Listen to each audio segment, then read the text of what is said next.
Yeah.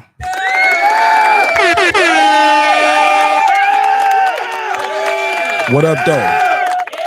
What's popping? What's happening? What's going on? You back in the lab with your favorite neighbor, your man Mark Nash. He is I am he. Another great episode of Breaking Beats. How y'all feel? What's the damn deal, man? I got a good show planned for y'all tonight, going into this morning. It's gonna be a wild one too, man. It's gonna be a wild episode. Wild episode. This shit right here. Ooh, too early for the cursing. I forgot YouTube don't like that. This story right here is crazy. This is crazy. I'm gonna be talking about a couple topics tonight. Got a couple topics on the docket. We gotta get into it. We got a fight tomorrow. It's a daytime event. So I'm gonna be back tomorrow. I'm gonna double back like a camel on y'all nigga. Like, yeah, and we're gonna talk about that AJ fight with Franklin. It's going down tomorrow. It's in the UK. So we definitely will be covering that event as well. And I'm gonna get your opinion on that fight. AJ came in at 255. I believe Franklin came in at 235. So these some big ass dudes in here. Yeah. It's a wild one, man. It's a wild one. So I'll get your opinion on that. Get your take on that. I'm gonna probably do that last, man. Cause I got a lot to unpack with my lead story tonight. BTB Savage. Y'all familiar with BTB Savage? I know some of y'all are like Mark Nash. BTB Savage. Who? Never heard of him. Never heard of it. Nah, fam. Y'all gonna love this story right here. With something where I ain't gonna say love it, but if you're not familiar with it, man, this is a very cryptic, sad story. It's a lot to unpack in this story. What to do, what not to do, what went wrong. Oh my God. Bruh. All right, so little backstory on this. He did a Vlad interview, right? And I believe he was dead, 4 days later, 5 days later? 4 days later. But it wasn't the Vlad interview, some would say not all the way. Could have been the Vlad interview, but right after the Vlad interview, like 24 hours before he died, he posted this pic of him surviving a robbery and a shooting attempt. And he's standing in the ops blood, homie. Standing in the blood of his ops. And yeah, right after that, man, 24 hours later, the brother's gone. He is unlived. Checked out. Room temperature challenge. Deceased. Gone no more. They shot the car he was in up dozens and dozens of times. And if you're looking at this vehicle right here, these were some shooters for real. These dudes know what they was doing. Like, look at this car. No, none of the windows are cracked out right here, busted out. These are dudes that knew what they was doing, and they aiming at the damn door. Cause you know, when you in the mix of that shit, like somebody shooting at the car, what you trying to do? Trying to duck down, you trying to lean the seat back. You know what I'm saying? I've seen niggas jump in the back of the back seat while the car moving. The whole nine. Niggas would just jump out the front seat. You know what I'm saying? You see niggas get out the car and run. They lit this motherfucking car up, dog. So, wow, this shit crazy. We're going to talk about it. Shout out to Lisa. She said, never heard of it. Yo, when I was making the never heard of it t-shirts, that's how it was going to be typed originally. But I settled on the HOID. But, yo, I'm going to smoke me one. We're going to do a reaction to this video and everything that happened. I'm not going to run the long interview because I'm already super late. I'm super late, but it's not my fault this time. We had a power outage in my neighborhood. It's a beautiful day here in the city of Atlanta, but for some reason right here in my area, the damn power was out. So I'm late, but it's not my fault. All right, so, but we here. We're going to talk about it. And I'm going to ask y'all, do y'all think some people are blaming Vlad in Vlad TV's interview? It seems like people do these interviews with Vlad and they indict themselves or what they call it, self-snitching, and then they gone, right? Then they gone. But Vlad doesn't make you say anything. At any time, you can just say, nah, I'm good. I don't want to talk about that, right? So we're going to talk all about it. I'm going to share my screen. I'm going to play this interview. Again, this is BTB Savage story right here. And shit, I'm going to tell it to y'all the best way I can explain it to you. Rest in peace to this brother. Also, we're going to talk about, Troy Ave. I've been seeing a lot of people got an opinion about Troy Ave. Some people call him a rat. Some saying, nah, Troy is a real one. How you rat on somebody who already took a plea deal? That person has already admitted that they did something. So how do you snitch on somebody who already self-snitched on themselves? Because taking a plea deal is basically saying, yeah, I did it, right? So we're going to talk about that as well. People are saying Troy's a rat. Some people are saying Troy's a real one. Regardless, Taxstone got convicted. I was supposed to talk about this earlier when it happened, but man, I be busy, man. So I get to these stories sometimes when I got time, man. I'm going to be honest. I had this shit already set up because I was going to do this Would You Rather game as well. Y'all follow the show, especially like on the members only. I put a lot of these kind of questions like in members only type stuff. I put a couple of them out there for everybody, but for the most part, I like to do stuff like this with members only because I know you guys, the members, want this type of content. They want the extra stuff. So I do different stuff for the members, right? So we'll talk about it. But I don't even know if I'm gonna have time to get to the Would You Rather. I might have to do that on members, but I'm gonna be here all night tonight. I ain't got nothing to do, man. So if y'all got time, it's Friday. Shit, fuck with me. Probably this video probably will not be up in the morning, just to give y'all a heads up. Hold on, what up? The video probably won't be up in the morning because I don't want no copyright claims. So, and a lot of people who are covering this, Vlad TV is striking them down. He is coming for his coins. But yo, this BTB Savage story is crazy. Shout out to everybody in Texas. Y'all stay safe though. Yes, this did happen in Texas. BTB, I believe that stands for breaking the bank, for those who don't know. So look, let me run this 30-second intro, and we're going to be right back with all the small. I'm running the short intro. So we can get right into it. It's your man Martin Ash breaking beats. Let's talk about it. This that squad side.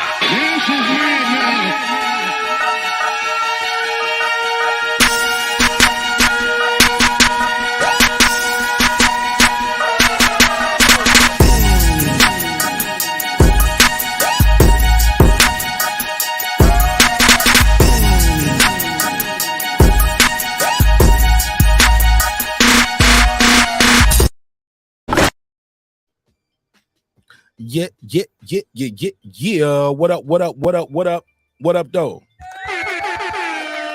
What's popping? What's happening? What's going on? You back in the lab at your favorite neighbor, your man Mark Nash.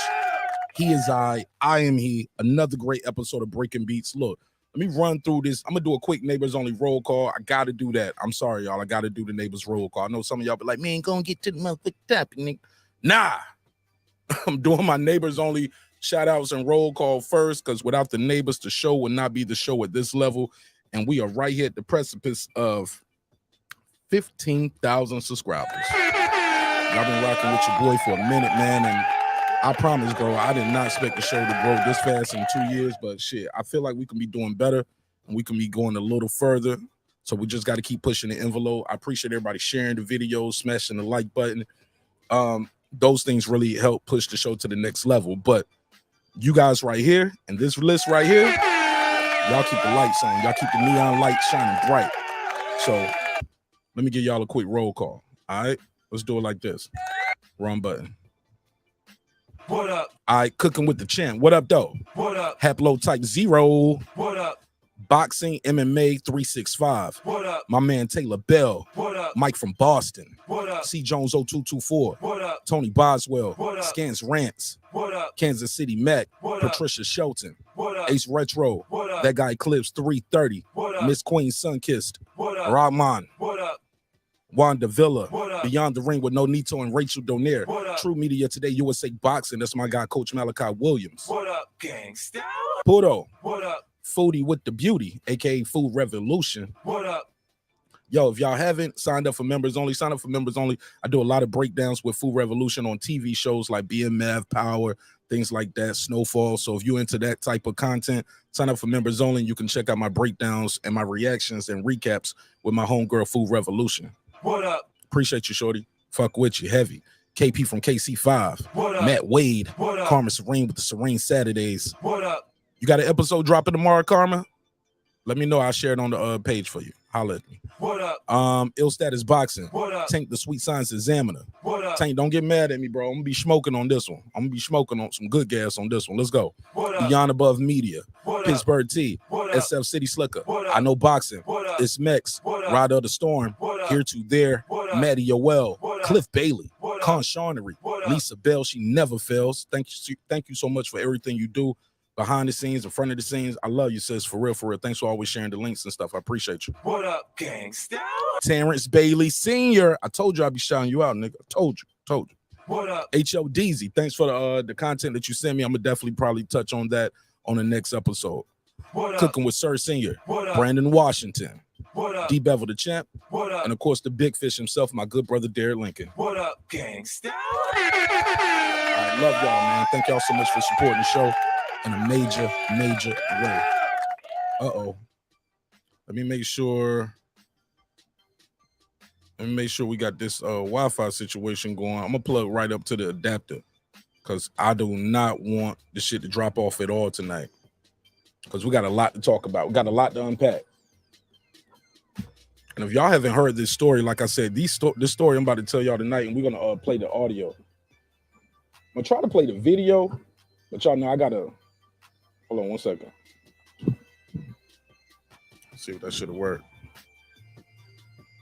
But we ain't gonna be able to cool. I can't keep the video up too long because Vlad be coming for his video. He be shutting your shit down. Karma, what up? You dropping a video tomorrow? Jerry, what up? He said that's because you are the best, Mark. Thank you, my brother. I didn't get in this game to be second place to nobody, my brother. You know what I'm saying? Sorry. We cool. I'm cool with all of y'all, other content creators, but I ain't trying to be second place to nobody. Not in this shit. Just talking shit. Yeah, I think I do that pretty well. So let's talk about it. Nigga. All right, where do we take it from? Let's take it from the top. BTB Savage. Now, if you're not familiar with BTB Savage, it's all right. Some of y'all aren't familiar with this guy, but he is no longer with us. As I stated in the opening, he dropped this damn video. He dropped his photo, and 24 hours later, he's unlived. He's checked out. He's gone. He's no more. He's deceased. But don't take it from me. Let's go to Houston. Let's go to Houston police. Let them tell the story. Let me see where we at. Yeah, I got to play this video from Houston police. Then we're going to go backwards. We're going to work backwards off this, all right? This was, I need a newer version of it. I want a fresher version. So bear with me. All first verse. Upload date. We want it uploaded. Man, this shit just happened, y'all. This is crazy. Uploaded today. Here we go.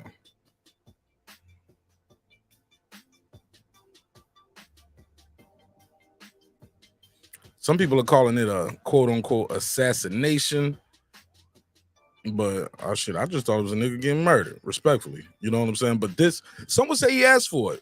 He was taunting. Like, you can't, look, man, when y'all hear everything that happened in the story, y'all can be like, oh, that's crazy. But shit, let me share the screen so we can get right into it.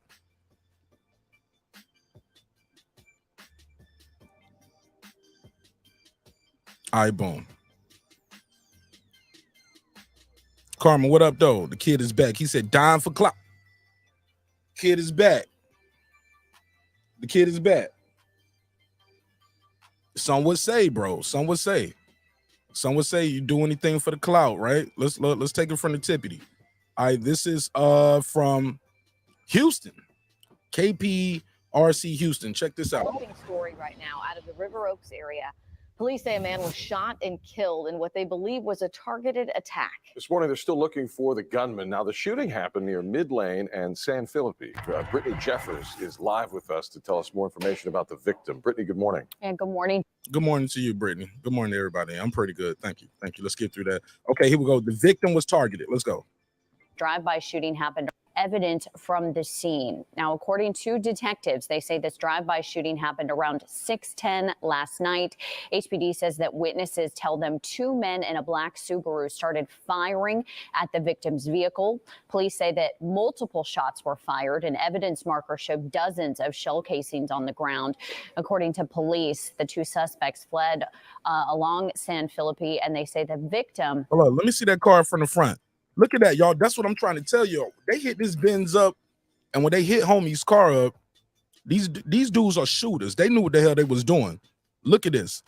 The windows ain't busted out. They lit the car up. Look at all these holes in here. Different caliber bullets as well. You can tell by the size of the entry of the bullets. These dudes knew what they was doing. Queen P, what up? Lisa Bells, what up? Kid is back. I know boxing. What up, fam? Yo, Jerry, what up? He said, you're the best, man. I appreciate you, my brother. No, you the best. We the best. Like Khaled said, we the best. Shit, I'm only a reflection of the audience, man. I'm only a reflection of the audience. So look, let's talk about it. Let's talk about it. Play this clip. Let's go. The two suspects fled along San Felipe, and they say the victim died at the scene. And what makes you believe it was targeted? Based on our experience and a few. Listen to the OG. He said, what makes you think it was targeted? He said, based on our experience. We know this nigga just got shot. He was on Vlad. He's a rapper. He posted a video posted a picture on social media of him standing in the nigga's blood. They hit the car up over 20 plus times. Oh yeah, they just and look, the glass ain't broken. Nobody else was hit. Only you. Yeah, that's how they know it was targeted. It's experience. Chief got them stars on his shirt for a reason. It looked like they do got some bullet wounds right here in the driver part right here. So I could be wrong. Look like they did hit like right here front of the car, but that could be light bouncing off the windshield. But we'll talk about it. Let's go. Along San Felipe, and they say the victim died at the scene. And what makes you believe it was targeted? Based on our experience and a few things that I just don't want to go into right now, it's not random. So again, this morning, police still looking for those suspects. I mean, it ain't random. You bust that many shots, and you only hit one nigga. Oh yeah, you know who you was trying to hit, right, Karma? They were shooters for real. Like, look at this shit, Karma. They ain't even shoot the car windows out. All of these shits at the door. Because, you know, niggas start doing like this when them bullets start flying. Niggas start getting low. Oh, yeah. They got him. Rest in peace to homie. And I don't mean no disrespect, but this is how I talk, and I'm going to talk pretty blatantly throughout this whole duration. So if you are sensitive, this ain't going to be the one for you. You know what I'm saying? This ain't going to be the one for you. Now, I'm going to play the Vlad interview. I'm gonna play the Vlad interview. I'm gonna see if I can do it this way. Certain parts of it I want to show y'all because he's very descriptive as he's explaining it, but I'm gonna just have to play the audio. I'm gonna just play the audio because I know that was Vlad. I was watching somebody else shit, and this shit yesterday or earlier today, he was doing a live about it. They just shut his live down. Then it came back and they shut it down again. I was like, hold up, homie, keep playing that same video. You ain't gonna come back. That's YouTube giving you a warning when you play a video a couple times. But let me plug this shit into the damn soundboard over here. Damn mix board. I'm gonna play this shit. Y'all need to hear this, dog. Hold on. Shout out to the homie D Bevel the champ. Puto, I see you, baby. What's popping? Who y'all got tomorrow? AJ or Franklin too. AJ said he got to win or he might retire. I think that was just cap though. I don't think he's gonna retire. Miss Queen Sunkiss, what up? All right, let me play this audio, man. And when you hear the story, look, and from what I'm hearing too with the story, he didn't even shoot the dude that was trying to rob him. I think the girl he was seeing at the time, shot the dude. And like I said, man, sometimes cloud chasing can go wrong, dog. It can go horribly wrong. It can go horribly wrong. Let me play Let's play this interview. And we're gonna react to it. All right, here we go. Today we have BTB Savage, who was recently involved in killing a man in self-defense who tried to rob him. How about that? That's your intro. What does that mean on Vlad TV? You get what I'm saying? That's how we start you off. We don't talk about, single you got going. We don't talk about how you had a viral moment for blazing the charts. You did a dope ass freestyle.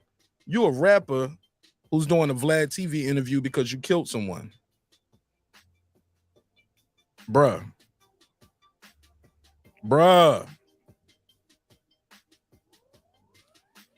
It can get bad. Now, look, and I get it. Even if you didn't do the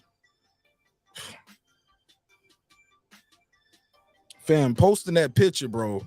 I'm telling y'all, posting that picture is really what got this brother going, bro. That's what got him going. Posting that picture, dog. Posting that picture that might have been the thing. That might have been the thing, in my opinion. At his home. Welcome to Vlad TV. And look how you start. Look, that's your intro. That's the intro. My man said who posted a picture, listen to this shit. All right, here we go. Today we have BTB Savage. Introduction of your name. We have BTB Savage. Then what's next? Who was recently involved in killing. See what I'm saying? This is why some people don't like Vlad, yo. This is why people be like, yo, Vlad, I don't know. See, I got mixed feelings on this because I do media as well. I can't make Mike Williams say certain things about Roy Jones. I didn't make him say that stuff. Now, once you give somebody a microphone and a platform, you are responsible to some degree of what goes on. That's why the news don't show people getting unlived all the time. Food Revolution said this is the type of ish that turned me off the Vlad interviews. He's careless. Man, he dropped this. Don't get me on it. But look, let's talk about it. A man in self-defense who tried to rob him at his home. But he can't make them say anything though, right, Foodie? He's not responsible for what they say, is he? He don't make them say it. Shout out my brother Reggie. What up? He can't make them say certain things, right? Welcome to Vlad TV. Yes, sir. What's the deal, Vlad? Drum, what up? Well, number one, I'm glad you're safe. You had a very Willie, traumatic situation that recently happened. So I want to go ahead and get into this whole situation. So all this happened in San Antonio. Yeah. Shout out to San Antonio, man. Spent some time up there. When I was in the Army, man, I was stationed up there. As many of y'all know, I was in the Army, man. I had a good time in San Antonio. Beautiful women in San Antonio. But that's not why we're here. Also, San Antonio can be a dangerous place, as BTB Savage experience right here. Let's talk about it. Yes, sir. Okay, so tell me exactly what happened leading up to the situation. See, Vlad don't want to know nothing about his music. I don't care what song you got popping, because you're not popping. Respectfully, I mean, he's gone now, but Vlad only want to know what happened with this killing. What happened with the killing? That's what you're here for. Detail the crime or the lack of crime. Tell us what happened with the murder. People don't like that. And I'm gonna be honest, yo. Even if somebody tried to come rob you, right? Like my man tried to go rob Reggie. Just using, I ain't gonna say Reggie, right? I'll say some fake name. Bottle Cap Productions, right? Somebody tried to go rob Mr. Golden Top Productions right here. Golden Top Productions, in the process of defending itself, kills my homie, right? We know he was wrong. We know homie was wrong. That's one thing. But once you man, hey, look, don't get me on what Charles Barkley said. I got a short right now. I just made it Charles Barkley. I ain't released it yet, but it's funny as hell. Charles Barkley is kind of funny. But it's one thing for your man to die in the process, but it's another thing for the guy who shot your man, going online, posting pictures like this, standing in your man blood, posing and shit. Yeah, that's gonna get a nigga 38 hot, homie.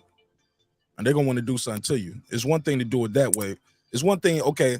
And look, from what I'm hearing, he ain't even shoot the nigga. Let's play. Shit, they was always hitting me up to do music and shit like that. So I was like, all right, bet. But one day, it was late. I was like, shit, they was going to pay for the feature or whatever. We're going to do the song. And then they got to do the promo with it. I was going to do it at first. I wasn't going to do it at first, because it was so late. It was like damn near 10, 11. When I was talking to the girl I was with at the time, I'm like, shit, so I do this shit, I'll wait till tomorrow and just meet him at a real studio. Like, okay, so right there. Trust your first instinct, ladies and gentlemen. Trust your first instincts. First, he was like, my gut was like, should I do this shit or not? That means no. That always means no. When your gut tells you not to do something, that means no. Food Revolution said, right, he can't make people incriminate themselves, but he has no journalistic integrity, and he knows he is interviewing unpolished communicators who don't know how to avoid his traps. All right, fair enough. Fair enough. Again, though, these still supposed to be criminals, right? These niggas, yo, you don't snitch on yourself with the police, but you gonna snitch on yourself on Vlad. I mean, some shit. Hey, look, even when I interviewed Mike Williams, he was saying some shit that I was like, I don't know, but I let him talk that whole first half. And if you watch 30 minutes into the interview, I kind of go back and I'm either getting him to either clarify what he's saying, fix what he said, or either double down on it and reiterate and clarify. You know, I'm looking for clarity at this point. Like, hold up. So you said somebody blah, blah, blah, blah, blah. I'm asking for clarity, making sure I heard everything right, because I didn't want to just keep interrupting them, then tie your interview. So I'm just writing shit down as he talking. Like, all right. So once he done, I'm like, all right, so this happened like blah. And he'd be like, no. And he would clarify on certain points. Certain parts I would interview, and he was like, right. And I was like, that happened? He was like, exactly like that, my nigga. So I understand where you're coming from, Foodie. I understand where you're coming from, sis. But yeah, man, these motherfuckers got to be held responsible for what they say. But in this joint right here, my man is talking about, I didn't know if I wanted to do the interview. I mean, do this feature. First of all, why niggas coming to your crib to do the feature? Y'all niggas ain't got Wi-Fi and email, huh? It never heard of it. Come on, fam. I don't know y'all niggas like that. You ain't coming to my crib. To the crib, nigga. I don't even know, bro. Put a case on all these niggas, bro. That's wild. But play this. Hey, I was like, shit, they was gonna pay for the feature or whatever. We're gonna do the song, and then they gotta do the promo with it. Okay, we can pay for the feature. Once you don't invest it, first of all, they ain't gave you no money yet. Did they send a deposit? They could have sent the verse. You could have sent the verse back. And then we do the promo. That's how we do it. Nah, ain't no we just pulling up on, so we pulling up at a real studio. You know what I'm saying? Fuck out of here, nigga. And I'm bringing somebody with me. And I'm bringing something with me. You know what I'm saying? No, y'all niggas. We're going to do it at first. I wasn't going to do it at first, because it was so late. It was like damn near 10, 11. So the nigga just hitting you up at 10, 11 o'clock at night saying, hey, pull up. Man, let's do this session. Let's do a freestyle. I need you to record. All right, send a deposit. I send you the verse. You'll have the verse in the morning. Especially if you saying, like you saying, I'm going to do the verse real fast. I'll send you the verse tomorrow. I send it back in 24 to 48 hours.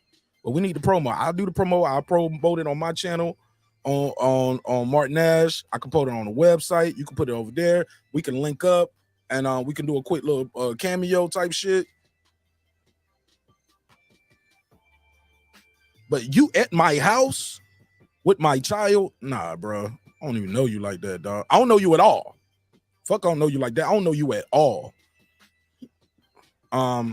Reggie Owen said Vlad is foul for that shit, but ultimately the rapper is dumb as fuck for detailing the murder in the manner he did. Like old boys, people won't go here. Come on, bro. But it's happened so much on Vlad, and nothing happened to him. I don't think nothing happened in No Plug. Remember No Plug? He killed Moneybag Yo. I mean, not Moneybag Yo. Sorry, Moneybag Yo. Bankroll. Yeah. Let's play this shit though.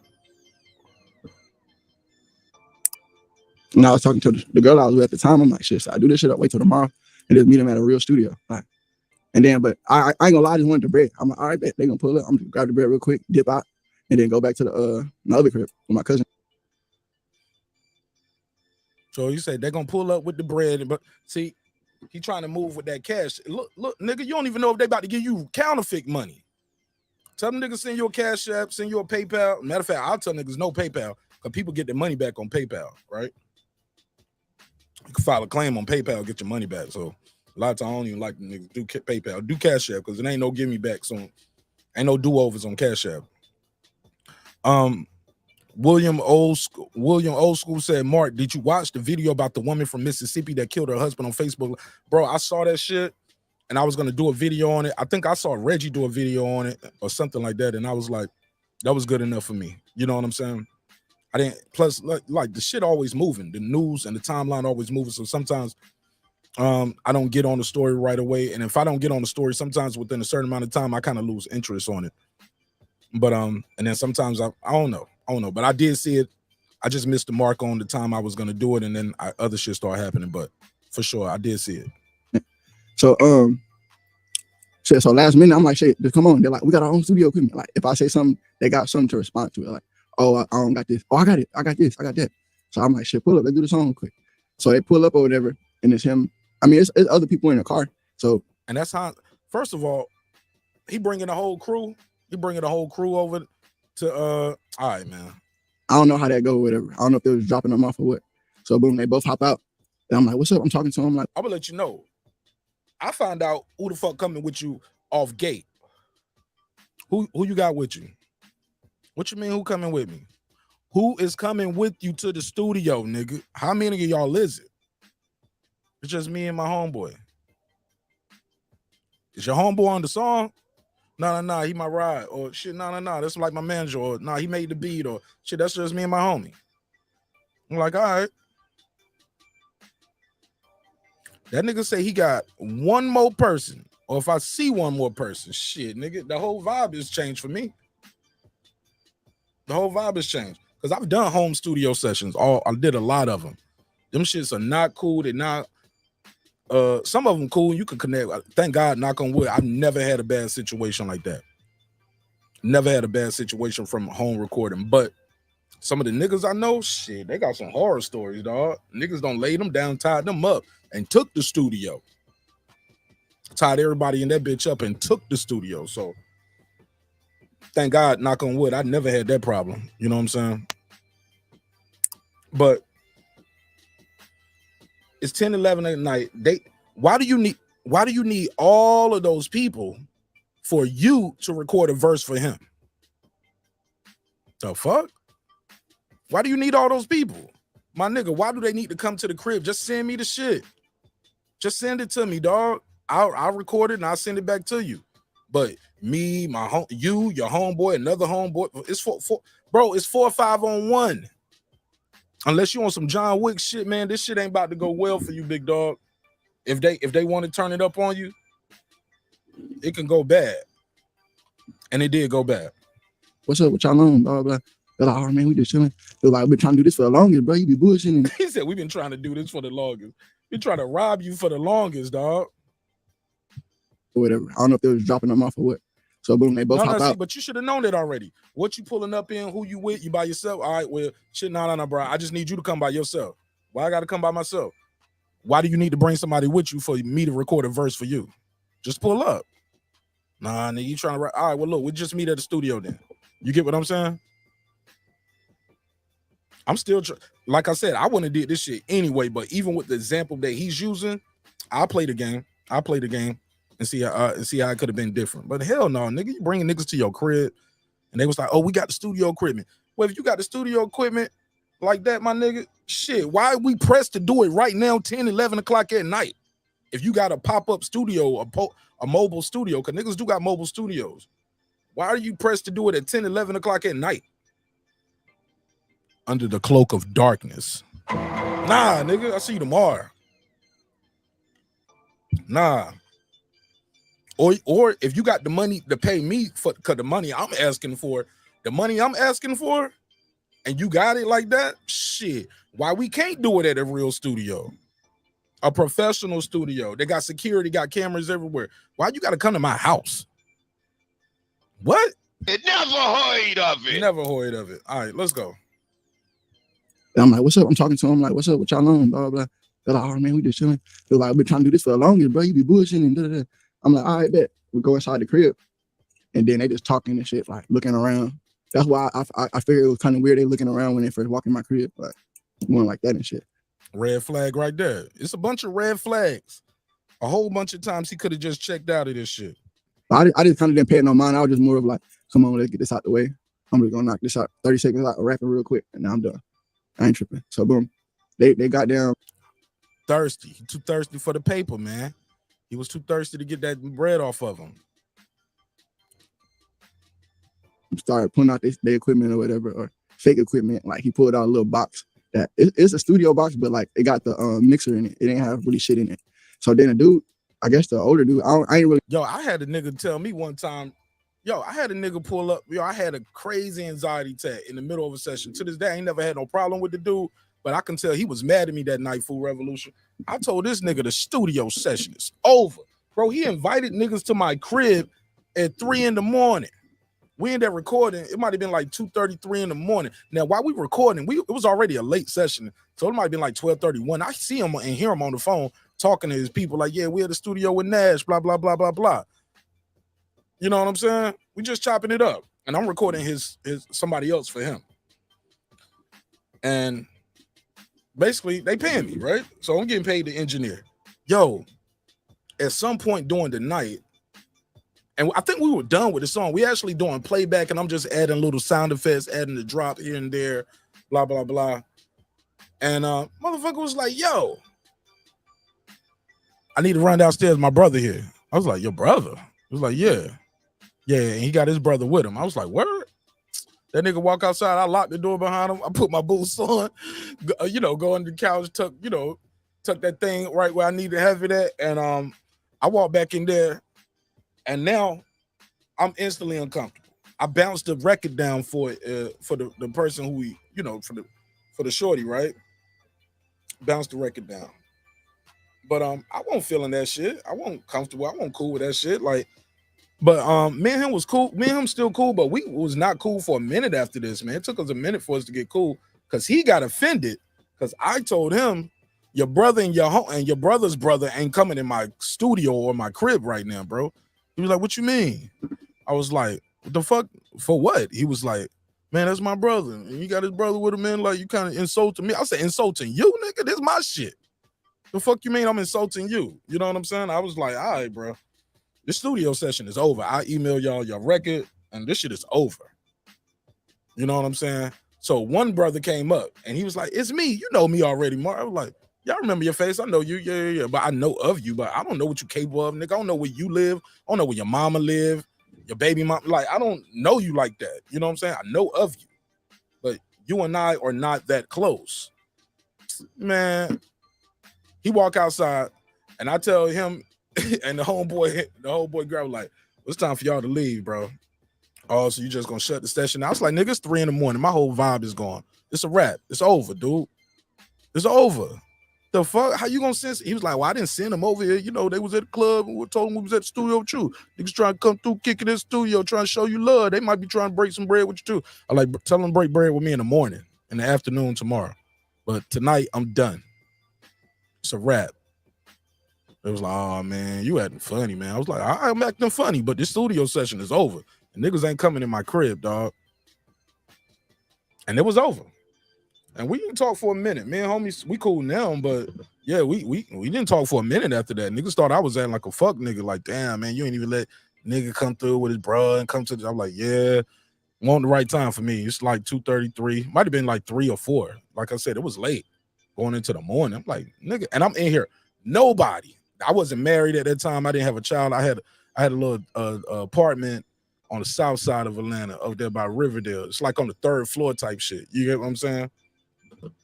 And I was like, nah, nigga.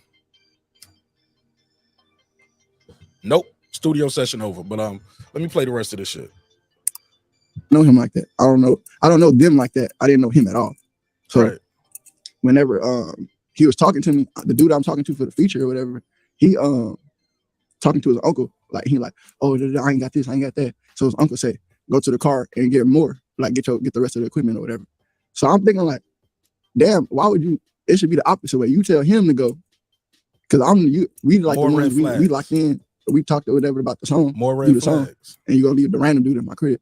type shit. So when he walked out, I was kind of nervous. So I locked the door, both locks. Absolutely. His uncle, he pulled out some bread. He like, oh man, we ain't on that. We ain't on that. We not on no weird shit or nothing like that. You ain't gotta lock the doors and like that. He like, I'm a grown man or whatever. I was like, oh no, bro. I just got PTSD. Like whenever he come and knock on the door, I'll just open it. Like that. I'm not. Matter of fact, why that nigga even asking you questions? See, I relate to homie on this shit. Like, why are you asking me questions about what the fuck I'm doing in my house, nigga? Why you locking the door? Nigga, I'm gonna lock the fucking door. What you want? Matter of fact, you go out there with him. Huh? You can go out there with him, dog. And I'm gonna lock the door behind both of y'all. Then I call you from inside with the locked door and tell you, nigga, the shit is over. But nigga, I'm not about to, what the fuck? How you gonna question me? You don't even know this nigga. All right, so watch the play though. I lock the doors and like that. He like, I'm a grown man or whatever. I was like, oh no, bro. I just got PTSD. Like whenever. See, like, why you gotta explain? on that. Why you gotta explain to him and be like, oh, and tell him about your PTSD. And when the niggas start saying, I'm a grown man. Well, get your grown ass outside with him and help him carry the shit up. I don't even know you. I know homie. I don't even know you. We ain't on that. We're not on no weird shit or nothing like that. You ain't gotta lock the doors and like that. He like, I'm a grown man or whatever. I was like, oh no, bro. I just got PTSD. Like whenever he come and knock on the door, I'll just open it. Like that. I'm not gonna let nobody random person walk in my crib. And then he like, oh no, I respect that. I respect that. And I was like, yeah. And then he was like, yeah, we be doing that shit. We be active too. He pulling out bread. He like, yeah, I've been doing this and blah, blah, blah. Okay, stop right there. The nigga just start pulling out that nigga pulls out money to show you he got money. Bro. It never heard of it. Kick homie out your crib, bro. Tell homie I'll let you later. Just tell him I'll let you later. And I'm like, I was like, shit, not for sure. Like, respect, like, do your thing. I ain't tripping. I don't care. I actually don't give a fuck what they were doing. It just, where the bread at? Like, pay for this shit, got my face for real. So, while he talking, he asked me about my chain. He like, how much your duty you go to, blah, blah, blah, how much you hit you for? And I'm telling him, like, oh yeah, I dropped the bag from this one. And then while I'm talking, I go down to look at my piece while he talking. I'm like, this one? I'm like, yeah, this one. Wow. Yo, I'm sorry, I don't mean to be laughing because I know somebody lost their life, but my man was like, which one? Talk about this one right here? Shit, how much? Oh, this one right here? Shit, nigga, I paid about 35 for that one. You know what I'm saying? About 18,000 for like, nigga, what? You know what? Run it, nigga. You know what it is. Like, bruh, you just too comfortable. He got too comfortable with strangers. But they was already on it anyway. That motherfucker should have had that shit in his right there in their hand, nigga. Looking down like that, that's when he upped the pole on me. And he like, oh yeah, run that. And he had a distance though. And I'm like, man, you got me fucked up. I ain't running shit. So stop right there. Yo, somebody got the drop on you, yo. Just give him the shit, man. Just give him the shit, bro. Like he said, he got his girl and his child in the back room. Just give him the shit. Just give it to him. Just give it to him.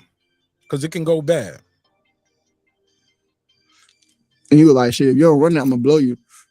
And he like, first of all, pause on that slang. I ain't even know niggas use slang like I'm gonna blow you. Like that's what the young niggas saying now. Nigga, I'm gonna blow you. I'm gonna blow you. Nigga. It never heard of it. Nah, we don't use that slang where I'm from, bro. But give it to him, dog. This shit ain't worth your life. This shit ain't worth your life. Let me make sure I got these phone lines open too, just in case anybody want to call in and voice their opinion about the topic. Make sure I got my line up. Make sure I got the phone line up. Hold on. I'm sure somebody might want to call in about this shit. So sometimes I do topics like this and a nigga who's actually involved in it, like a cousin or a family member, will be like, yo, I don't like the way you handling my family. You know what I'm saying? But shit, I'm with it. I'm gonna shoot you type shit. And I was like, bro, you dead ass serious right now? And he was like, I'll shoot your bitch, nigga. Run that shit. So while I'm sitting there, bro, just give it up. At that point, give it up. The dude done told you, I'm gonna kill you. I'm gonna kill your shorty. Just give it up, dog. Why not? Why not just give it to him? That shit ain't worth your son's life. It ain't worth your life, right? I mean, niggas, I'm telling you, man, this Soulja Boy interview got niggas thinking they gonna go out like that every time in the blaze of glory. Sometimes you might pull out. You might survive that shit. You might go out in a blaze of glory. But 9 times out of 10, my G, that is not how this shit gonna unfold. That's not how all the events are gonna transpire. But all right, let's talk about it. I'm talking to him or whatever. He like running. I'm like, nah, you got me fucked up, bro. What the hell you got going? And then he like, nah, well, I see you flexing on Instagram, all that shit at. What that? Where is that? Like that. I was like, man, I was like, bro, all right, bro. I started taking off my chain first because he started asking about other shit, like, where is it? Da, da, da. So I'm like, I'm gonna give him what he want real quick. So I took off my chain and he's standing at a distance. He's still at a distance, so I can't like move quick and jump. So when he come over, he reached for the chain and he took the gun off of me. Right there, I hit him with like both of his arms on him. Okay, I think I need this. Let me do this. Let me switch right here to a video. Let me try to show y'all what. See if we can do it.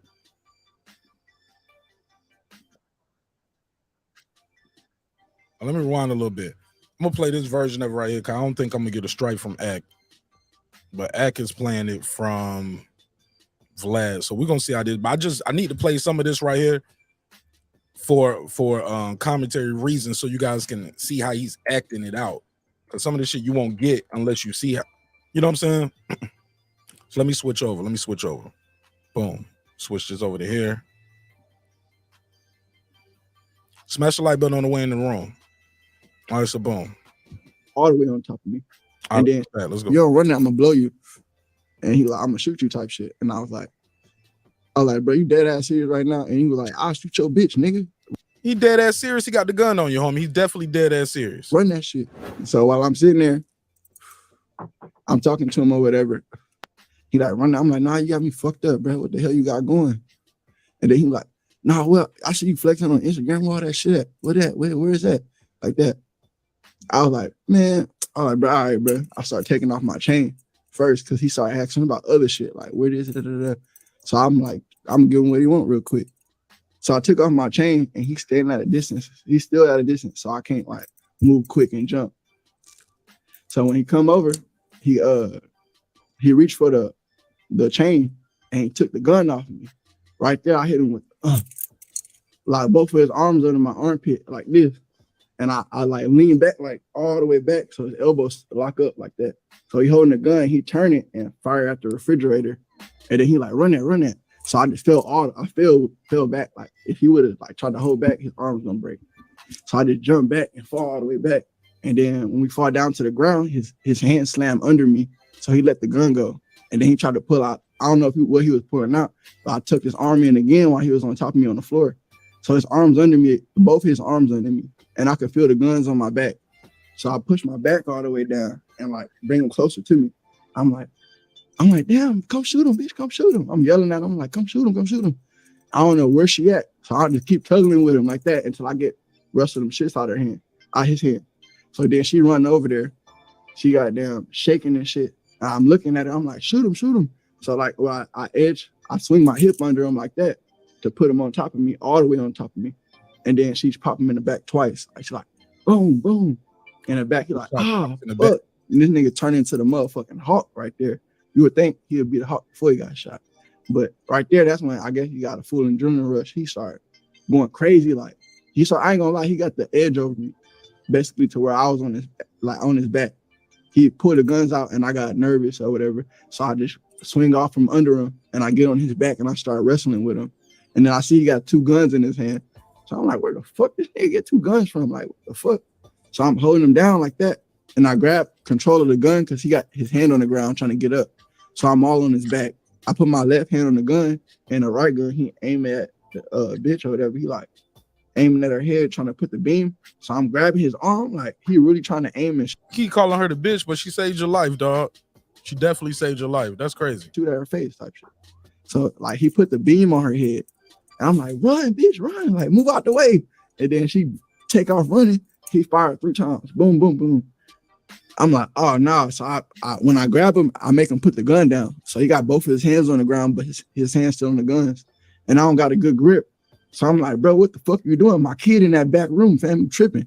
I'm like, go ahead and get up out of here, bro. You already fired like 5 shots. It's hot. The police on the way. Whatever you trying to do gonna go bad for you. You're gonna go straight to prison. Like, go ahead and get the fuck up out of here. He like, no, I'm leaving with some nigga. I'm like, bro, you got This is after the nigga got shot already? What the fuck? Right. Yo, where the fuck Vlad find this nigga at? here. And I was like, you got me fucked up, nigga. You dying. Fuck that. So I started going crazy, like getting all over him, just whatever we do to get the guns off of him. So while we on the ground tussling, he like shoot through the door. So then I hear like, shit. So boom, like, so the niggas are there. So I guess the niggas are there, and he telling the niggas shoot through the door, which is very dangerous. Like that's a blind shooting, right? All right, so let's go. As if they tried to kick the door. As they try to kick the door or whatever, I'm like, I'm still on top of him. So I'm looking at her. I'm like, pass me the gun. He about to shoot through the door. Cause I was gonna lay down and he just turned around and started dumping through the door. And then she's scared to go over there because they fired twice and they stopped. So it was like a 5-second pause. It was like boom, boom through my door. So I'm still on top of him and he's steady trying to kick me towards the door. So he like pushing me, shoves me towards the door, and I'm like moving his arms out the way, trying to get on top of him. So then they fired 2 times to the door. I'm like, slide the gun. And he like kind of right by the edge of it's like an island in the middle. He kind of by the edge of the island. So it's like she can't go around there and grab that gun or slide the gun because I'm under like where his waistline is, grabbing all that shit. He trying to push me down. And I just keep calling up him and grabbing him, belaying on the ground and keeping my head down. What the fuck? So while they firing through the door, they fired twice. I'm like, slide me the gun. She like, they shooting through the door. Like she don't want to run over there. And I don't blame her. It's her first time like even shooting a gun or shooting somebody. So I don't expect her to be on point about everything type shit. So I'm like, all right, baby. I'm like, shoot him. But after I said shoot him, bro, I probably said like 20 rounds just go off through my door. Boom, boom, boom. Back to back, non-stop. Like that shit would not stop. I'm like, all right, bet. So y'all see all the bullets on the door? Yeah, they lit that motherfucker up, bro. Look at all the bullet holes in the door. Let me see. Up and down. Look at all them bullet holes in the door. Blood everywhere, too. Blood everywhere. That's crazy. All right, let's go. Let's play some more of this. We almost there. Boom, I'm still sticking down. And I tell her to shoot through the door. I'm like, shoot through the door. I guess the other guy who went to the car is coming back and he realized the door is locked, so he's just shooting through. Yeah, him, the other guy. Yeah, they shooting through the door, but they ain't shooting the lock, dumb niggas. The door trying to get in. Slide me the gun, blow that bitch through the door then. So she shoot through the door twice. She like boom, boom, and shoot through the door. And then they left him. Like nobody shooting through the door, nobody kicking. You would think like if you go on. Now this line right here, what y'all about to hear next is gonna be the shit that I think is part of the reason why this brother is no longer with us. This gonna be the listen to what he about to say next, y'all. Smash the like button on the way in the room. Listen to this shit, y'all. This is gonna be the shit that get this the shit that get niggas killed. Cause you get his baby mama. Matter of fact, let me play it first. Listen to this. I'm gonna say if you're going to go do something like that, everybody gonna be on tack, like especially if y'all call yourself family or whatever. You hear that? They left. He's on Vlad TV telling people they left him. And listen to what he say right after that. Like if you go on, I ain't gonna say if you're going to go do something like that, everybody gonna be on tack, like especially if y'all call yourself family or whatever. You would think they partners gonna go all out. Like once they shoot through the door, my door is weak at that point. All you gotta do is just step through it. Like they didn't do nothing. They just completely left him for dead type shit. So I'm like, all right, oh, they scary. Like that's when I knew I had the edge over. I'm like, oh, they left him. There you go. He said, niggas are thinking about they dead homie. The family is talking to him like, oh, y'all left them. Y'all left them. This nigga talking about y'all left them. Oh, or these niggas are hearing it like, oh, this nigga talking about we weak. He got the edge on it. This soft ass nigga think he blah blah blah. This nigga on Vlad talking like he Soldier Boy. you know, with the blah, blah, blah. Like, hold on, let me give you the drop. Yeah, this nigga on Vlad doing this shit right here.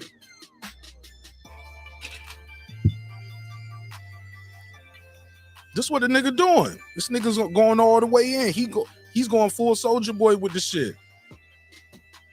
He taunts in this interview is why he's dead. Right, Reggie.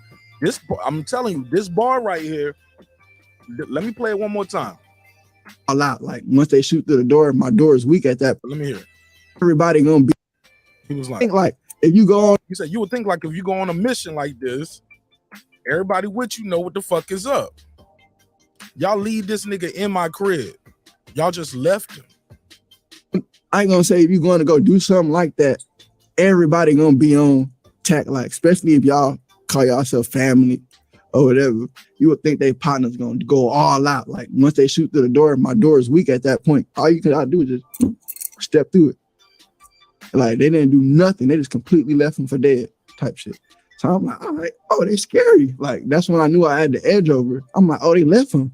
I don't hear nothing no more. Like we tussling and fighting, I don't hear nothing.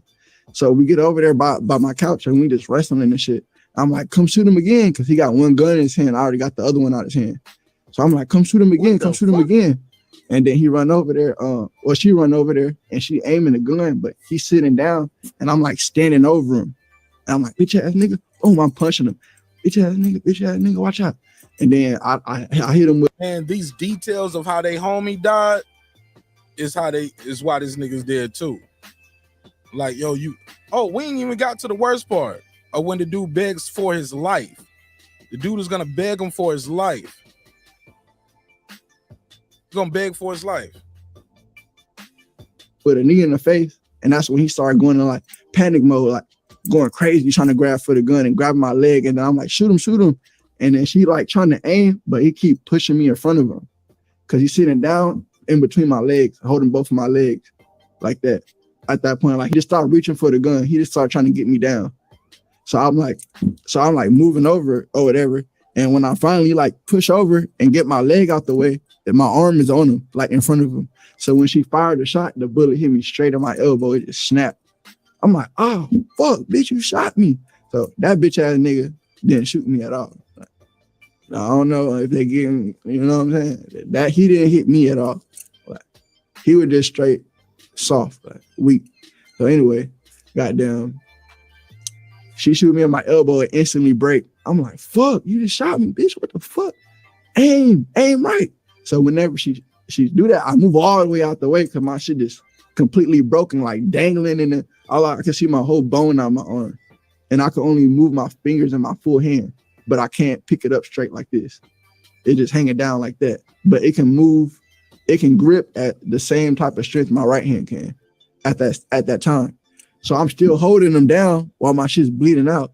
And I'm holding him down so he don't slide over to that gun and they in the gunfight and I don't got a gun at all.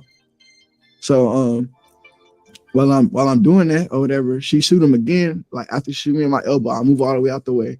My shit broken or whatever. She pop him again in the shoulder or the chest, I think. I don't know where it hit him.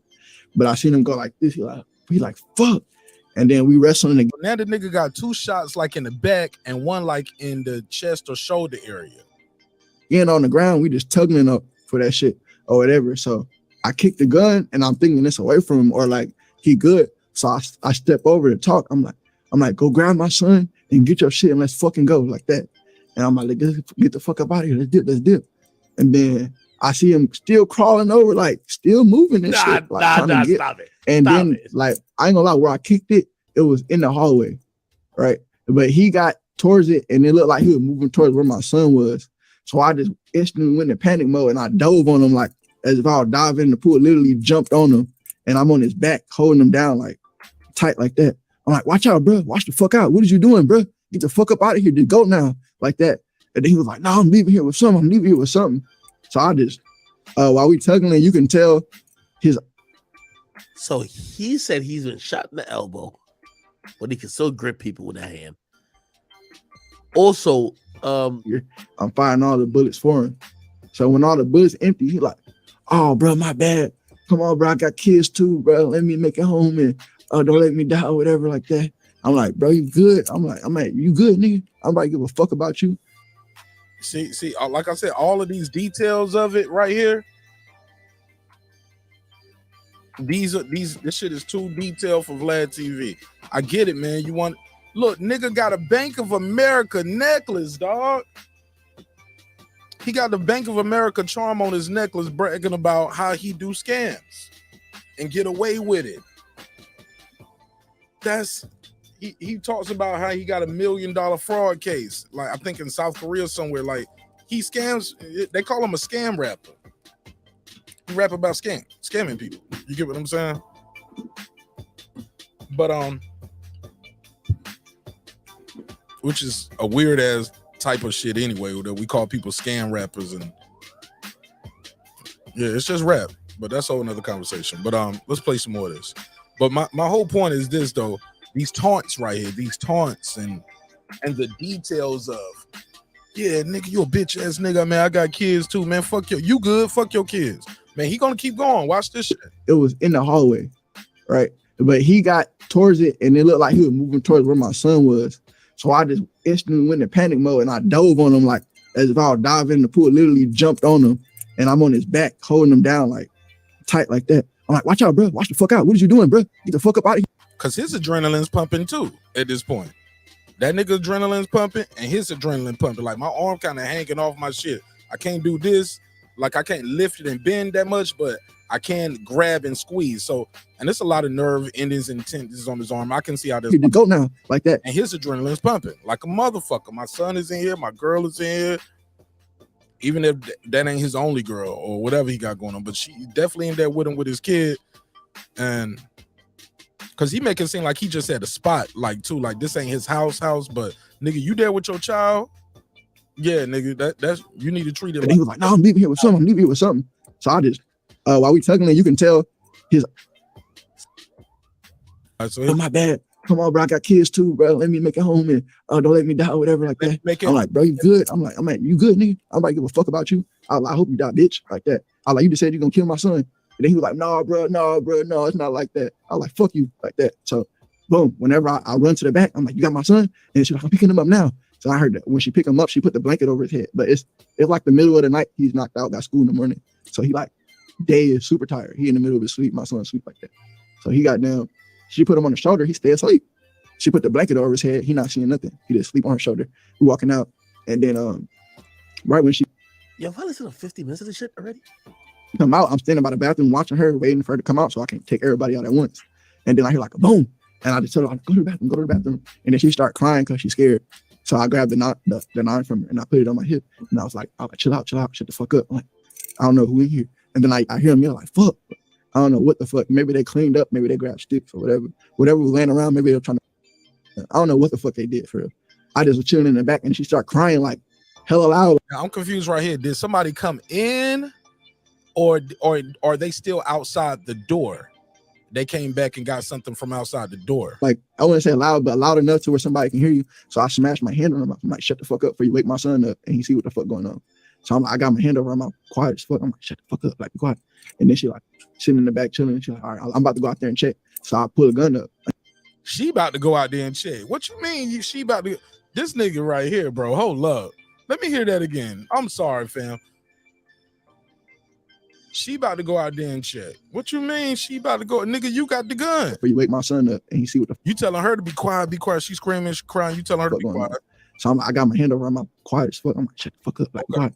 And then she like sitting in the back chilling. She's like, all right, I'm about to go out there and check. So I pull a gun up and then I walk out there and I'm just aiming and I see him right there by the door. And then he crawled over by the side where my front door is. And it's like a little edgeway. He just lay right there. And then he like, while I walk by, he grabbed my foot. I'm like, edgeway, he just lay right. And then he crawled over by the side where my front door is. And let me see. Let me go up. Now let me put this picture back up so we can have a reference. What are you talking about? Where the front door is at? Let me see. Let me bring the picture back up. I'm trying to. Let me see. Not that. Nah, here we go. So looking by the front door.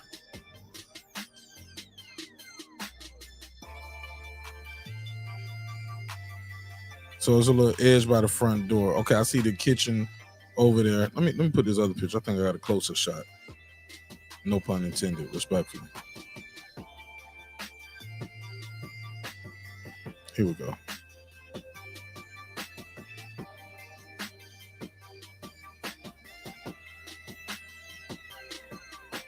Okay, so that's where we're at with it. So it's a little edge by the front door. Okay. All right, that's what he's talking about. Okay. I got my hand over her mouth, quiet as fuck. I'm like, shut the fuck up, like, be quiet. And then she like sitting in the back chilling. And she's like, all right, I'm about to go out there and check. So I pull a gun up, and then I walk out there, and I'm just aiming, and I see him right there by the door. And then he crawled over by the side where my front door is. And it's like a little edge where he just lay right there. I'm trying to figure out, like, so is the door open? Did people come back in and get in the house? And he said, I think they was just picking up sticks or whatever. Because that's what he said. They was like picking up something or whatever. He heard a loud boom. So did they come back and try to get homie and they was grabbing shit and then they just left? And then I hear him yell like, fuck. I don't know what the fuck. Maybe they cleaned up. Maybe they grabbed. He said they cleaned up. Like maybe they came back. So I grabbed the knife from her and I put it on my hip. And I was like, chill out, shut the fuck up. Like, I don't know who in here. And then I hear him yell like, fuck. I don't know what the fuck. Maybe they cleaned up. Maybe they grabbed sticks or whatever. Whatever was laying around, maybe they're trying to, I don't know what the fuck they did for real. Because he hears people in there at this point. It's people in there. And he telling her to be quiet.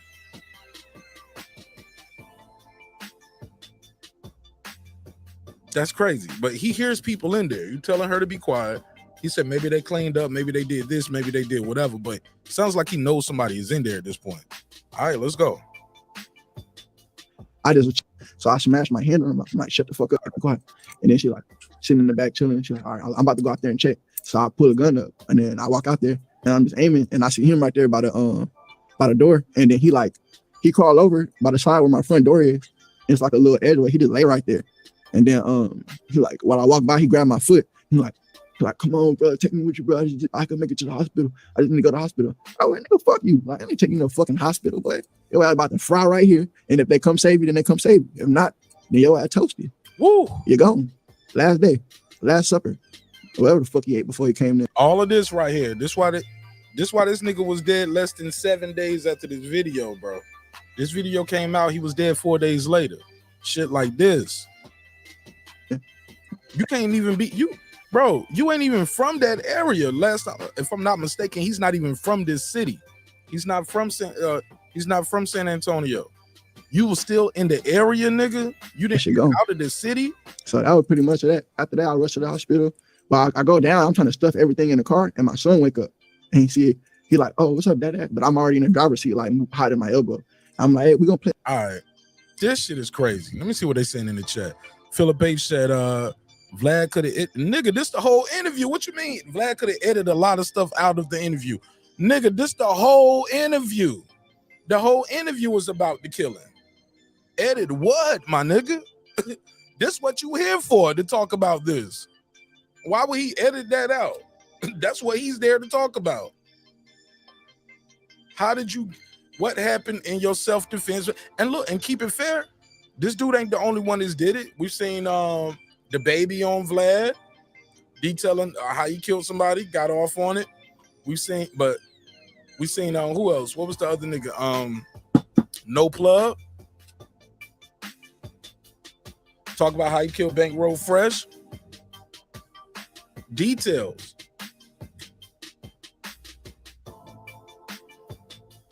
That's all we know No Plug for. He killed Bankroll Fresh and got away with it. Other than that, don't nobody know him from his music. That's what he was there to do. Don't nobody, bro, come on, respectfully, dog. Like, nobody knows that I know was talking about, you heard that new BTB Savage. Play a little game. We're gonna play a little game real quick. And I'm gonna take his hands over his face. But I was like, he good. So when I dropped down, I got blood all over my arm. Reminder, I already did. This is a long story, but goddamn. Right. So I drop down or whatever, and then I stop. I'm like, oh no, I can't do it. I can't drive. I can't drive. Somebody got to come. So I call my boy. I'm like, hey, pull up. I gotta go to the hospital, bro. I think I shot my bone, bro. Oh, you got shot. He like, bro, where you at? I'm like, I'm downtown at the spot. So his boy come get him. I'm like, bet. So boom, he put over the IV in my arm type shit. All right, let's fast forward a little bit. Club or whatever. And then I took a nap, and then some other dude walked in. He had on the jacket. He like, oh, I need to talk to you. I'm like, oh, now he's just telling the story about the detective, what happened with the police and how and all of that stuff. But let me play that. we just want to get your side of the story. We're gonna ask the girl at the time. The girl at the time I was with, they asking her too, but I guess they talked to her. It's crazy that girl saved his life and they ain't even together. But maybe she it's like, nigga, I can't fuck with you no more. This shit is too hot. You too hot. I can't fuck with you no more. Or maybe he was just like, yo, I'm going to the next girl anyway. You want my main girl anyway. You know what I'm saying? Who knows? Reggie Owens said Vlad and Adam 22 are pieces of shit for asking questions that are meant to kick up street beef.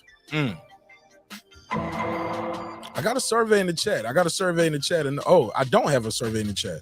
Here we go. Is Vlad? There we go. I never hit enter on the survey. I was wondering why anybody clicked the survey. Vlad, and is Vlad bad for the culture? Yes or no? You must have self-accountability. You know what I'm saying?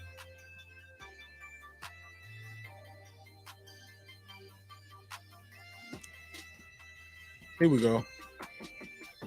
Because I'm of the theory of this. If it wasn't Vlad, they would be somewhere else doing the same shit. Like Vlad, if it won't Vlad, niggas would just be doing on their IG and Twitter anyway. That's what I'm saying, Reg.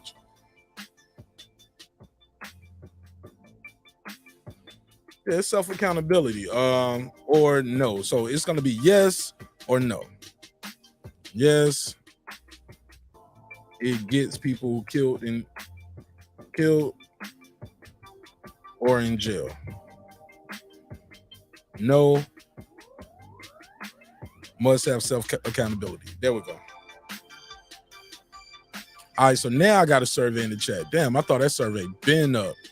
My bad, fam. Put a case on it. All right, I'm in here having too much fun. Sad story, but shit, I enjoy chopping it up with y'all. Let me start that. Shout out to my boy Mir. Mir said, never heard of him. Right, Mir? We don't be knowing these dudes. Food Revolution, never heard of him.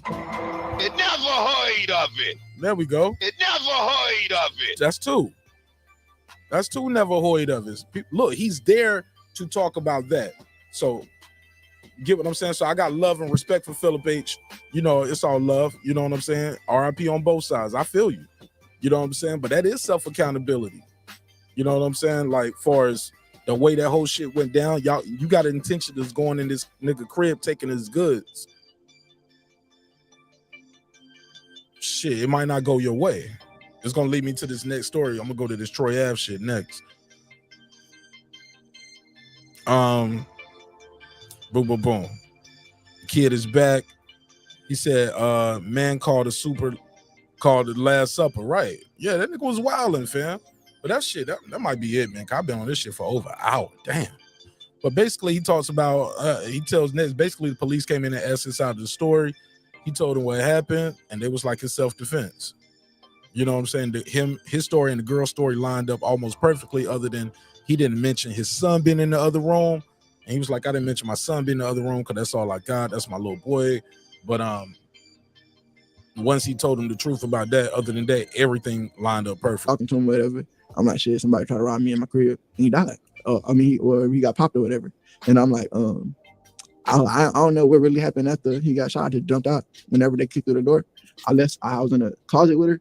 Cause I had a blood trail like that. Even the whole thing, the blood trail all the way to the closet. So they did kick in the door at one point. So the guys did come back and kicked in the door.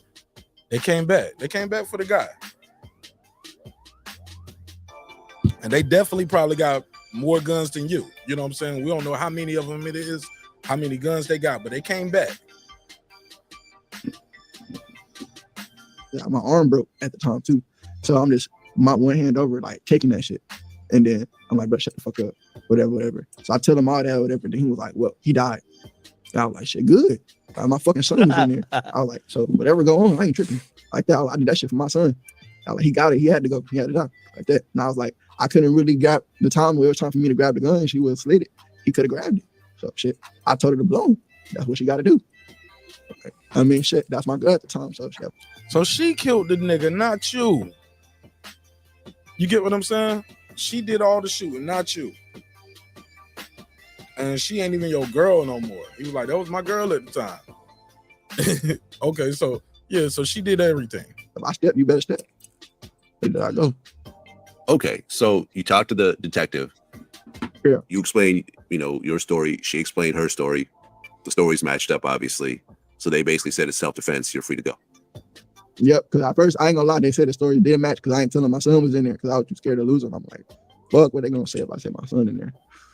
But then when that homicide detective came up, he like, oh, he died or whatever.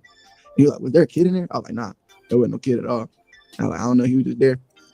And then the other lady came in, but my girl already told him that the kid was in there. So she was like, the stories are mixed up. I'm like, hell nah.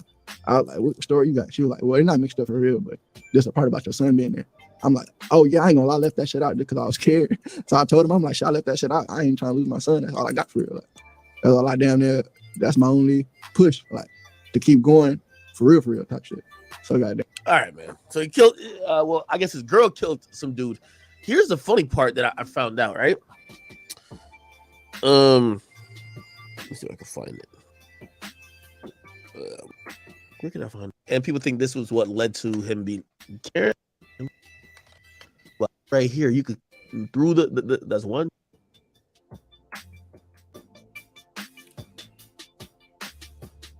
Oh, let's play. Just walked in with the box. So I'm like, all right, that's their shit. Like, and what like shit, push like that. And I'm like, Did you tell him who it was? no, I didn't. So when Whenever the they police asked, Here we go. When we get to, let's get to this next topic. What is snitching? What is not snitching? We get into it. We're going to this Troy Ave shit next.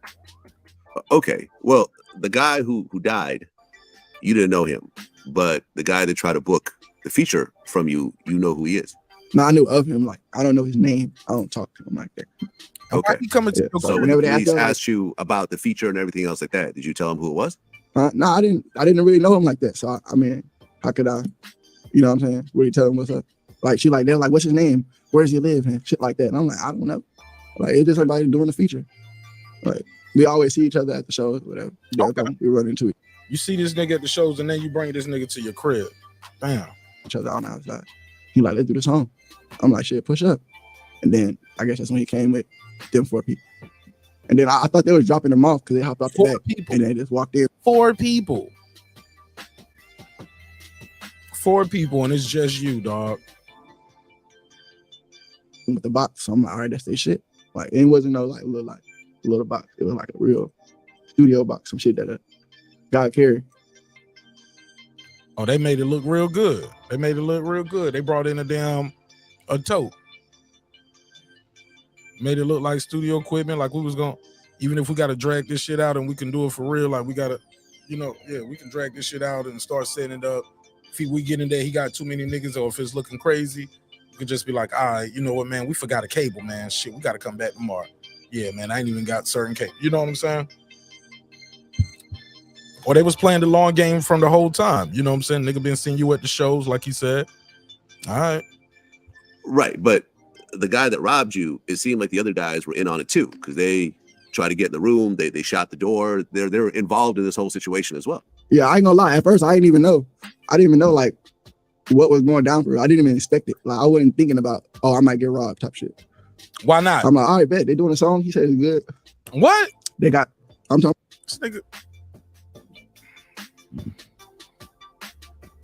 I gotta remind myself as I'm doing it that this brother just lost his life, because just sometimes hearing the conversation, I want to be too critical, but I gotta remind myself this young brother is no longer with us.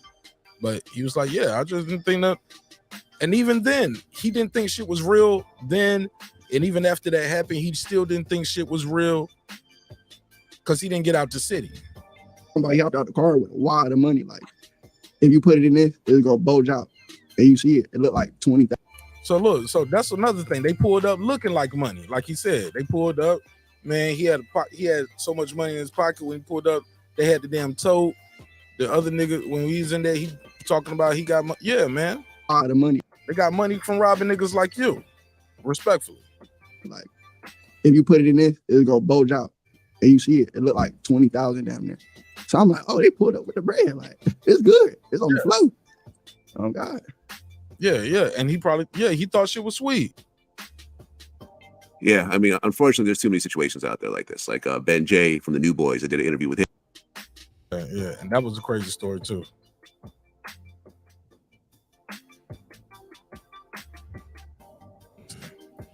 All right. All right, but damn, there you have it, man. Wow.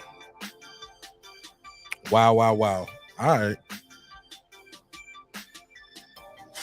I got a survey in the chat. Okay, he was 25. Yeah, he was young, man. Young dude. Super young.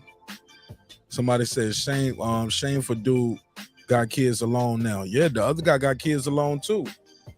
And it's one thing, like I said, it's one thing if niggas know what happened. Like, damn, man. Well, it's one thing for the nigga to die, right? And people know he died in the middle of a robbery. It's another thing, because the police ain't gonna tell the homeboys what happened, because the homeboys ain't turned themselves in, right? We never got to that part of the story. Did the other guys ever get arrested who was with the guy who died? Probably not, because this shit is still fresh, but they're gonna trace all this shit back. They'll probably trace that. They might have some trace DNA on some of those rounds that was on that scene with some of the rounds that was collected at this scene. The niggas might have used the same guns in the killing. You get what I'm saying? Might have used the same weapons from this shooting, trying to get in that door, with the other shooting when they killed this nigga, respectfully. So yeah, they'll probably piece that together with prints or trace DNA, because it don't take much. It don't take much, man.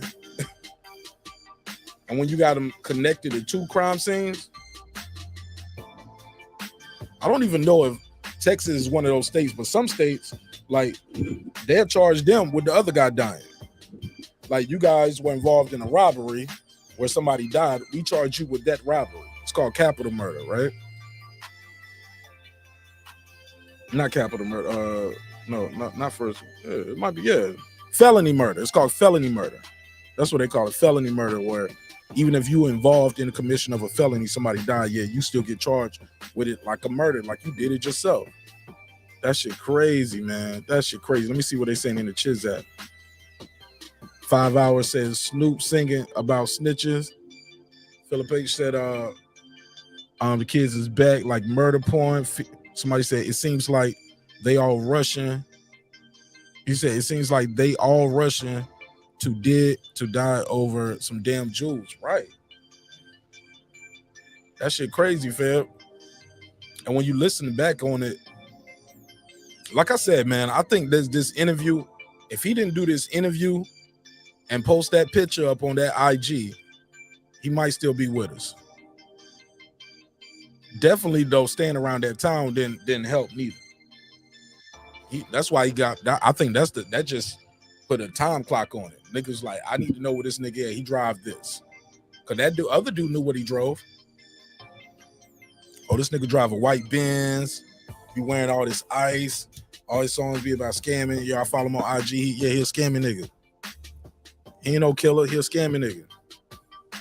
And then when he details the crime and talk about how the girl did the shooting, shit, man, that was it. Food Revolution said he should have been having this conversation with a therapist and no one else. He acting like this wasn't even real life. Absolutely. Vlad Feenan, listen to bullshit. Oh yeah, he do be like, yeah, he be into it, but he knows his audience likes it.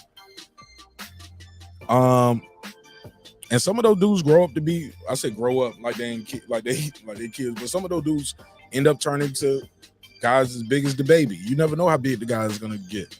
But he got an interesting story, or NBA YoungBoy. You know, you talk to these guys. He's doing the interviews. They are talking. Should he not ask certain questions? Is he wrong for asking questions? Because that's what they want to talk about too. They want to talk about that. They put it in their music. Them dudes got what they deserve for trying to rob the young man. Only one guy died from that. But the young robbed the young man, but 2 wrongs ain't never right. Absolutely. Absolutely. Somebody said Vlad, he on YouTube interviewing people. Man, I forgot. Yeah, man. Shit. Every now and then you get reminded when stories like this happens. Like, yo, people are still going on Vlad and they are still dying. He said it's called Rats, Philip H. Let me go to this next story. You could have been right, Nash, but it was real envy, apparently. Absolutely. People just want to take something from you. It's easier than going to grind and work for it, taking it from somebody. Somebody said Vlad must have had an idea these brothers will kill. I don't know about that, kid. It's bad. Food Revolution said Vlad lives vicariously through these rap thugs he interviews. I don't know. Put a case on it. Possible. Possible. Very possible. Or maybe not. Maybe he's just a capitalist. You know, I think he just capitalized. I don't think he lived vicariously through him. I think he might just capitalize off of it. Box of Conversation Red Joey said the only rapper that has handled an interview properly is Sugar Free. Yeah, I think Sugar Free did real good. He was like, yeah, he just moved on. He did not engage with incriminating himself. But this guy, keep in mind, didn't incriminate himself. He just told what happened. He just didn't really have any tact. He maximized that platform to its full potential. But I guess he didn't realize how strong that arm was, like Food Revolution was saying. He thought shit was sweet. Like he said, he didn't take it seriously. He said, man, well, this about to be straight, man. I ain't think nothing like that was going to happen. I ain't think nothing bad was going to happen. He didn't even know these niggas. And they didn't come into the crib. They got money like that. Go to book the studio. Hell yeah, we're going to do the promo for the studio right there too. We're going to do the whole shit right there. You send me your verse, I record my part. You send me the money, I record my part, send it back to you. You like it, we good. We'll meet up at the studio. We're going to do a listening. We're going to mix it down. And during that part, we're going to do an in-studio performance. That's your video right there, nigga. We out of here. Holler at me when you get your bag up and you want to come back and do it again. Fuck with me. But all that coming to the crib, nigga. What? It never heard of it. Vlad is like an agent provocateur. I can see your point of view on that, Dennis. Shout out to Dennis Zims. Food Revolution said, Boss Conversation Reggie Owens. I really like that Sugar Free interview he did. Yeah, Sugar Free was dope. All right, let's get to this next shit, man. What we got on the docket left, man? I spent a lot of time on this shit. Real or rat? Real or rat? Shit going on with the Troy Ave situation. If you're not familiar with Troy Ave and taxstone, if you know anything about this, go and press A in the chat, like, A, I heard of this, or B, nah, brother, never heard of it. It never heard of it. So give me an A if you heard this, give me a B if you did. So I'll at least know what I'm working with right here as far as the room. Anybody know about Troy Ave and taxstone? Y'all know what's going on with this case? I'll refresh it. Y'all moving too slow. Y'all moving too damn slow. Philip H. also, he said also, I think so. I don't believe in. He said also, I'm gonna just put a star right here so I can go back to that. So also, sometimes podcasts don't believe the people they interview are going through real life situations until stuff like this happens. I don't think they care, Philip H. I don't really think they care. They did their job. You wanted the interview, I gave you the interview. You know what I'm saying? Now, granted, do you, like, have I done interviews and people said certain things that I took down or took out? Absolutely, because it wasn't a live. But if it's live, it's live. You know what I'm saying? Somebody got it, even if I don't. I could take it down. Somebody else don't already dub the shit because they know the interview is coming, you know? So it is what it is, man. But I don't think they care neither. I think they care about doing their numbers. They do the interview. You like the show, you like the show. If you don't like the show, you don't like the show. But that's not their job to follow the career of the rapper and make sure he's protected after that. Speaking of protection, y'all heard about the guys 6'9", the guys who jumped 6'9" got arrested. Kid is back, said A-, you hilarious. Somebody said, or C, just a little bit. Okay, all right, we'll do a quick recap. No, Vlad does his research. Okay, He said, no, it's not Vlad's job to protect some other 25-year-old. Yeah, I don't think so neither. Yeah, protect yourself at all times. All right, boom. All right, let's speed through and go through some of this shit real quick. All right, let's give an update on Troy Ave and Taxstone, and it was a shooting at Irving Plaza. I'm gonna type this in real quick. Let me see if I get a video. All right, here we go. Irving Plaza shooting. And we'll do a quick recap via damn, this shit was 6 years ago. 6 years ago. Damn, that's how long this man's been. It's been a long time. All right, let me play this. Let me play this clip, and I'm to give you guys an update on everything that happened with this Irving Plaza shooting. And I'm gonna recap after this news clip. So I give you. Good evening, I'm Dana Tyler. We begin with that. Because what's happened is Taxstone is now in jail, though, which is the guy on the left. Troy Ave, the rapper, is on the right. Troy Ave security guard, Banger, Mr. McFadden, lost his life that night. Some point during the struggle, Troy Ave recovers the gun. He follows Taxstone out, and he's now firing the weapon. He's arrested and charged with that weapon. Later on, Taxstone pleads guilty to having the weapon, so he's already going to get time for that. He's a felon in possession of a firearm.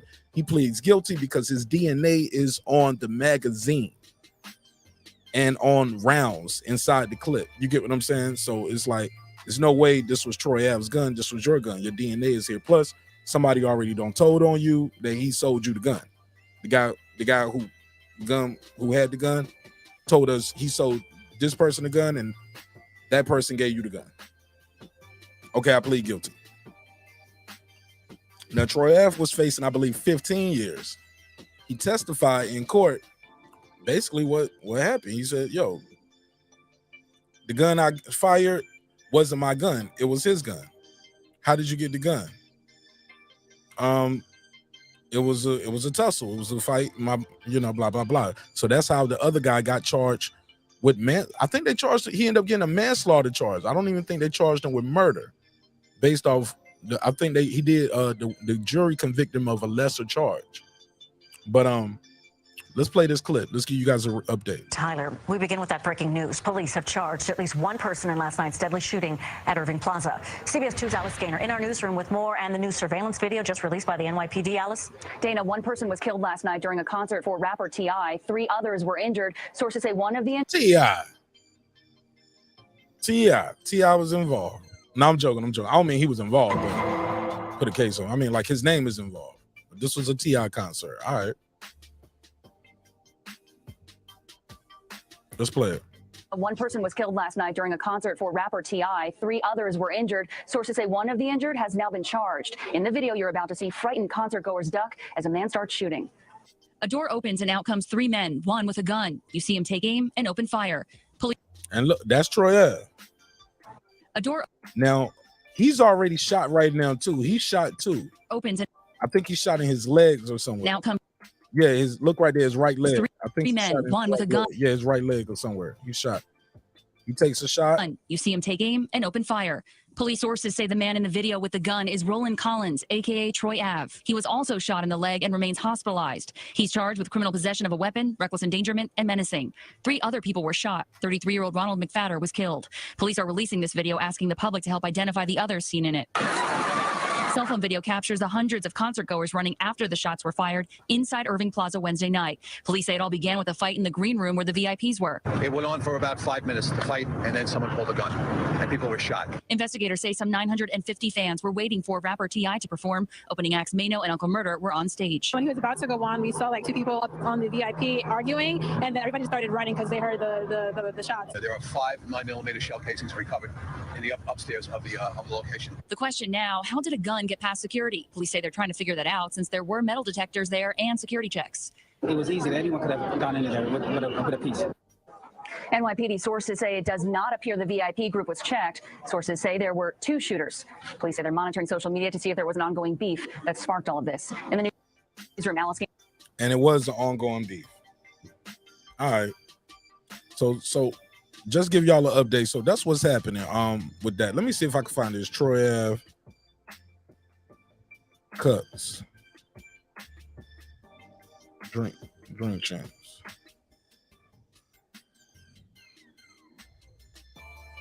Let me see.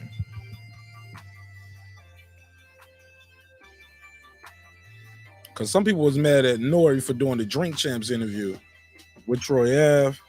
And Troy Ave was up there talking about the shooting. Let me see. Okay.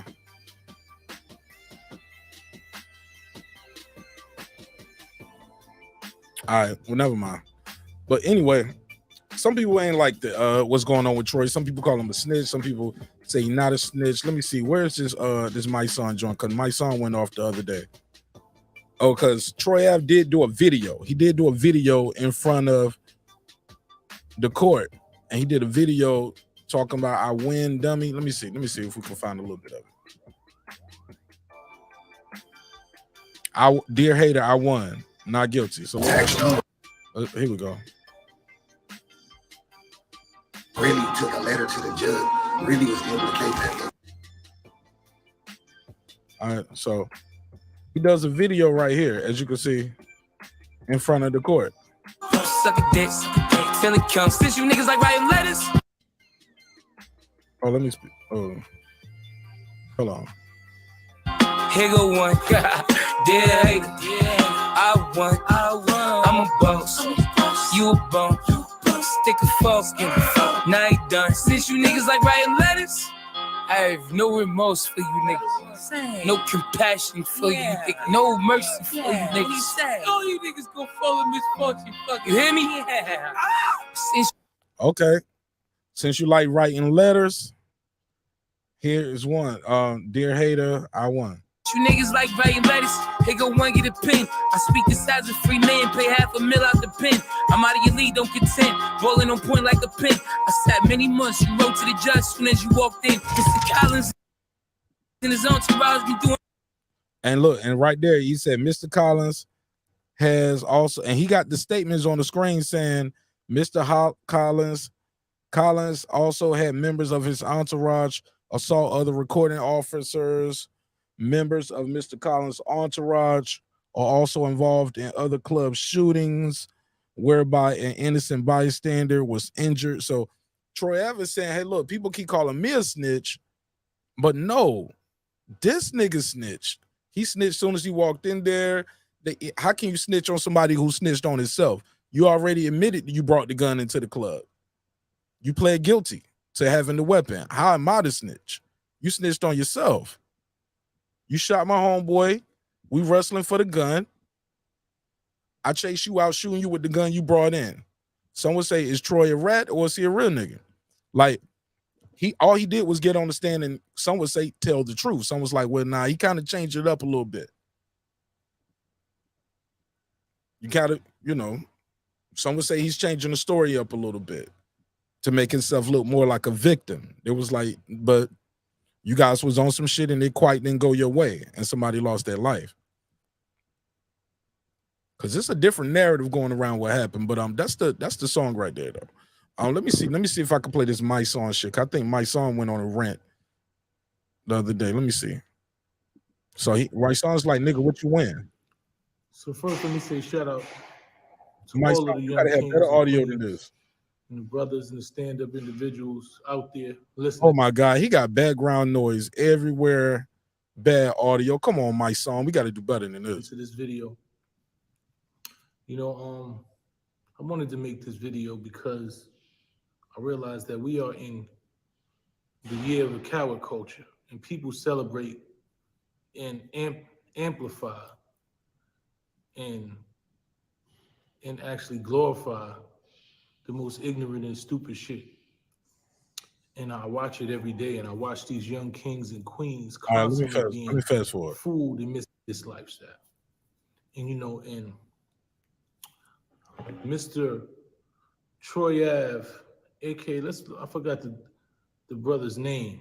We're gonna get his full name, because what happens is when you live this fake lifestyle so long, you gotta be called by your name so you can start to come back to reality. So his name, the brother's name is Roland Collins. So Roland Collins is one of those individuals who has lived this fake lifestyle for so long and sold this fake lifestyle to the public for so long that it actually caught up to him.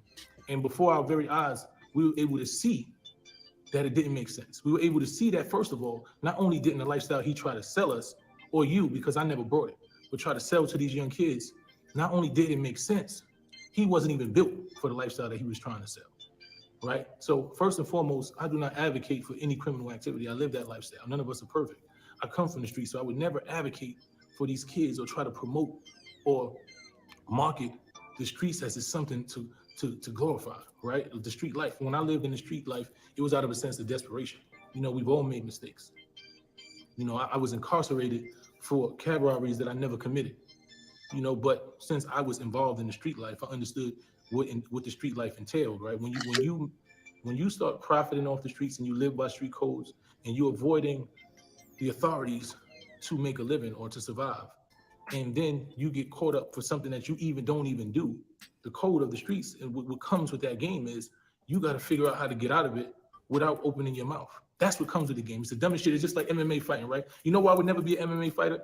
Because I think it's the dumbest shit watching dudes get choked up and slammed and choked to submission and beat all up, faces bruised and all that. To me, it makes no sense. But when you sign up for MMA fighting, you can't call the police when somebody beats you up, right? You damn near die. You can damn near die.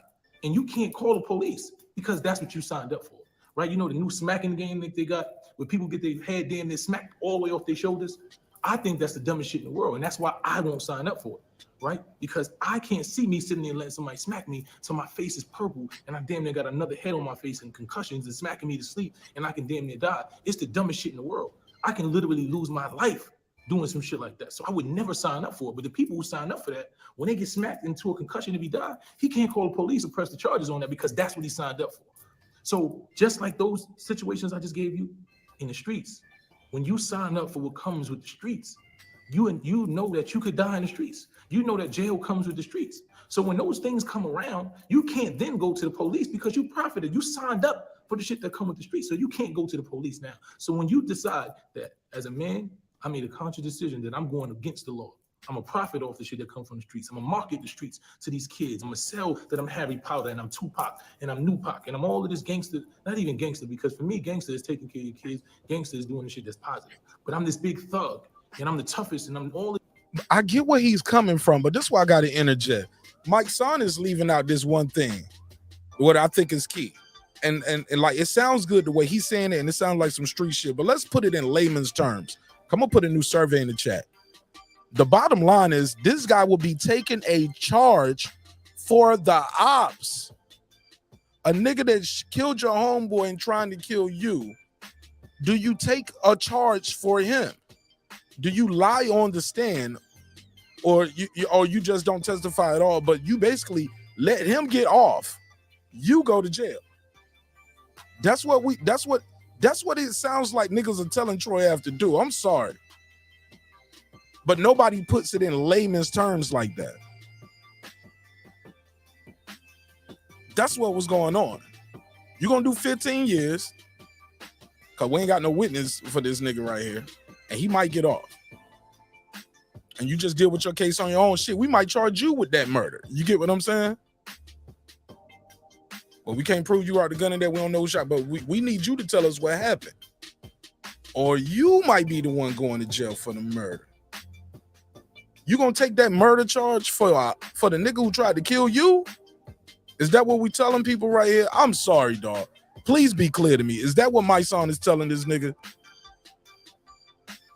Is that what he's saying? All right, let me play some more of this. That's crazy. You ain't got to like Troy Ave, but you can't tell a nigga to take. He ain't up there talking, yeah, be a John Gotti type nigga. You signed up to that. This nigga ain't signed up to be no John Gotti type nigga. Let's stop there. He ain't pricked his finger and took no oath like that in those streets. Not that I've ever heard of it. Never heard of it. Never heard of it. I heard this nigga rap about selling drugs. That's what I heard that nigga rap about. I never heard this nigga talk about like, yo, I'm John Gotti, the mobster type nigga, and it sounds like they telling the nigga go to prison for your ops. Listen to this. Harry Potter, and I'm Tupac, and I'm Nupac, and I'm all of this gangster, not even gangster, because for me. Right. So you caught yourself, because he did say he was Nupac. He was talking about being Tupac. He wasn't talking about being no murderer. Tupac wasn't no murderer. Hold up, but let me take it back. Listen to what my son's saying here. This is my first time hearing this shit right here. And I got to disagree with my son. It sounds like you telling this nigga to take the charge for taxstone. You can't go to the police now. So when you decide. He didn't go to the police. It ain't like he like, oh, the police, he trying to get me. No. The police are going to come to you because you got a bullet wound and you in the hospital. The police are going to come to you because your bodyguard is dead. You get what I'm saying? I believe he was on the bill to perform that night. The police going to come to you. Your bodyguard's dead. You're shot. We need to talk to you. Police going to come to you because you on camera shooting that gun. Your fingerprints on the gun. Police going to come to you. And when they do you take the charge for the nigga who tried to kill you? I'm just curious what y'all going to say about that. I'm just curious. That as a man, I made a conscious decision that I'm going against the law. I'm a profit off the shit that comes from the streets. I'm gonna market the streets to these kids. I'm gonna sell that I'm Harry Potter and I'm Tupac and I'm Nupac and I'm all of this gangster, not even gangster, because for me, gangster is taking care of your kids. Gangster is doing the shit that's positive. But I'm this big thug. Trying to clean it up. I'm the toughest and I'm all of these things. When you start marketing that and you profit off of that lifestyle, to then decide. Man, she said, Mark, that street code, you trying to apply logic to street code. Like, yeah, I'm gonna go to prison for my ops, nigga. That you want to utilize the police to settle disputes that you start is cowardly. It's not about crime, it's just being a coward, right? Because a man is supposed to stand on what he's standing on. If I say this is what I am, then that's what I am. I'm not just that when it's good for me, I'm that when it's bad for me too. So Mr. Roland Collins sold you this lifestyle, being Harry Potter, right? He sold you this lifestyle for years and years. And it's not really personal. See, I take it personal.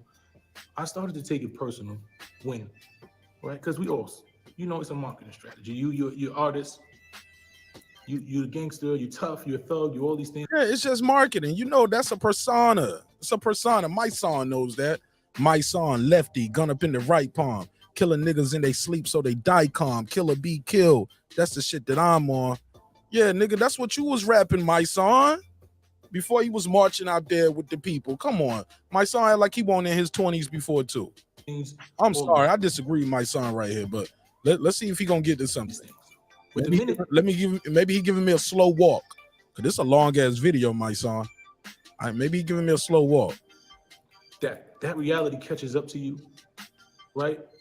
And you cause somebody to lose their life. You almost lose your life 2 times. And you still trying to promote that lifestyle like it's some good shit. You're a clown to me. That's what he said. The streets was a myth. I remember Troy Ave came out with some shit. He was like, yo, the streets is a myth. Streets is a myth. You know what I'm saying? And people gave him a problem with that too. You know what I'm saying? I got his hat called say God's work. I got a beat called God's work. Shit is fire. It becomes personal, right? I personalize it because I know these kids are watching you and they don't have the discernment to understand that shit you talking don't really make sense. Just like when we look at 6ix9ine situation, he sold all of this shit and then a few days ago we watched him get beat almost to a pulp because he wasn't who he said he was. He never was who he said he was. But the incident and these kids, that could have happened to anybody though. When it's 3 or 4 on one, niggas got the jump on you. You just in a sauna in LA Fitness and your triple fat goose and a bubble coat. A bubble coat and some booty shorts. Like, niggas got to jump on you. They got to jump on you, my son.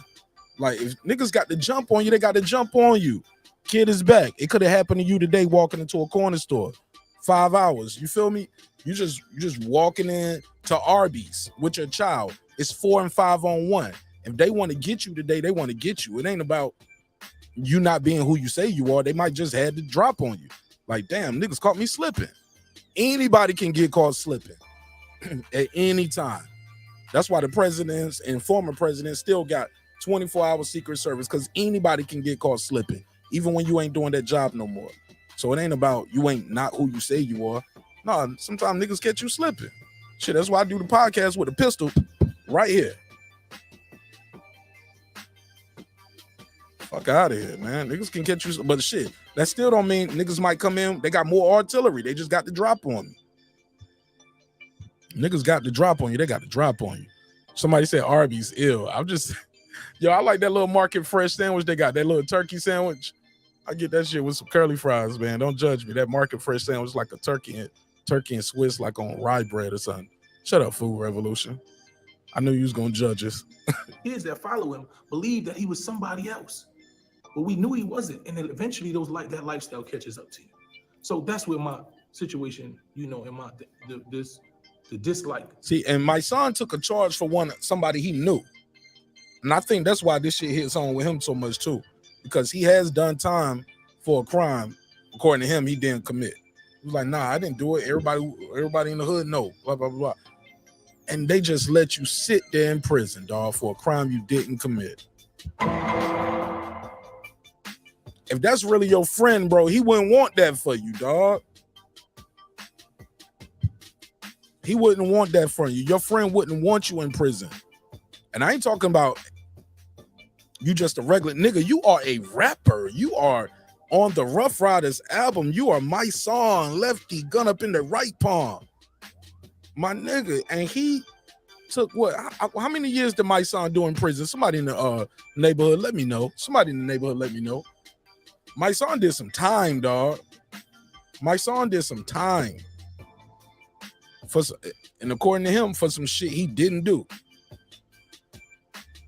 So maybe this subject hit different from him. But like I said, man, your homie wouldn't want. He did a dime. This nigga did a dime, fam. What? You never heard of it. For a nigga that's supposed to be your friend. Even if that nigga was telling me like, bro, man, I might get life. I was like, nigga, we can fight that because I'm gonna have some money. I'm a rapper now. I'm a star. But mysonne lost his career, nigga, behind that shit. I'm sorry, his career was done. By the time he got out, Rough Riders weren't where they were no more. I think it was some robberies. They say he took a charge for some robberies. Like, I think niggas were robbing cabbies and shit. Came not for Roland Collins, but for the lifestyle he was trying to portray. Let's speed this up a little. You know, so he's made this video about me and it's funny and all of these things and it's cool because he wasn't built to deal with, right? They almost took his life 2 times. All right, we know that. You took. All right, fuck that. This shit ain't even that funny. You can't even deal with it. You here to prove some shit in the street. But at the end of the day, if a man is willing to do that and take the consequences that come with that, I don't have to agree with it, but I have to respect that man because he said who he was. The problem is you still, after damn near losing your life. Hold on. What did he say about tax? And say no, Troy Ave did that. Hold on. Not saying he shouldn't go to jail. Everybody. Hold on, let's go back. You're the toughest person when you know the consequences come. You can't even deal with it. See, because he keep repeating that. Like, it's 9 minutes in, and he said that several times. Like, Troy Ave is a persona. Like, you had to look up his name because you don't know Ronald Collins. You know Troy Ave. So Roland Collins ain't never said he's that, right? You get what I'm saying? Like, you talking about the rapper need to separate the persona. Sometimes the fans and the people need to separate the persona too and realize these people are entertainers. Look, that nigga's a rapper. This is what he do. Like, when we see, that's what I always tell people too, man. Like I would never want my son and daughter to be a rapper, yo. Be a singer, play the piano, play the cello, some shit like that. Like, yeah, play the piano, because that'll take you real far. It'll take you further to learn how to play the piano than learn how to put some bars together, in my opinion. Because here's the deal. Here's the real for real. Rap is one of those things, not only do you got to be good, right? You better not have no ghostwriter. Not only you better not have no ghostwriter, you got to be this nigga all day, every day, 24 hours, 365. Every time I see you better look like the video shoot, nigga. What the fuck? Never heard of it. You never heard of it. Oh, man, I'm just warming up, man. We're going to get somewhere tonight. I'm not to be played with. These black men are not here tonight to be played with. They are here tonight because they want to change in their life and they want to change in their community. Absolutely. I'm going to give y'all some bars tonight. I'm going to give y'all some real shit. I'm going to give y'all some real shit, fam. I'm gonna give you some real shit. This shit is dumb. It's dumb on all aspects, and I like my son and I respect my son, but my son is wrong right here. No, y'all are wrong for believing Roland Collins is gonna be Troy Ave 365. No, that nigga want to go home to his family, go home to his kids. He's not about to take no prison sentence for a nigga who just shot him. You are the one that's crazy if y'all think that's what's gonna happen. Y'all are crazy if y'all think a nigga's going to prison for a nigga that tried to kill him. Are you insane? No, man.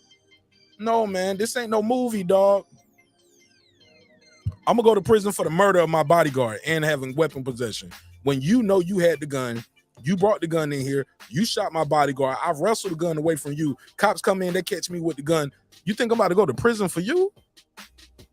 I'm telling you, man, I don't see Roland Collins doing that. That's what Troy Ave, the rapper, would do. That's crazy.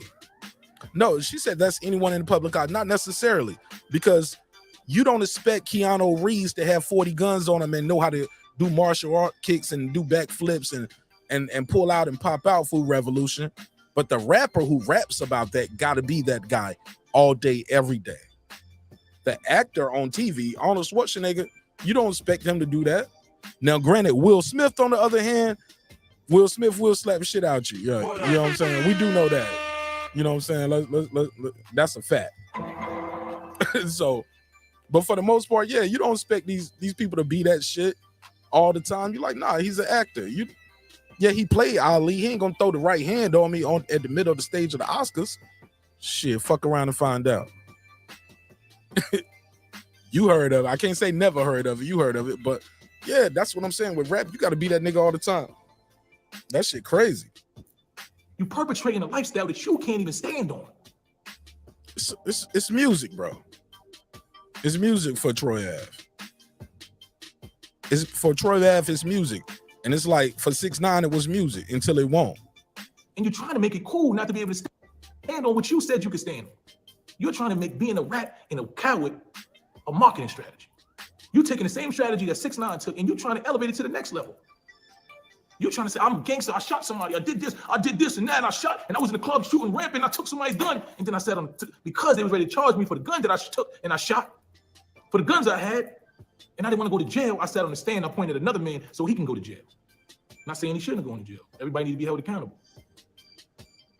But I see that man being held accountable for what he did. I didn't see that man go in the courtroom and get on the stand and say, no, Troy Ave did that. I don't know taxstone and don't care to. No disrespect to him. But we boycott black murder, so the fact that a man lost his life, people need to be held accountable, and that's what it is. But I know. At least he said that. Where's that long video? See, that's my thing too. Where is that long? He should be doing this long video about the guy that killed your friend.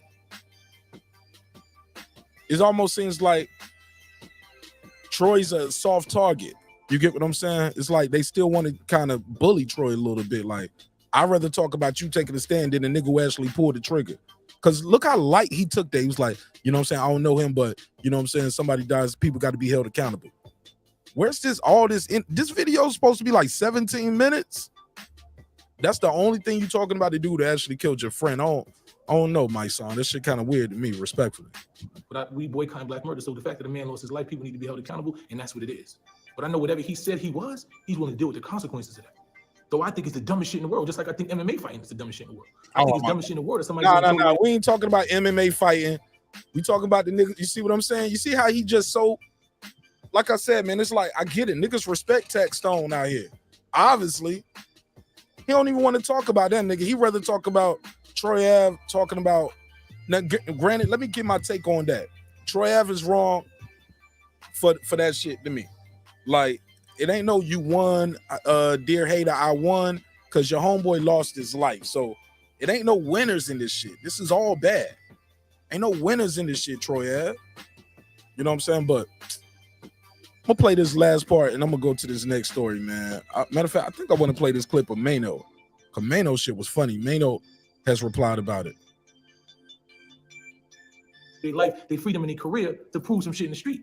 But at the end of the day, if a man is willing to do that and take the consequences that come with that, I don't have to agree with it, but I have to respect that man because he said who he was. The problem is you still, after damn near losing your life 2 times and causing somebody else to lose their life, you still selling the same lifestyle. What are you winning, beloved? What did you win? You still making songs. You still on here talking about my family and fuck my family. You still inviting the same energy that almost lost your life and got you to lose your friend's life. You still inviting that same energy into your life. What did you win, beloved? Tell me where the win is in that. Explain to me what you won, because I don't see them winning it. When I lost my freedom, I realized I wasn't winning. That's why I left it. When I came home, I changed my message. How you almost lose your life, lose your friend's life, and still might lose your freedom, and you still telling somebody that you won. You still amplifying to these kids and telling them this message that you do a bunch of dumb shit that don't make sense, and somehow it's some tough shit, and you some type of hero. Where's the hero at? You making these songs? Are you giving these songs? The songs that you make in this album, are you donating it to the mother of the family that you lost? Did you even go to the funeral of the man whose life you lost? Well, we all know he wasn't safe at the funeral, and the brother had already did videos about shit, about niggas having a problem with him. So, of course, he wasn't going there because he wasn't even safe, man. Let's keep it a buck. I wouldn't have went neither. I'm gonna be honest. Niggas tried to kill me twice already. I won't go into the funeral like that, you know, unless I had motherfucking some real security, some big boy security. Can't just go to the funeral like that. You know what I'm saying? Because you got beef with the family. You ain't even cool with the family. Why you gonna show up at the funeral? The family mad at you. You get what I'm saying? But all right. Yeah, Maino got a video that's funny as hell about Troy Ave, but he gets into some shit too. Tell me the real shit you done. Tell me what do you win, beloved? These kids is watching you and they believe in this dumb coward, corny shit that you do every day is something to glorify. These kids is killing each other at 12 and 13 because you run around showing videos of you shooting and you think that shit is something. Nah, but you gotta but why not get on the guy who brought the gun in there? That's my thing. Where's this energy for tax, my son? You should have more. It should be more of this energy for Tax. Now, Tax can't speak for himself. Well, he can't speak for himself because he has done interviews from jail. But you should have that energy for the nigga who killed your homeboy. Not the nigga who was with your homeboy riding. They was riding together. He was the security.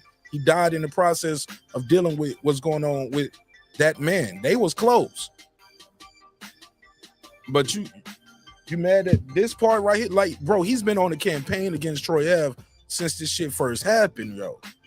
It's been a long part of this shit. Somebody said, nigga, white son watch too many movies. Say it again, Philip H. Say it again. Type that shit again. Literally. Type that shit again. Type that shit again, homie. But like I said before, though, that's my Floyd shit. Like I said before.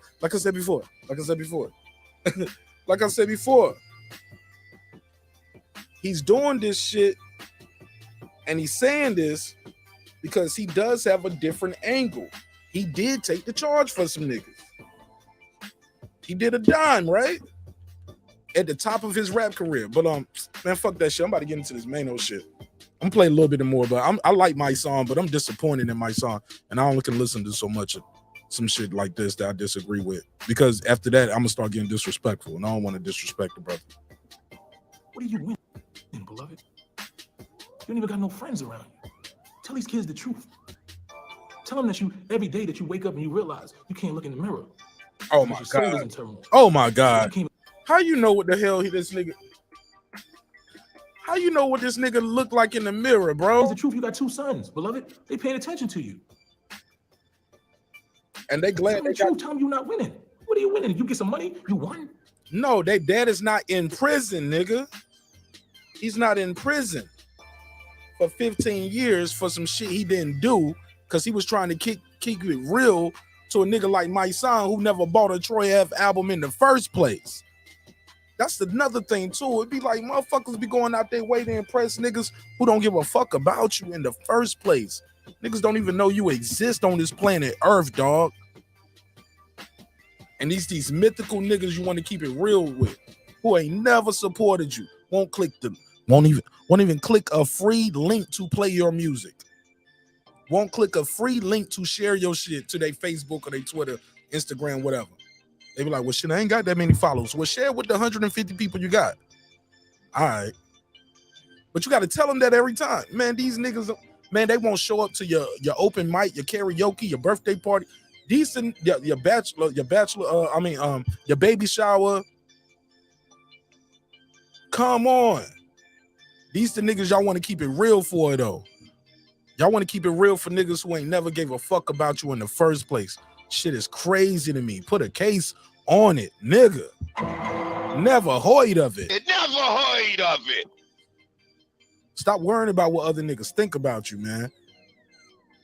And niggas want to keep these fake ass street codes sometimes. I'm telling you, man, these niggas are not about to die for you. They're not going to jail for you. They're not about to take care of your family.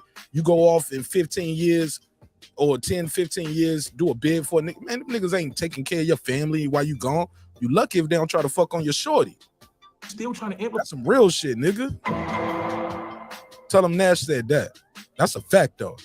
So I bring the same energy. I'm not gonna give you that energy, beloved. I just want you to understand that the message you're sending is wrong. And it's gonna be some young kid that believe the message ain't all the way on point neither, my son. You bugging, dog. This shit that you saying. All right, let me go to the next shit. And he gonna try to be you. And he ain't gonna be as lucky. The bullets ain't gonna go in his legs. He ain't gonna make it to the hospital. He ain't gonna be Superman like you was that got out the car. Tell these kids the truth, beloved. What are you winning? Have you went to that man's mother? Whose life that you caused to get lost? And apologize to the man? What are you doing for that people's family? What are you doing? What are you winning, beloved? What did you win? So go ahead, make some jokes. You can say whatever you want, but I can go outside peacefully. All right, I'm good on my son, yo. I'm good on my son. Let me get to this maino shit. Cause I love this maino shit. I'm looking for a good spot to bring it in at. Pause. You know what I'm saying? Looking for a good spot, but wait, you cry victim. This is what the but this nigga Maino is so funny and charismatic, and he gives. I like how he handles it. I think he's being super fair too. Maino puts Troy Ave in his place. Official video. Check this shit out. Now Maino, say what you want to say about Maino. Maino's a rapper, New York rapper. If I believe he's from Brooklyn, right? Brooklyn. He's a Brooklyn guy. Did his time for some shit. You know what I'm saying? He done did some jail shit too. Maino came out. He blew up with a song called "Hi Hater," and it was a good record. Maino had that other song. I believe it was called "Rumors." I think "Rumors" was the shit that blew him up. He was in jail, and when he came out, I think this shit was released in like 07, 08. Maino does the Rumors shit, and it was like talking about, yo, while I was in jail, I heard this. While I was in jail, I heard this. You know, and it was kind of reminiscent of 50 Cent's How to Rob, where it was a lot of name dropping. There was a lot of name dropping in it, but it was funny though. You know what I'm saying? And then he came out with High Haters. Okay, High Haters came out in 2009. Rumors was 2008. That was the first time I heard Maino, 2008, right? But all right, so Maino talks about this Troy Ave shit, and he keeps it a buck in here. He was like, yo, I ain't never said you was a rat. I ain't never said this, never said that. Because Maino is keeping it a buck too. Like, this shit is a very sticky situation. This is kind of crazy. The dude has already pled guilty to the weapon. Your homeboy is dead. Y'all struggling for the gun, and you get the gun and you chase the nigga shooting, and cops come to you, you got the gun, blah, blah, blah. They're gonna charge you with the gun, and they try and charge you with the murder of your homeboy till we figure this shit out. That nigga ends up pleading guilty to the gun. People already told on him that he got the gun. He pleads guilty, which is self-snitching, right? Pleading guilty is self-snitching. Don't let anybody tell you nothing different. You plead guilty, you told on yourself. That's self-snitching. So he don't take it to trial. He just bites the bullet on that. But his story, he's already made statements to the police.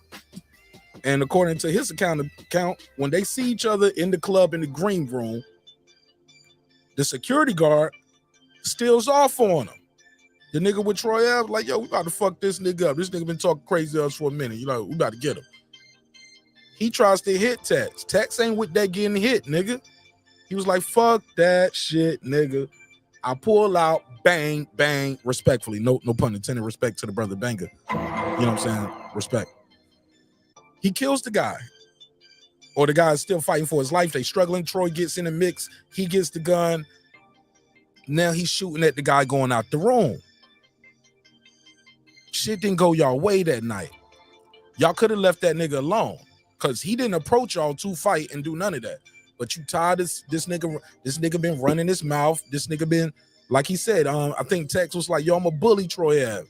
I think, let me see, Taxstone. Let me find this. Taxstone, Troy Ave. I'm a bully Troy Ave. Bully Troy Ave. Let me see if it, please tell me they got a YouTube short of this shit. Somebody please have a short of this.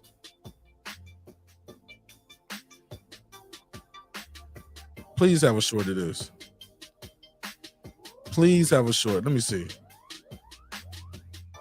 I know. You was wrong, Troy Ave. I ain't gonna lie. I'm not feeling it. Since this happened, I'm gonna hit Troy Ave to speak out. The streets want to hear from you. People call him a snitch, right? People said he's snitching. And I get it. Some people gonna like, yeah, that is snitching. Take it how you want to take it. I just don't think niggas are gonna. I think a lot of y'all are lying. I don't think y'all will take the charge for a nigga that tried to kill you. Let me see what Troy's saying right here. I go in the motherfucking clubs, niggas going crazy. In the clubs in the streets where they playing all the fucking trap music, all type of shit, niggas go crazy. Oh shit, that's Troy Ave. It's yeah, cause right after the like during the shooting, right before the shooting, during the shooting, and a little bit after, Troy Ave was still hot. I seen a spot in Atlanta. I walked in, and Troy Ave got a lot of love in there. I mean, I wasn't paying attention. I went upstairs to the rooftop. We was up there smoking, you know what I'm saying, some good gas. We popped some champagne. It was my homie's birthday. We had a VIP spot on the roof. But niggas was like down there performing this shit. We was just chilling. We weren't even there for that. But it's like a restaurant. What was it called? Niggas in Atlanta know too. Damn, man. It's like right on the Lucky. I think it was Lucky's Lounge. If you're in Atlanta, y'all know about Lucky's Lounge. Or the Luck Lounge. It's a Luck Lounge, Lucky's Lounge. I want to say it's Lucky's Lounge or Luck Lounge, but niggas in Atlanta know. But it's right there on the corner. They got the rooftop shit. You can see the city.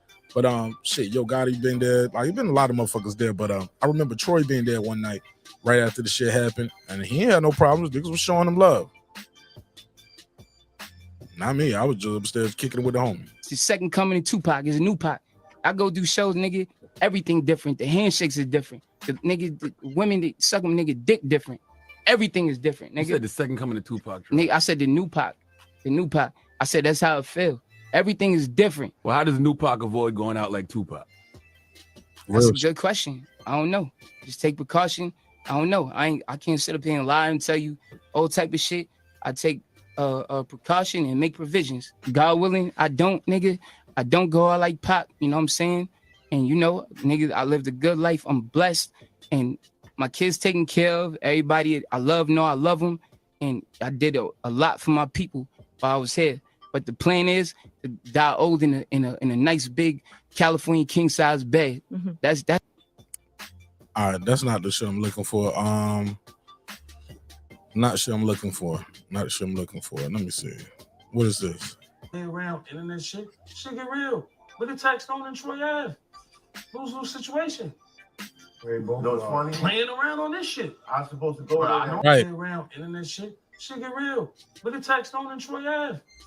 Lose situation. No, it's funny. Playing around on this shit. Right, playing around on these fucking podcasts. Shout out to Troy. Shout out to Tony Yayo. Playing around on this damn internet. I'm looking for the one where this nigga Tag said I'm a bully Troy Ave. Taxstone. When this nigga said I'm a bully Troy Ave. He was like, I'm a bully Troy Ave. Where is it at?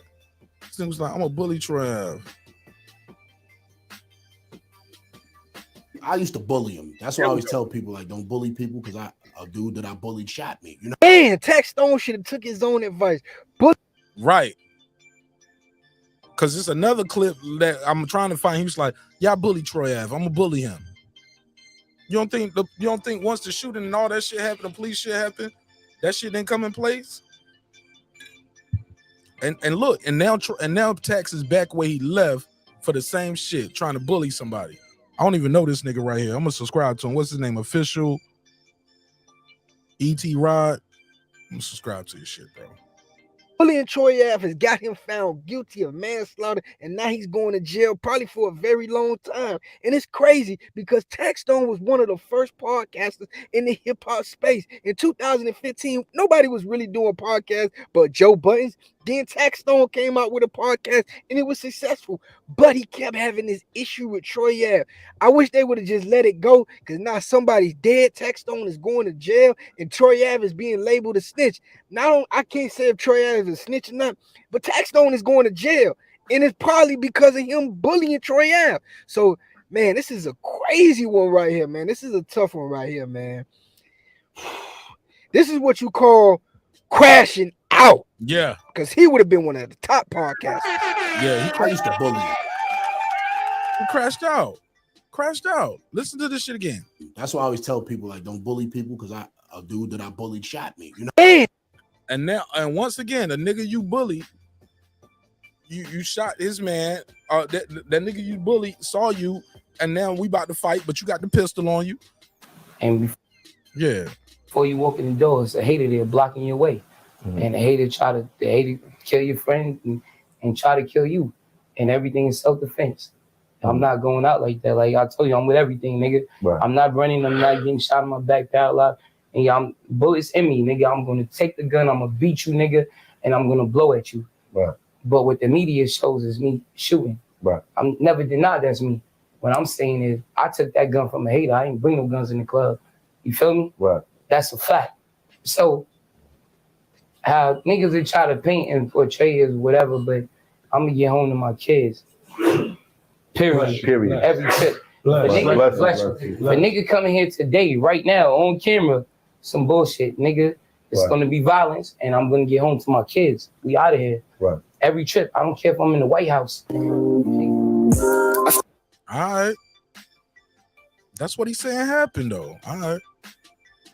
Let me see. This ain't even what I'm looking for, man. I'm trying to come on the show. I want to speak to Shock Glizzy because you know when Shock Glizzy got robbed, it was like a lot of internet people like that was like going in on him, like, yo, you got robbed. And I'm like, listen, nigga, any nigga could get robbed. Any given time. Any nigga.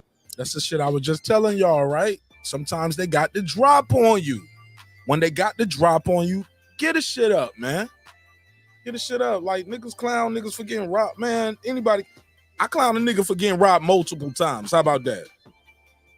Anybody can get got one time, and you lucky if you survive. Cause some niggas don't survive a robbery. Some niggas get gone that first time. First episode, last episode. Grand opening. Say it with me, chat. Grand closing. Every time, dude. So, nigga get got one time. I understand that.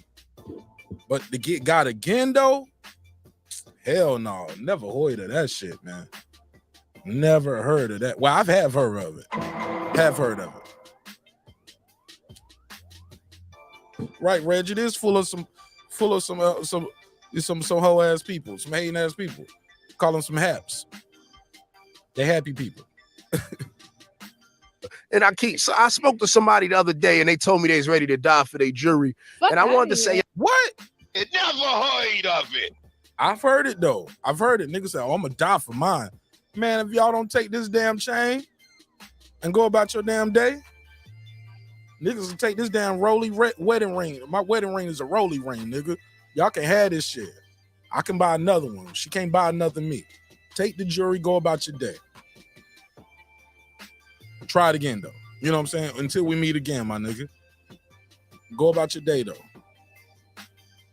But damn, dog. Like, niggas are dying for jewelry, B. That's crazy. Metal. That's crazy. Yo, my nigga, why, son? Right, like you can buy another chain. If you know you're willing to kill for your jury, don't be willing to die for it. Give it up, kill later. You understand what I'm saying? Of course. If you with that. If you ain't with it, call cops. Do whatever you gotta do. Get your statement together and all that. Exactly. Or go home and shut the fuck up. Don't die for this shit, nigga. Don't die for it, man. Don't die for it. No chain. For real. When all you could do is get some shows, flip the money, and get your like. It doesn't make any sense. Like I'm gonna kill somebody. You feel me? You can make a lot more money doing what you're doing, get another couple more change. You feel me? Like that shit. Listen, that's a fact. Yo, come on the show. I want to speak to Shock Glizzy because you know when Shock Glizzy got. Yeah. Gotta touch on it. My respect for Math Hoffa disappeared after recently when I seen Math Hoffa had Troy Ave on his show. I lost respect. I would never watch another Math Hoffa show again, ever. You know? Damn, China Mac. China Mac drew a hard line in the sand. You got a problem with the interviewer too. I'm saying just because if I have somebody on here, I'm not going to ask them about their open cases. I'm not going to ask them about anybody else's open cases. I'm not going to. Okay, fair enough. I get that. But I'm sure, I think you're drawing too hard of a line in the sand, China Matt, because again, you always have the right to say, nah, I can't talk about that. That's open. That's an open case. That's how simple that is. I ain't talking about no open cases, my nigga. How hard is that to say, Reggie? Kid Clientele, what up, fam? Boston Scholar, what up, though? Kid is back, still rocking with me. 5 hours is still in the building. Philip H., the all-time great, still in the building. Full Revolution. Like, come on, fam. Anybody got to tell you to not talk about an open case? You ain't gonna talk about that open case with the cops. Why would you talk about it to a nigga on the internet? What? Never heard of it. Never heard of it. Might give me that NHO in the chat if y'all still alive out there. Do that because I'm not trying to incriminate nobody. He said incriminate. I ain't trying to incriminate nobody. What did he say? Yo. He said I ain't trying to incriminate nobody. Nah, China Matt. You ain't got to incriminate nobody, but also too though, I get you. You don't have to ask those questions, but we all know when you bring Troy Ave on your show, that's what he's there for. The case is going on now. If he agreed to the interview now, also I think it's premature of homie to say this because you don't already know if what these guys talked about backstage. Unless you part of the production, don't judge. You can't judge unless you part of the production. If you ain't part of the production, please reserve your judging. Bars. And I say that because it is. I've done a lot of interviews. And before every interview, I ask them, anything off the table? Anything you don't want to talk about? Anything you can talk about? Sometimes they be like, well, what you mean? I was like, well, shit, well, you know this going on. Oh, man, I don't give a fuck. Yeah, that's what we're here for. Let's go. 9 times out of 10, they're going to tell you, man, just ask whatever you want to ask. And if I want to answer it, I ain't going to answer it. Just respect my privacy and move forward. I'm like, all right. Shit like that. That's how this shit really goes.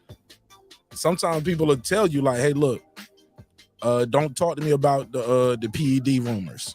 You get what I'm saying? Fair enough. And I'll talk to them about everything but that. You get what I'm saying? But if that's like the shit that why you here today, yeah, you like they know why they there 9 times out of 10. But 9 times out of 10, they want to clean that shit up too. Well, 10 times out of 9. See what I did there? They want to get up here and be like, yeah, nigga, ask me. Go ahead. I want the people to know. I want them to know I didn't cheat or I didn't do this. I'm innocent. All right, so let me play the rest of this. And I'm going to play the maino after this. I can't find the one I'm looking for, but it was like, yo, I used to bully Troy Ave. Nobody snitch on nobody on my platform for nobody else. So I can't rock with Math Hoffa's show anymore. I will never support that show again. I will never watch another expert opinion. My respect for Math Hoffa disappeared after recently when I seen Math Hoffa had Troy Ave on his show. I lost respect. I would never watch another Math Hoffa. You definitely gonna watch more. You definitely gonna watch more of it. When you got to do a video talking about, I'm not gonna watch this no more. You're gonna do a video about it, another episode. But then you're gonna have to say, "Well, I ain't even watch it. Somebody send it to me." You're definitely gonna watch it. I'm looking for taxstone. Let me see if this will be my last look. This will be my last look. I know what the video looked like, and I know where it's at. I just I don't know if it's a timestamp for it. I just know it's a long video.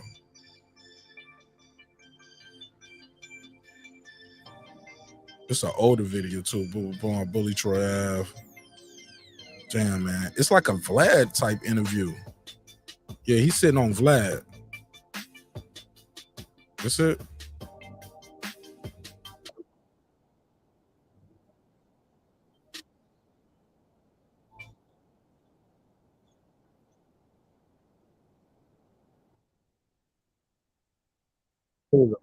I don't have an issue with Troy Ave. I think his music is mediocre, and he like tried to like portray this image that he was like making greater music than everybody in the city when he wasn't.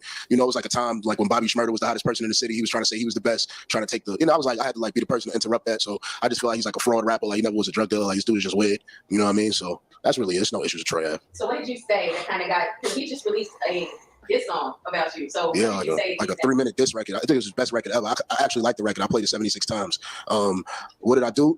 I bothered him for 5 years, like just on social media, just just calling him out on different things. You know, I bothered him for 5 years. I mean, he likes to bully like little scrawny white people, but when it comes to dudes, this he think to take him on, he falls back. So I think at this point he decided to attack me after 5 years of attacking him is because now I'm like on MTV and shit like that, and I have like a podcast that's jumping off tax season. So I feel like he probably just used that like, oh yeah, I know he ain't gonna jump all the way out the window, but he's not too smart.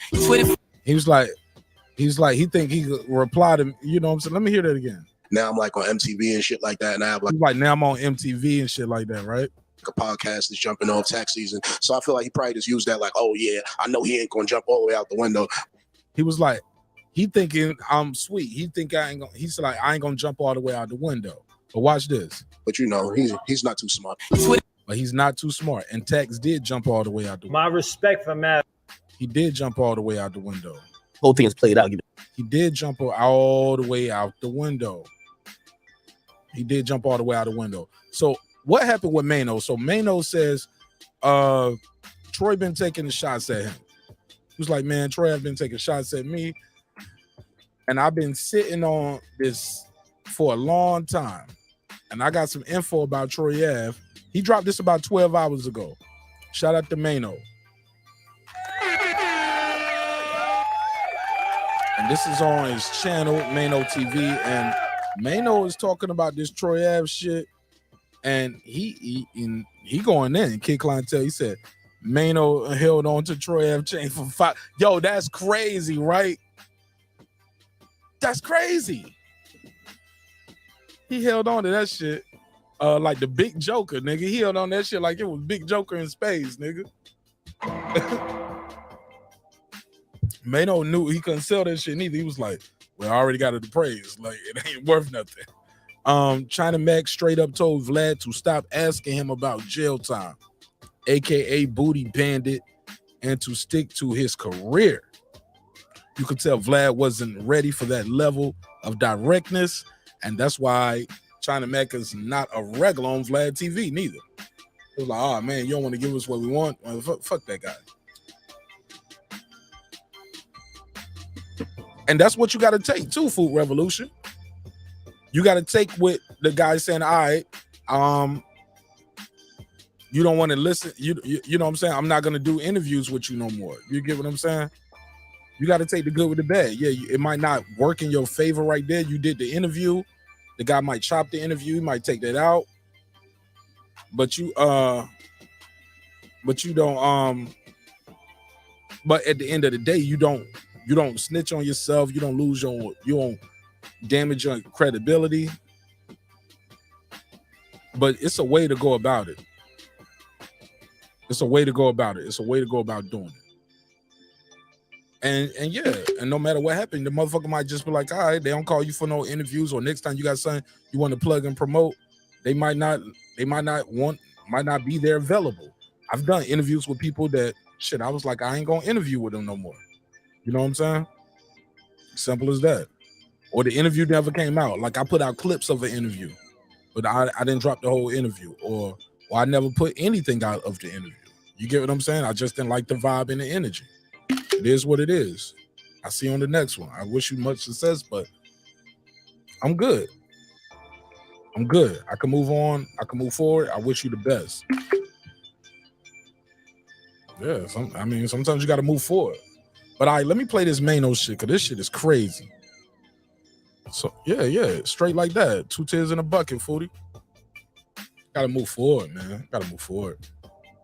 Let me get to this shit right here. Take this shit from the top, yo. This shit is a long interview, but it's entertaining. Shout out to Maino.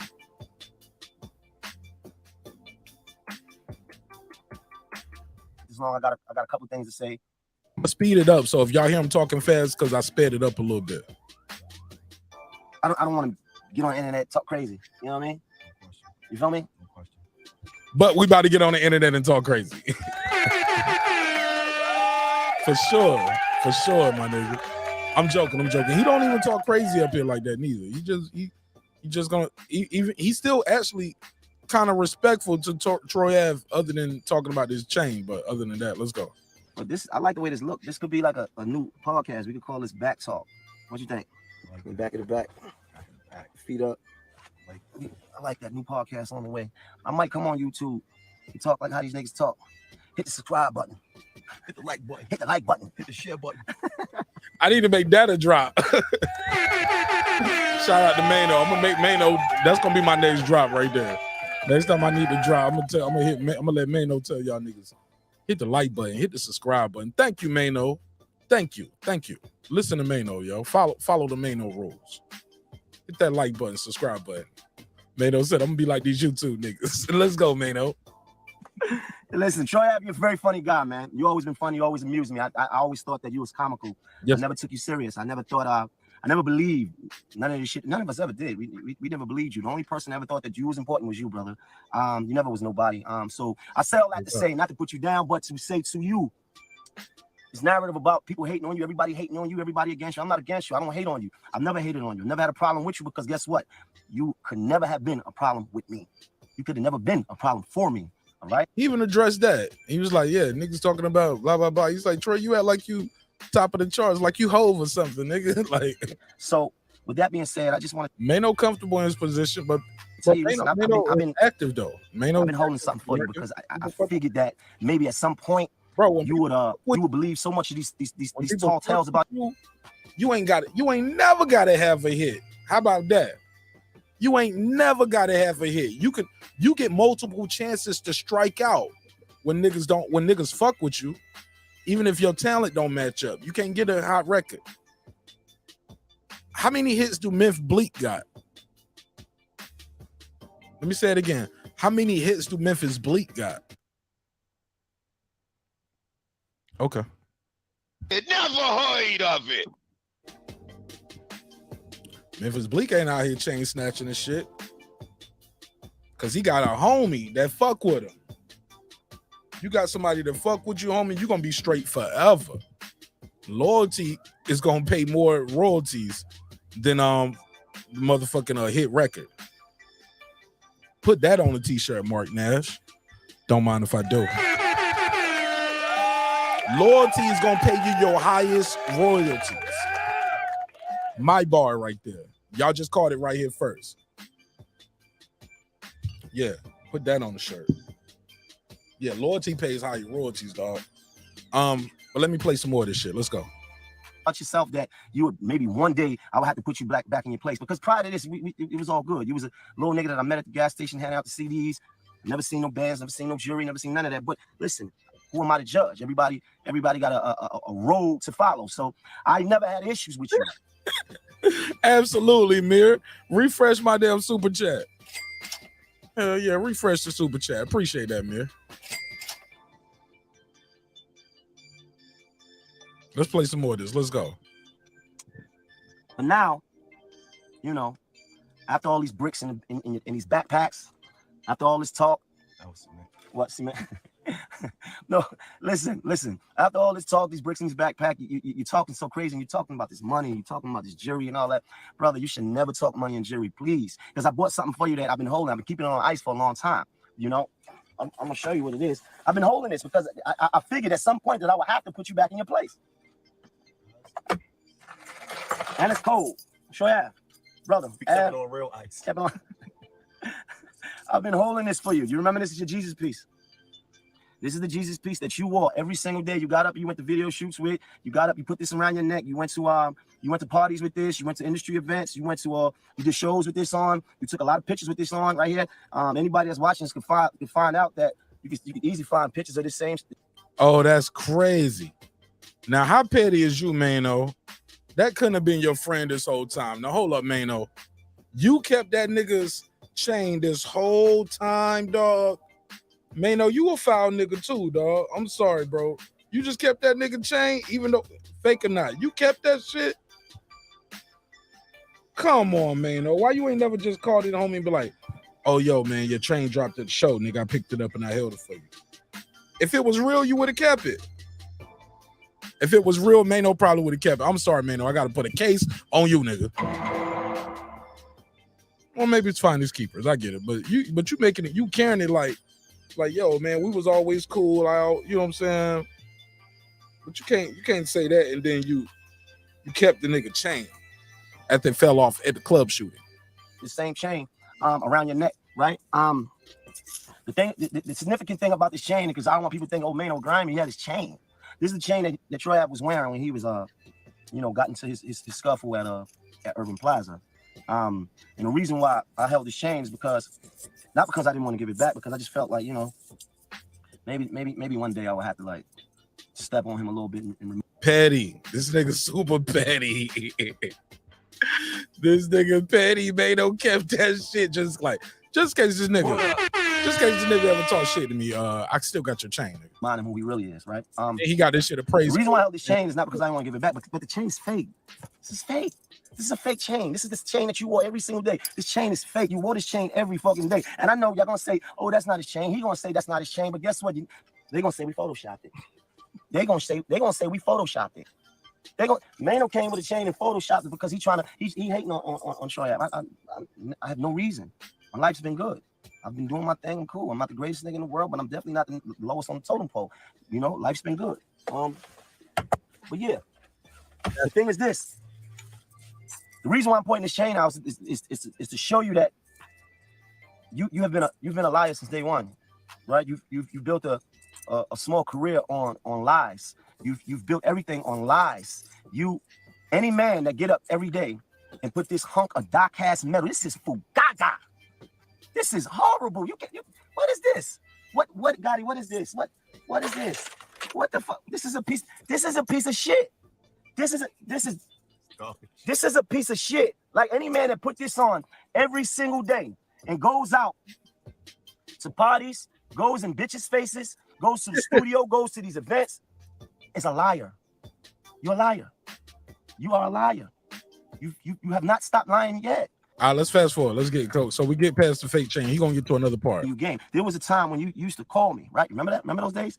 You used to say to me, big homie, yo, how you move around the industry, man? Like how you deal with all this fake shit? And I used to give you advice. I used to talk to you because you was all right. I talked to you like the little homie that you was. So I'm not gonna talk down to you like you are out because you're not. Like I said, you never have a problem with you because you're not a problem for me. I like that though. I do like that bar right there. I can't have a problem with you because you ain't a problem for me. But you are giving him some time though, Maino. You gave him some time right here. You gave him about a Family Matters episode right here. It's about 27 minutes. That's why I'm skipping through some of this shit. Let's go. You couldn't do nothing with me. All right. So with that being understood, I'm gonna give you some game. This is not about beef. There's nothing to see here, right? The fact that you made a decision. Here we go. On an op or whatever. Here we go. This is what I like what Maino did right here. Now, this is why I got to play this video. I was looking for this. Shout out to Maino. He kept it 100 right here. I do think he kept it 100. Now, listen to this. I'm going to give you some game. This is not about beef. There's nothing to see here, right? This is about accountability. This is about the fact that you made a decision to run down on an op or whatever it is, and you had a friend. Your friend was a very loyal brother, and pursuant to your decision, your friend lost his life. And I've yet to see you have any amount of remorse for that. And brother, as a leader, we all have the responsibility to make sure that when we go out, that we make sure everybody that we get home safely. I've yet to hear you say, yo, damn man, I made that call, and some of that blood is on my hands, right? But he can't say that though, and Maino's gonna get to that. He's gonna get to that why he can't say that, and why he probably shouldn't say that. But yeah, that's what I like. How you keeping the buck right there. Troy made that call. Yo, damn man, I made that call, and some of that blood is on my hands, right? Everybody's to blame but you. Everybody did it but you, right? And I want you to listen to me very carefully. No, I'm the type of nigga that if I run into a nigga that I got an issue with, yeah, I'm gonna get with it, right? But the difference between me and you is that I'm gonna stand on whatever it is, right? You can't make that decision, right? And when the decision don't go your way, you cry victim. This is.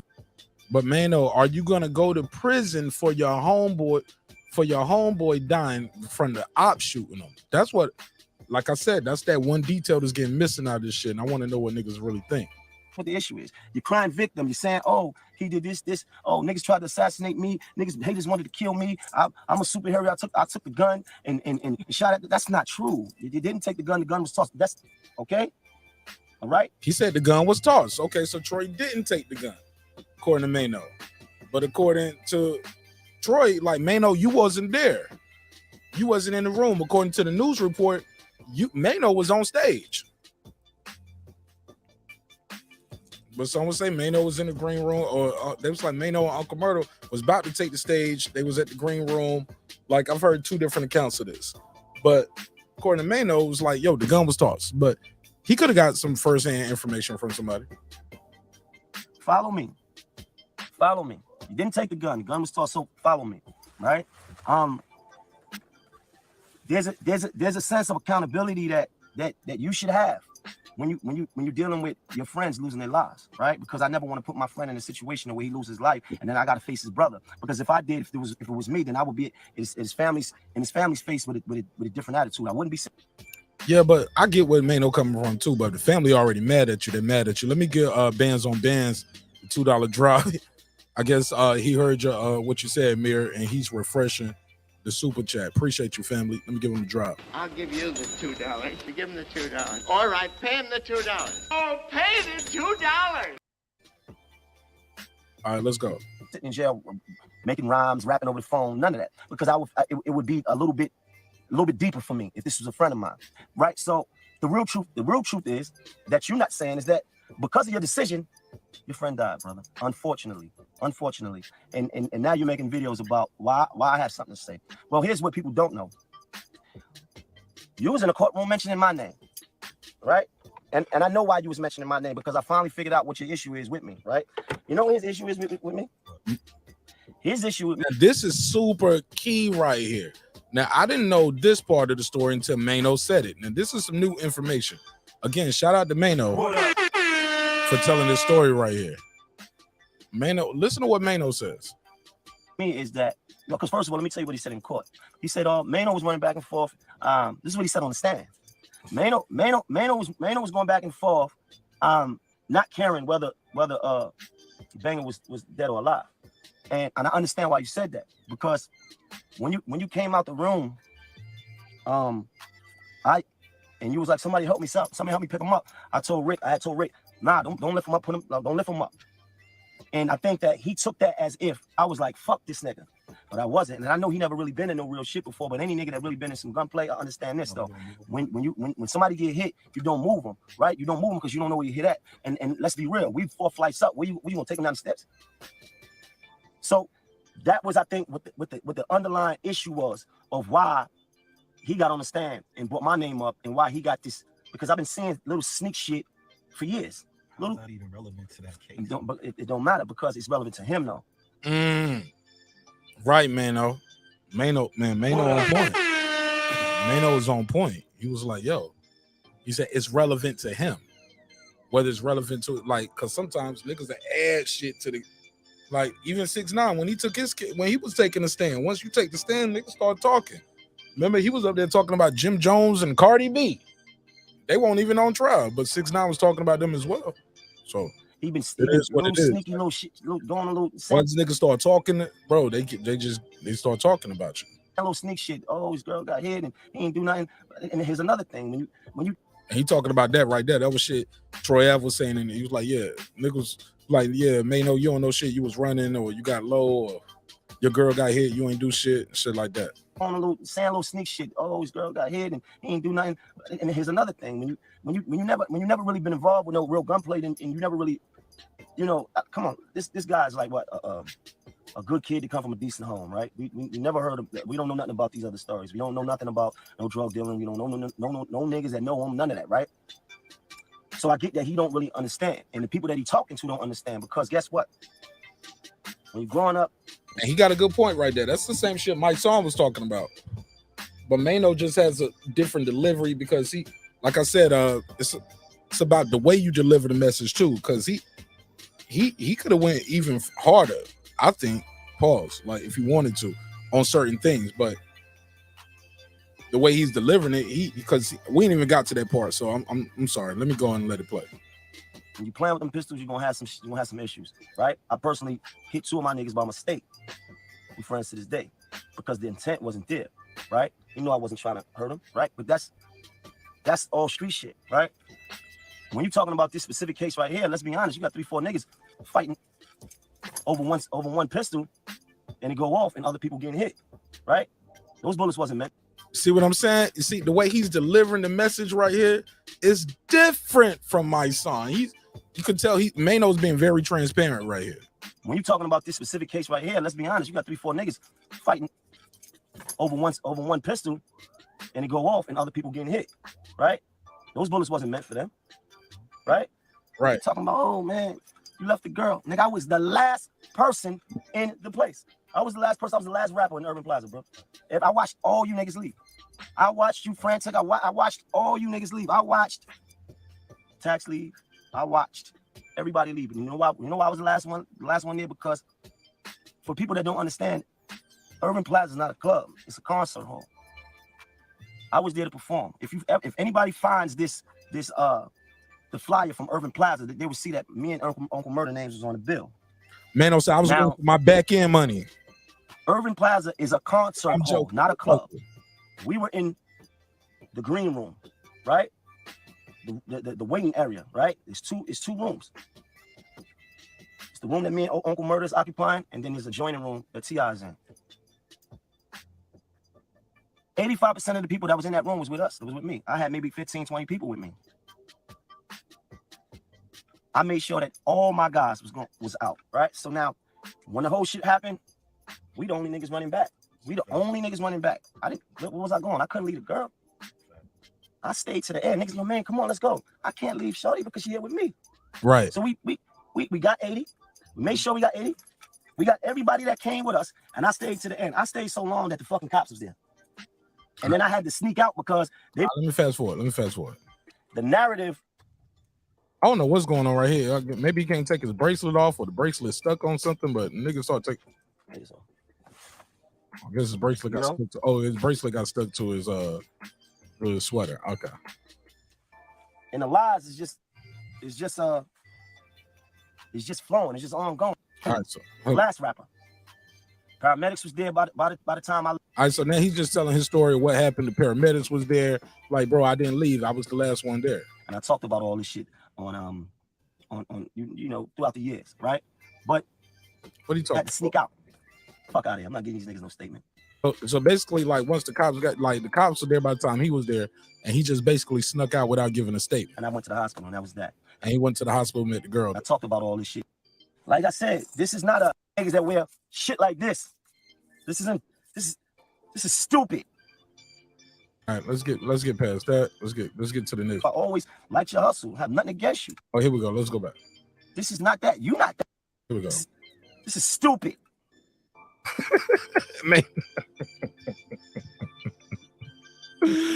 Yo, Maino was hilarious. He was like, "This is stupid." Yo, shout out to Jay Finley. He said, "Good show, bro. Thanks. I'm glad you liked the show, man." He said, "Thanks." He must be working on the road or something. Must be. I'll give you the $2. You give him the $2. All right, pay him the $2. Oh, pay the $2. You are welcome, but no, thank you. All right, let's go. This is stupid.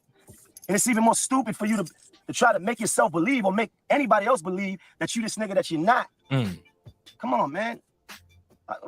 We all too old to be beefing on the internet, my nigga. We all too grown for that, right? This ain't that. This is not that. You not that. So this is not that. And I don't take nothing away from your manhood. You holding yourself down. You defend yourself. It's all cool. You on your hustle. I always like your hustle. I have nothing against you. But right is right, wrong is wrong. Right? We're not gonna continue to go back and forth about what my opinion is. Right? My opinion is a fact.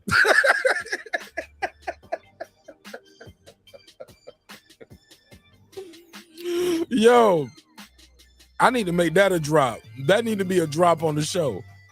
Oh my God. Can I make that a drop real quick? Y'all bear with me. Let me make that a drop real quick. I need that.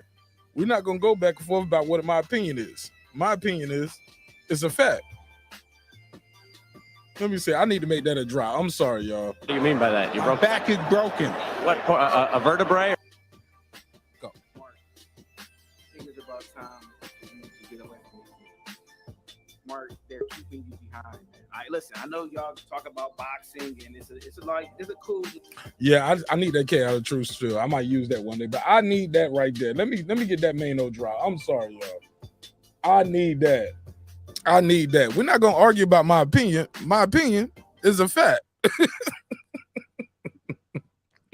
How many times we don't experience that shit on this show? Hold on. Let me get that drop real quick, yo.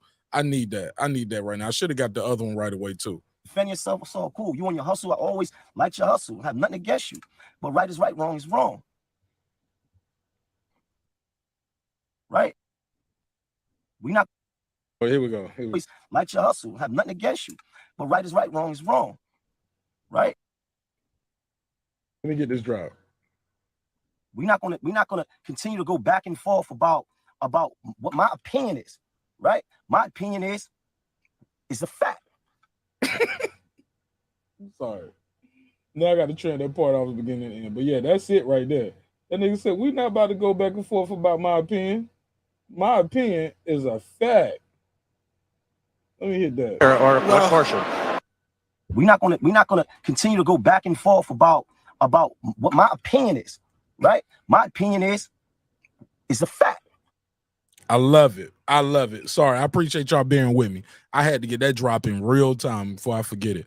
Again, shout out to Jay Finley, man. I'm gonna take that off the screen. Appreciate you. Yo, all right, let's go to the next clip. You niggas came in with the energy. It didn't go right the way you wanted to go, and that's that. Right? How about that? Now that's key. Now he's like, my opinion is a fact. Y'all came in here with some energy. The energy didn't go the way you wanted to go. Somebody lost their life.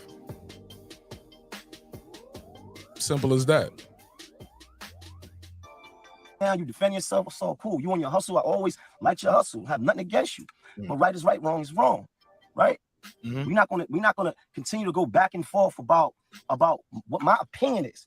Right? My opinion is a fact. You niggas came in with the energy. It didn't go right the way you wanted to go, and that's that. Right? I'm not saying you're wrong for having the energy. I'm saying just what it is. So if you came in with the energy, and I like that too. I like how he said that too. He was like, look, I'm not saying y'all wrong for wanting to do something to Tax because of everything that was going on. I ain't saying you wrong for that neither. I like Maino for this right here. This shit was entertaining on that part. Kept it a buck. Kept it 1,000 on that shit, yo. Stand on the energy. Your reasons for telling, your reasons for getting on the stand is because what? It's for two reasons. One, you wanted to get out of that situation with the guns that you was caught with, right? So that was your inspiration and your motivation for getting on the stand. Also, what a lot of people don't know is that in order for you to win that lawsuit, that keep in mind that gun that he got caught with wasn't his gun. He got caught with the murder weapon. And he didn't murder his friend. Like I think that was key that people leave out sometimes. Like those shit's the key. With the guns that you was caught with, right? So that was your inspiration and your motivation for getting on the stand. Also, what a lot of people don't know is that in order for you to win that lawsuit that you got in, you got to be a victim. Oh, we know about all that. Yeah, anything we know about that. We know about that too. We know about that. We know about that. You have this. You try to pursue a lawsuit. So that in order to win a lawsuit, you can't be in a. You gotta be. Hold on. She said. Hold on. What you mean? She said. At a concert with T.I., why is he in jail? What you mean?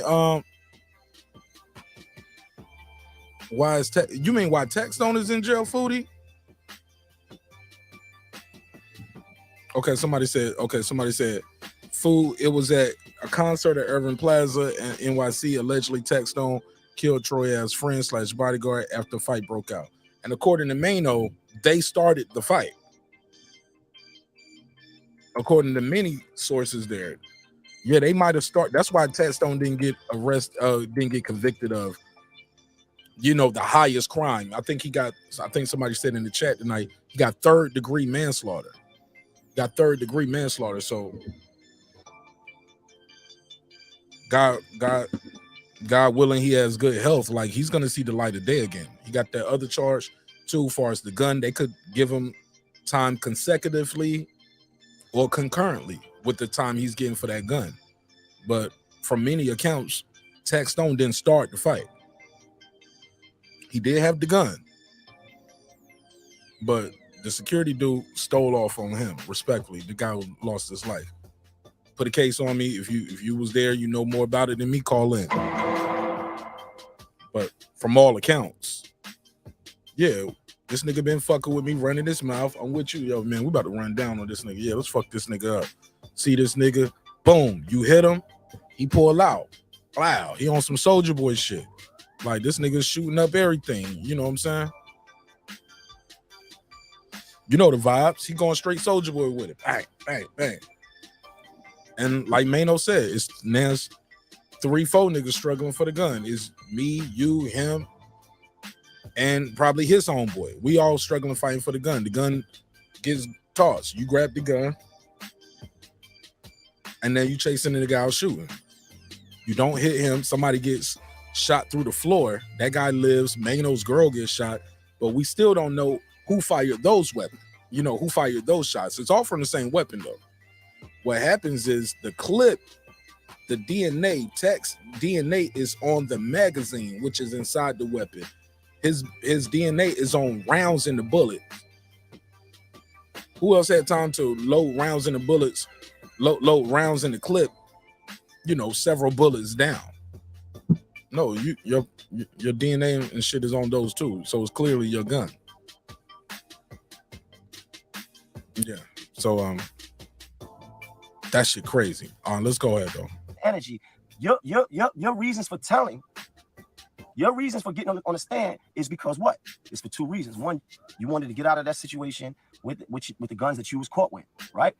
So that was your inspiration and your motivation for getting on the stand. Also, what a lot of people don't know is that in order for you to win that lawsuit that you got in, you got to be a victim. Oh, we know about all that. Yeah, anything we know about that. We know about that too. We know about that. We know about that. You have this. You trying to pursue a lawsuit. So that in order to win a lawsuit, you can't be in a. You can't be a perp. You got to prove that you was a victim, right? And he just did a video the other day. That's how we got here. Maybe you missed that part, Foodie. He did a video the other day. Said, "Dear hater, I won." Did a video talking about, "Dear hater, I won," and people are mad about that. It was like, what you mean you won? Won what? Somebody still lost their life, and you are out free doing the video on the court steps. Yeah. Worked out a deal with the DA, right? Here we go. Yeah, he did work out a deal with the DA. You gotta be. You can't be a perp. You gotta prove that you was a. Cause I think Troy Ave is suing the concert promoters. I think that was a Live Nation event. He's suing Irving Plaza. Like, he's suing people. Like, yo, I got shot in the venue. I was there to perform. I got shot. Somebody got a gun in here. I got shot. My homeboy died. Yeah, my security guard / bodyguard friend died. Yeah, it's a lawsuit going on, right? In order for that lawsuit, according to Maino, you got to be a victim. You have this. You trying to pursue a lawsuit. So that in order to win the lawsuit, you can't be in a. You can't be a perp. You gotta prove that you was a victim, right? And you worked out a deal with the DA, right? To get, I don't know, he recommended what, 1 year when you was facing way more than that or whatever. Those the guns that you had. That's the reason why you told. Is because the truth of the matter is you could have not got on the stand and whatever was meant to happen was gonna happen, right? Man, what was going?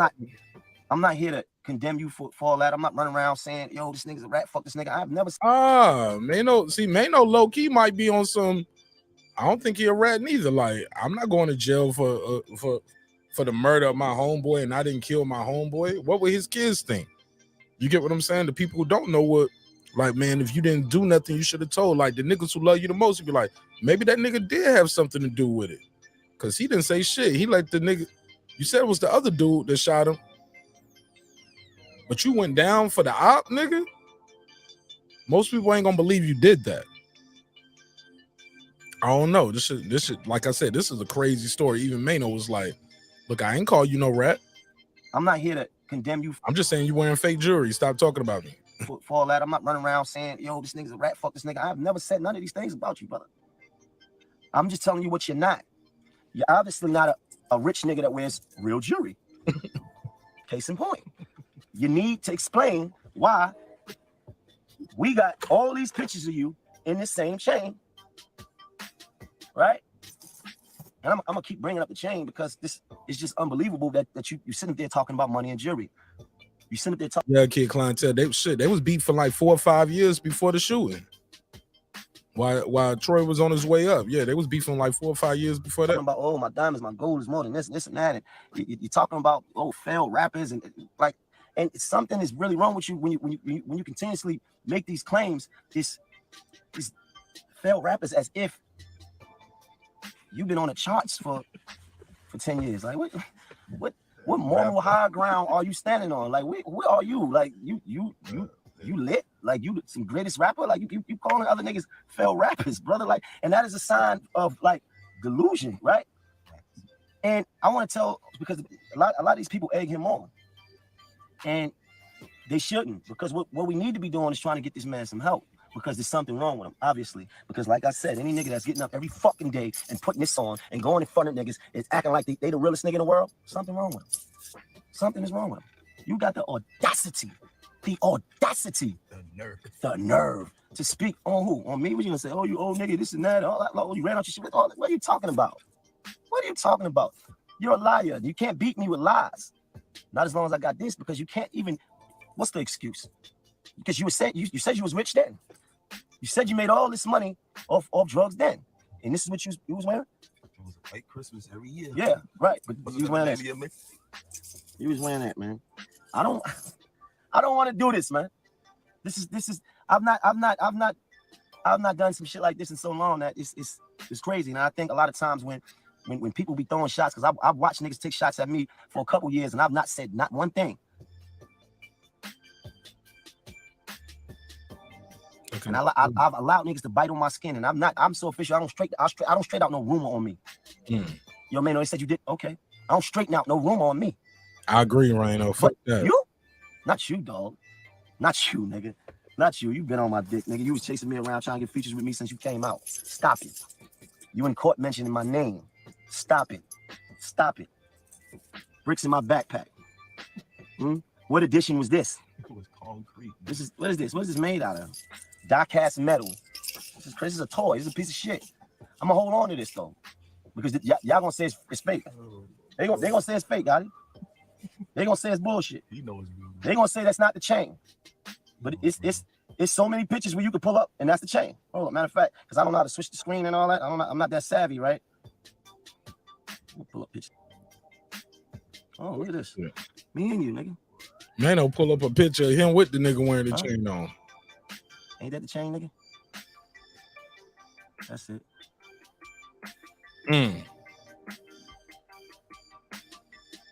Wow. All right. Let's see what they're saying in the chat. I'm thinking good with this, so I'm going to the next shit. I'm looking at the clock.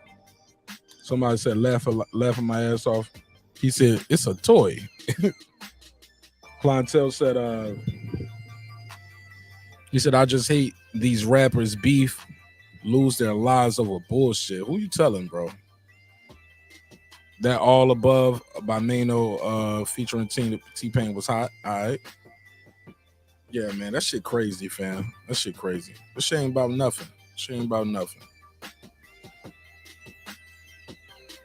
This is something that I never told anybody, is the fact that a couple of weeks before this thing even happened, I don't know how long, maybe a week or so before this happened, Banger called me from jail.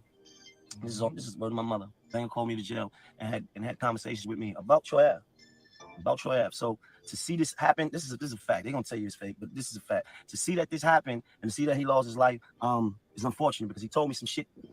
And I understand he felt some kind of way about not getting bailed out, and he was venting to me. I got it. And then he got back out here and he got with a nigga because guess what? He was loyal. So I understand, you know what I mean? But rest in peace to him. I never had no problem with Banger. Actually, me and Banger was cool. I had respect for him. So when you get up in court and you think that I didn't care about Banger being dead or alive, that's not true. You know, I just know that there's no moving a nigga when he hit. We didn't know where he was hit at. So moving him could have made it worse. I just know that that's not the move to make, you know? I grew up understanding that. I know that you don't understand that. You don't understand that because that's not actually what you come from. So we're gonna leave it like that. Though I'm not gonna keep, you know, beating a dead horse. You should not even talk no more though, brother. Like, don't even talk because until you can explain why you spent 85% of your career wearing this, you might be getting money now. But guess what? I don't. If you was a liar then, 9 times out of 10, you're still a liar now, right? You just don't turn that shit off. If you was a liar then, 9 times out of 10, you are a liar now. I don't think that you're not a liar. Your whole image, everything has been a lie. Everything has been a lie. Nobody knows you, brother. You're not one of them guys. I understand. All right. I understand. You're not one of those guys. Not one of those guys, man. You know, but I get it. You was a little nigga that had some grind, and we commend you for that. We commend you for your grind. What? You also was a little nigga wearing die-cast metal. I'm out of here, man. Who's to say that you're not wearing that shit now? All right, I got you. All right, let me go to this next story, man. Let me see what they're saying in the survey first. Then I'm gonna move on. And if anybody's still up, I'll drop the link out there. Y'all can chop it up with your man. Let me see what we on. Where we at? Oh, I never clicked it. Damn, I'm lacking, Nick. I never clicked the survey. I never put it out there. Is Troy Drav a rat or is he real? He's a rat. He took the stand. Or why take the charge for an op? Let me put a survey out there. There you go. Boom. Damn, I should have been dropped that survey. I thought the survey was out there, but all right. I'll leave that up there for a couple minutes while I go into this next story. We get into a little boxing. Would you rather type shit. Y'all let me know what y'all think. I got a survey in the chat. Is Troy Ave a rat? Is he a rat or is he real? Is he a rat?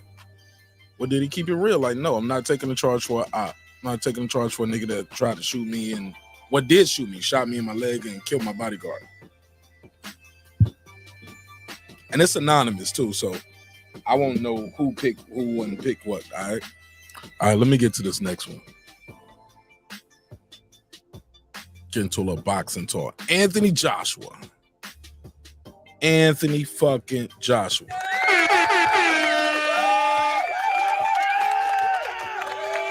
Damn. He gonna be fighting Franklin, man. I'm a little nervous about this fight. What did Anthony Joshua weigh? Anthony Joshua, what was his weight for that Usyk fight? 255. That's heavy, right? Anthony Joshua, Usyk weight. Let me see. Need to know what he weighed, man. Let me see. 240. Is this the first fight or the second fight? At what weight did AJ Usyk? Okay, let me see.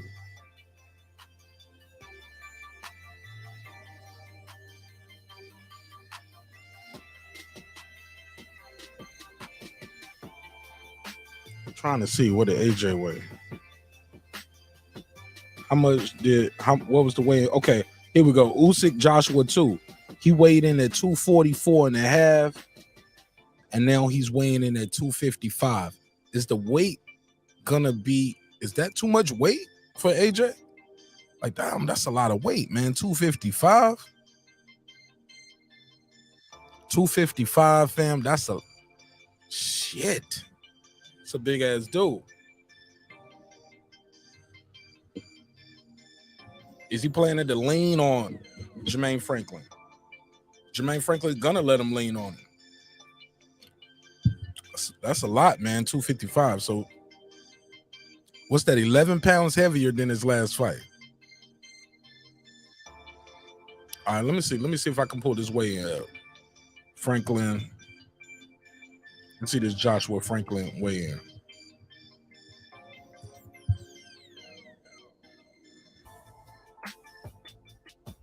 Let me see. Let me see.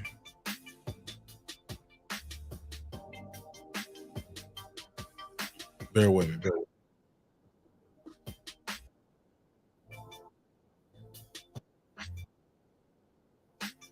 All right, let me turn the sound off.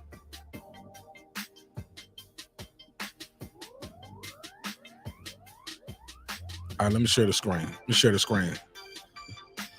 Damn, man, 255. I don't know about that. Yeah, he looks the same. Like, I mean, he always looked like an action figure. Food Revolution. He always looked like a, you know, an action figure. Nigga ain't never looked out of shape, but he has performed sometimes where he looked like, excuse me, where he had the heavier. Excuse me, I'm belching while I'm talking. Pardon me. But he yeah, like I was saying, he always looks like an action figure. Nigga always looks sculpted, but that shit get heavy. Those muscles need oxygen. Sometimes the nigga be looking gas. I'm just keeping it a buck, fam. Keeping it a buck. I'm an AJ fan. We'll talk about it. Let me see. Let's go to this next. Let's play it. Of course, the lady in the chat gonna be like, "Oh, he looks good." Jermaine Franklin, yeah, he looks in shape, man. He looks in shape. And some people like, "Oh, he don't look sculpted." Nah, he look like he got some man boobs. Yeah, but these boxes be draining down too. Like your muscles build differently too. Like he ain't doing a lot of bench pressing in there.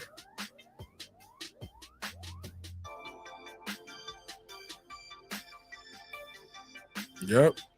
His chest looked like when he flexed his chest looked like he can throw a lot of jabs and right hands.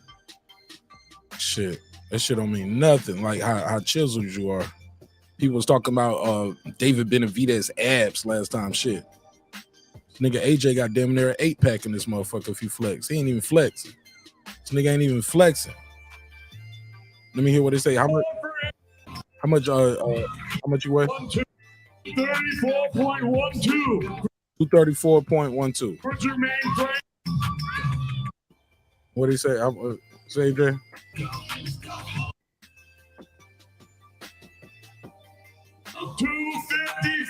for 255. 255. 255. Oh, so they're about to do the face off. All right.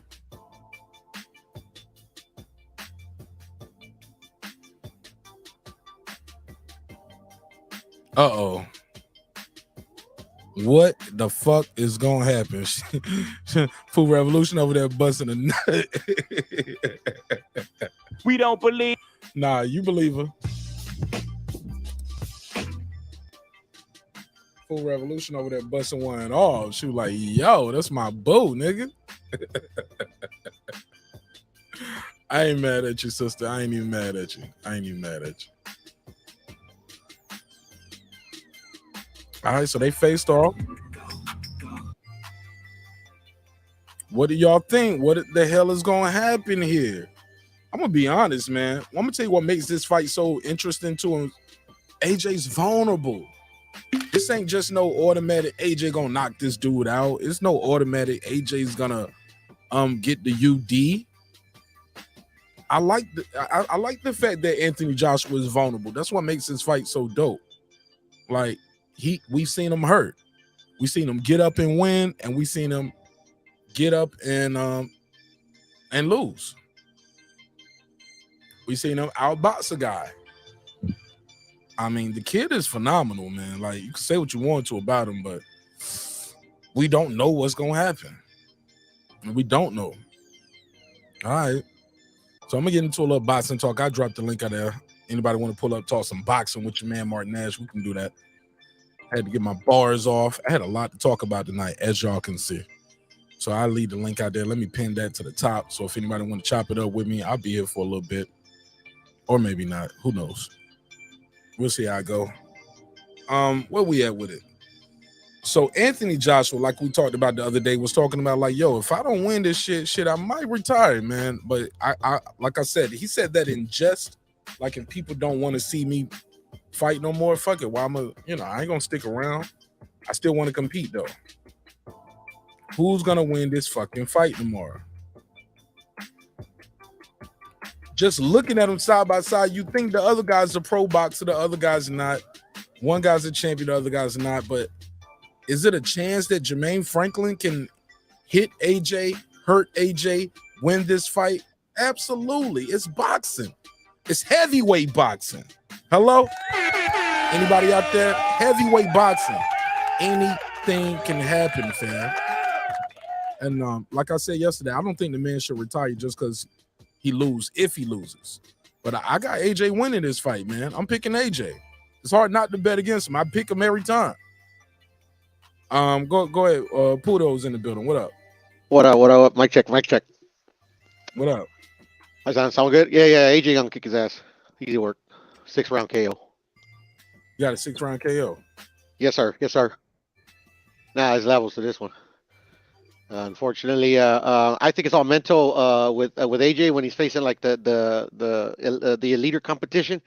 You know, as we saw in Usyk, because shit. To be honest, Mark, I thought he had Usyk in that second fight, and he let him off the hook. But I mean, Franklin could, you know, like some people say he got robbed, but he could barely, like, say he did get robbed, but it was like barely. You could barely eke versus a white that's, you know, just not the same white, you know. And AJ's already kicked prime white's ass, so you know, I just think it's an easy pick. Dylan White, but yeah, Dylan White though. Dylan White got one punch knockout power. We know that. We seen that. Yes, sir. It's heavyweight boxing though. Like all you need that is true. That is true. All you need is one punch. So I don't think that says anything like about a guy just because he lost or didn't, you know, or if he didn't finish a guy. It's heavyweight boxing shit. Andy Ruiz wasn't supposed to go in there and beat AJ, but he beat him. Yes, sir. And even with him being, or you know, I don't know. I want to say obese in the second fight. What's the word I want to use? Out of shape. We'll just say out of shape. Obese. Obese is a proper word. It was orca big, man. This nigga was orca. Or just, you know, out of shape, you know. The money got to him and shit, you know. Living in a 1-bedroom apartment to a mansion, bro. It'll change a person. And I think he started believing his own hype. Like, yo, if I stop the guy one time, I can stop him again. You know what I'm saying? He started believing the hype like, yo, I live rent-free in AJ's head. You get what I'm saying? I hear you. When you're the heavyweight champion of the world, it hits different, man, when people call you that. You know, so I can see it. Yeah. Go ahead. So you got him 6-round KO. Yes, sir. But I was amazed how heavy he is. You know? Is it gonna matter? I don't think so. Not in this one. I don't think so. Not in this one. Now is that? I don't really believe in any other fights, to be honest, Mark. But I mean, like in a grueling fight, yeah, that extra like muscle weight, can encumber you a bit. I'm sorry. Go ahead. Yeah, I was just saying, what if you can't get the guy out of there? What if you can't pull what if the guy can take your best shot and keep going? Or you know how you hurt a guy and you think you got him out of there, but the guy don't go nowhere? Yes, sir. Bro, that shit is demoralizing. That shit sucks the energy out the room. You get what I'm saying? Yes, sir. Yeah, but I think AJ got the skill, you know, to take it to 12 if need be. I never said he didn't have the skill. Nobody ever doubted him. No, I know you didn't. I know you didn't. Talking about that tank, though. I don't think he has tank issues. Mark, to be perfectly 100% honest with you. Speak on it. I think that's just the narrative, just because, like, you know, nobody expected him to lose to Usyk. Nobody expected him to lose to Ruiz. It's just, you know, like, you know, it is what it is. I think it's all mental with AJ, you know. What about the huffing and like we literally see him gasping though, bro? That ain't. I only saw. I'm sorry. Go ahead. I was just saying that ain't us saying that. Like, that's not a narrative. Like, you see the guy visibly tired. You see him visibly not being defensively sound sometimes with the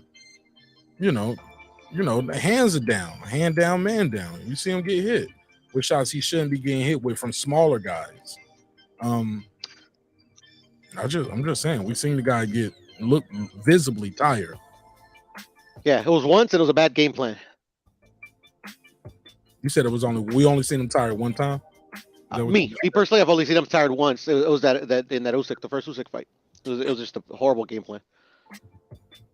Really? Go ahead, I'm listening. What was the game plan?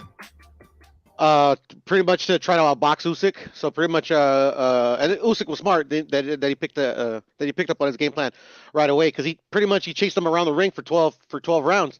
Because to me the fight was super competitive up until the 10th, where you could tell he was spent from chasing him around and swinging and missing a lot.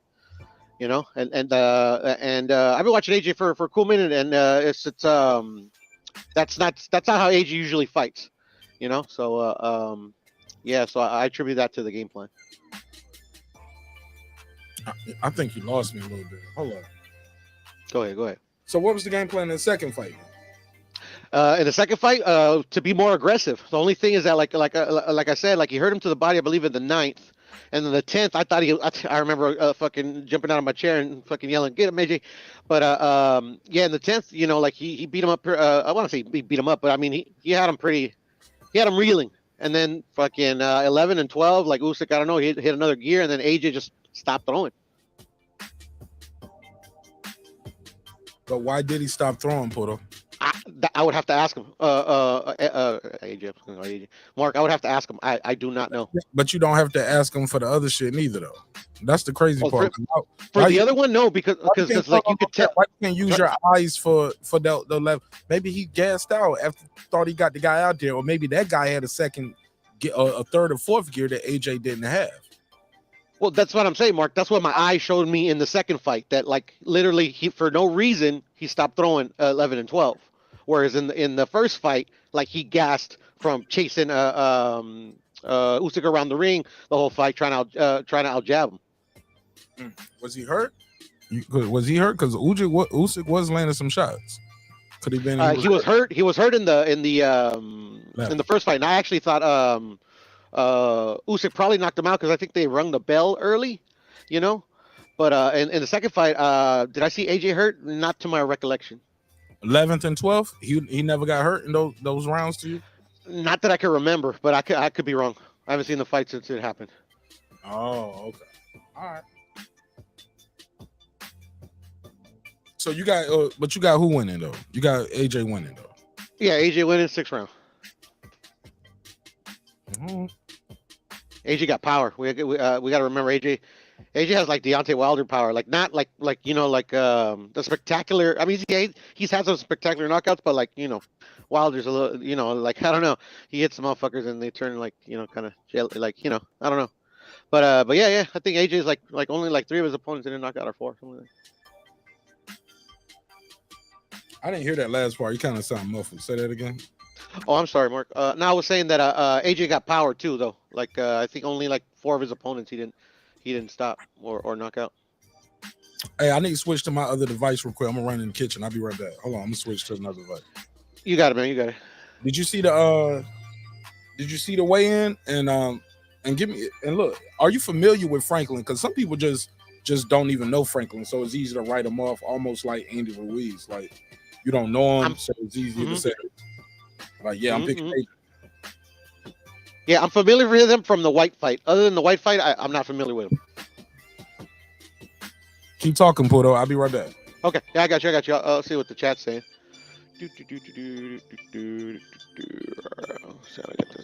What up, chat? Can you hear me? Let's see. That's not true. For AJ always guesses late. Yeah, Philip. I mean, I only saw him guess out the one time. What's up, Mark? You back? Oh yeah, I'm back. I just had to switch to my phone. Cool.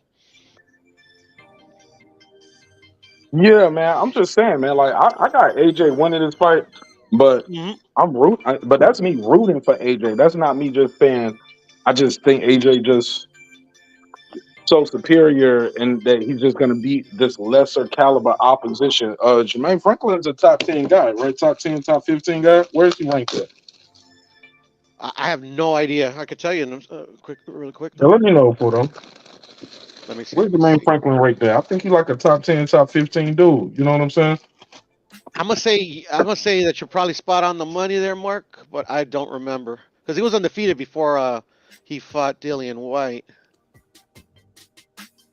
Let's see, rankings.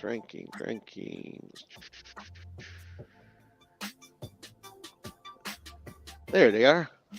All right, he is ranked. Let's see, what's his name again? I already forgot. Jermaine Franklin, nigga. Damn, you forgot his name that Jermaine fast? Franklin.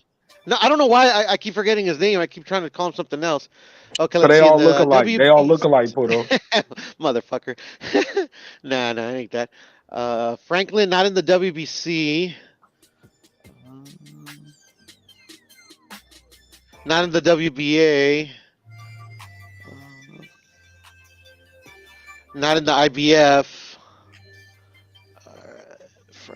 Franklin. Yeah, he's not ranked in any of the sanctioning bodies, Mark. None of them? None of them, sir.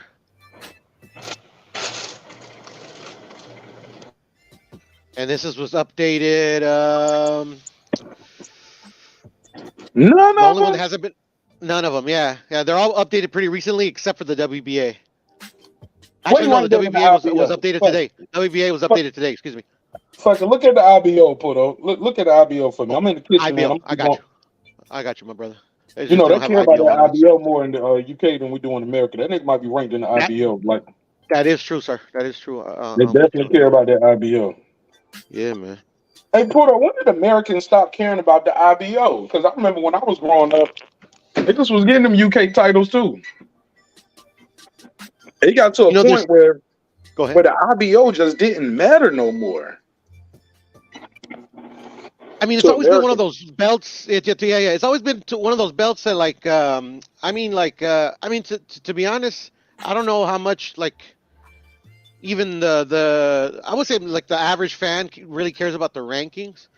But yeah, I remember back in the day, the IBO was like was contested a lot more than it is today. So was like the little smaller titles like the NABF and stuff like that.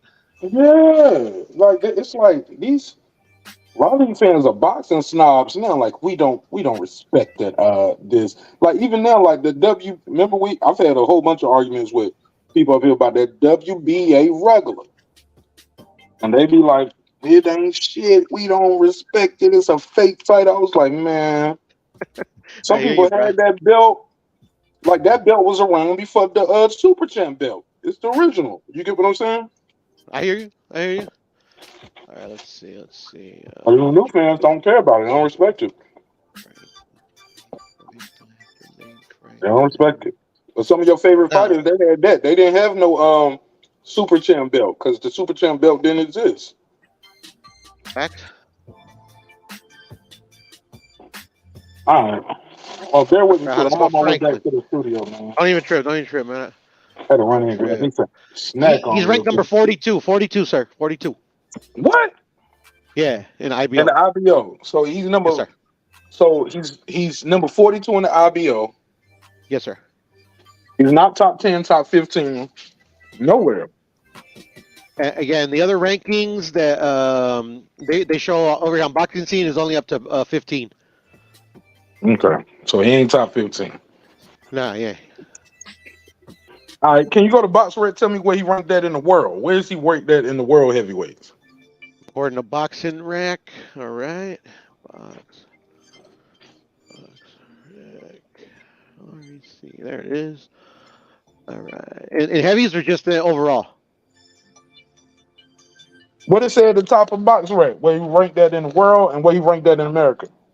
Gotcha. All right. Let's see. That nigga probably top 15 in America though, huh? Well, you can actually break them down by both. All right, so in the world we got, see, Franklin. You sure you're looking at the right Jermaine Franklin? Because it's a common name for black folks. I think there's only one Jermaine Franklin, bruh. I had to ask. He's 34 in the world according to BoxRec. And the United States, he is. It's actually easier if I just click on him. It should say right there at the top of box rec. It'll say what like his country of origin, where he from. So they might say like six. According to box rec, 6. Yeah, it'll say it at the top. Yeah, right there. So yeah. So he's number 6. He's the number 6 heavyweight in the world. I mean, in America. In America, according to box rec. That's all I always say. According to box rec, because they have a weird way of ranking these fighters. Right. Yeah, because they count your knockouts and their performances and all of that shit, right? Yeah, they got like their own little system, you know. All right. Just like the other dudes do, you know. But you know. Hold on, bear with me. Let me go back in the studio. Put on. I'm about to switch back over. Don't even worry about it. Don't even worry about it. Let me see. What's up with this? Yeah, Franklin won. Yeah, a lot of people were saying they got robbed and stuff like that. That was a real close fight. You know, I could have gone either way, in my opinion. Let's see. I gotta get myself back in the gym. Shit, man. Fuck the gym. Handle it, Philip. What could have went either way? What could have went either way? What fight you talking about? The Franklin White. Oh, you think it was a robbery or something? No, I don't. But I know like some people were saying that some people did think it was a robbery. The kids back in the chat was saying that he thought Franklin won. Philip wants to go to the gym, get healthy, shit like that. What's the over under on this shit? What's the betting odds on this shit? You know? I can tell you in a minute. Let me see. I got Puto pulling up doing all the production work now. It's all good. You the homie, so I'll let it slide. All right, so we got Jermaine Franklin is an average plus 700. Wow. So the for highest those you can get for him is plus 800. What's the odds on AJ? AJ, the highest you could get is a minus 1450. The lowest minus 1,000.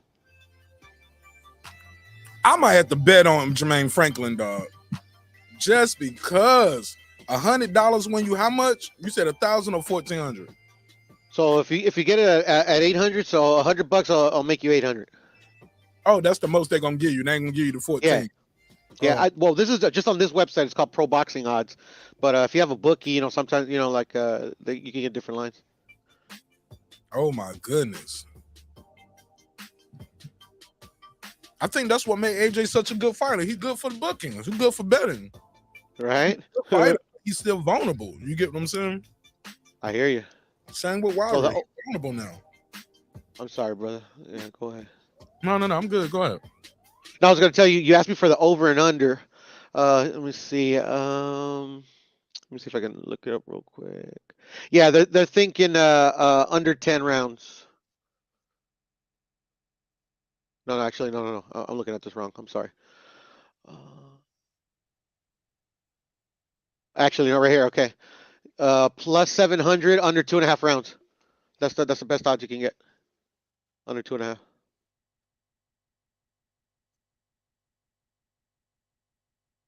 Did I lose you, Mark? I don't hear the music anymore. My bad. There you go. Oh, okay, cool. Yeah, I'm over here eating, man. And wait, no, I'm so stupid. Yeah, I'm sorry. Go ahead. No, go ahead. You go ahead.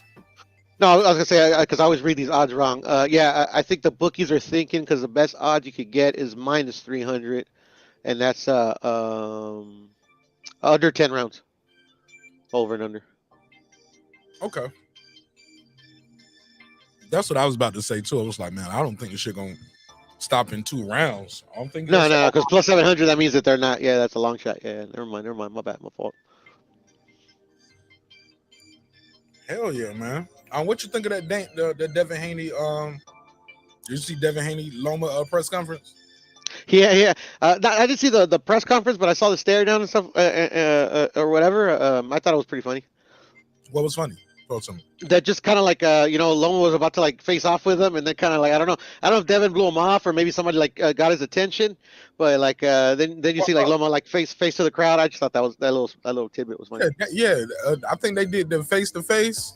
I think they faced off. They faced to the crowd, and I thought they were supposed to face off again, or no.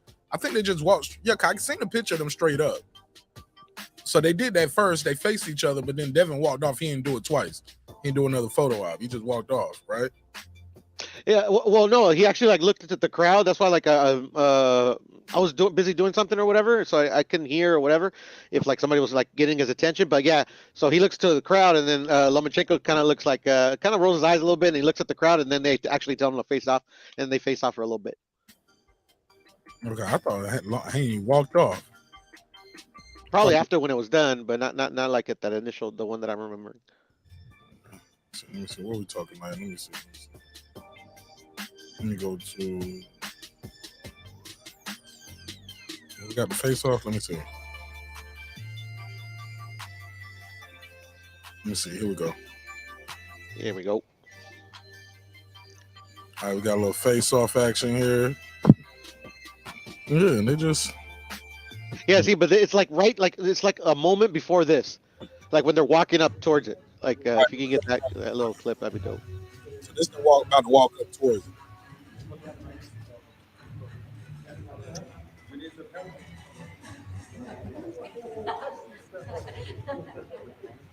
You said you're not touching these belts. He ain't let them touch them.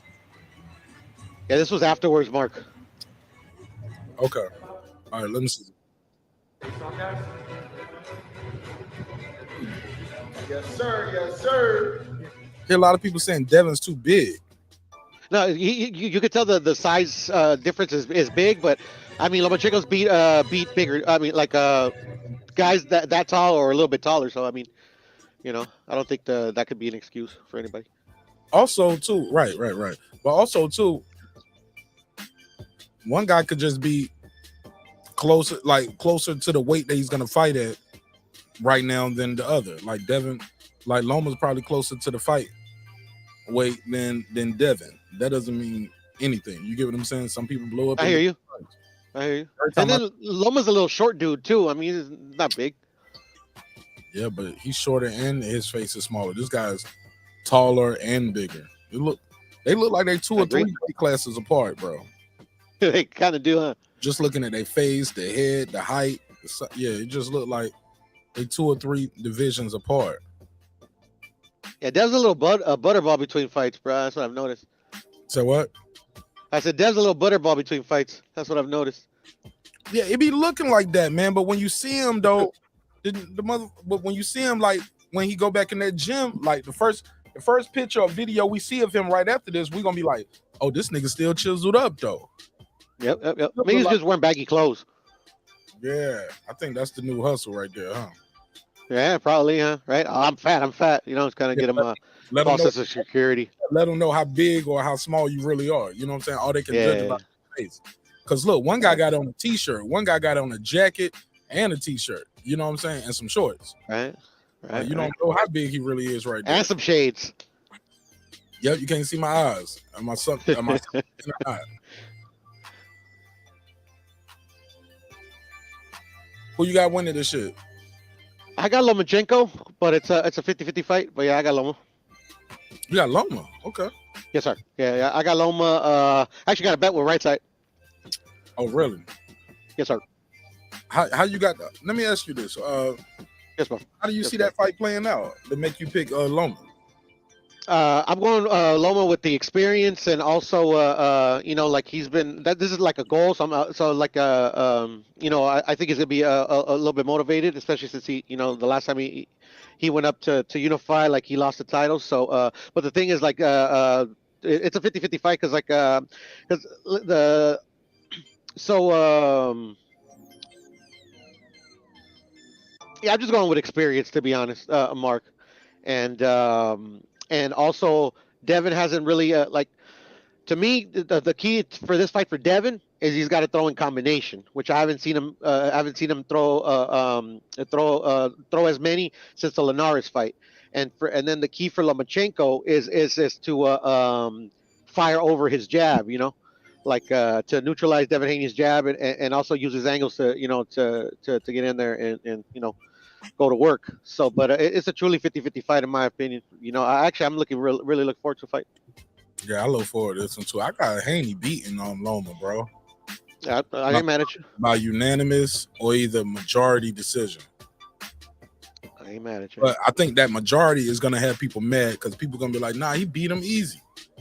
People are gonna be screaming about the majority because I just think he's gonna start. He starts off fast. Loma is a notoriously slow starter. Notoriously slow starter. Haney comes out throwing that jab a lot. I think that first Kambosos fight, I think jabs, I think he threw about 33 of them. Let me look it up. Let me see. Yeah, 33 jabs in the first round. He threw 33 of them motherfuckers and got that guy, his opponent threw, Kambosos threw 8. Now, against a young, and I'm judging Loma. I'm not judging Loma by what he did with Comey. I'm not judging him by what he did with Nakatani. I think that's what he did. After he lost to Tio, he fought the 2 guys Tio beat to get into him, right? He fought Nakatani. Yeah. That was the plan, I think, until Tio, upset the, put a monkey in the wrench. Right. Okay. So he fought not Tio, but Kambosos, excuse me. But shit, Loma, Tio had already said I won't fight him again. Remember that? He said I was going up. I won't fight Loma again. He didn't want to give me a rematch if I lost, so why would I give him a rematch? And then he lost, right? So when you did say that too. He did say that, yes, sir. Loma threw 4 jabs, landed 1 in the first round. First round, Lopez. Let me just put it on the screen. Yes, sir. Yes, sir. I like go ahead. I love visual aids.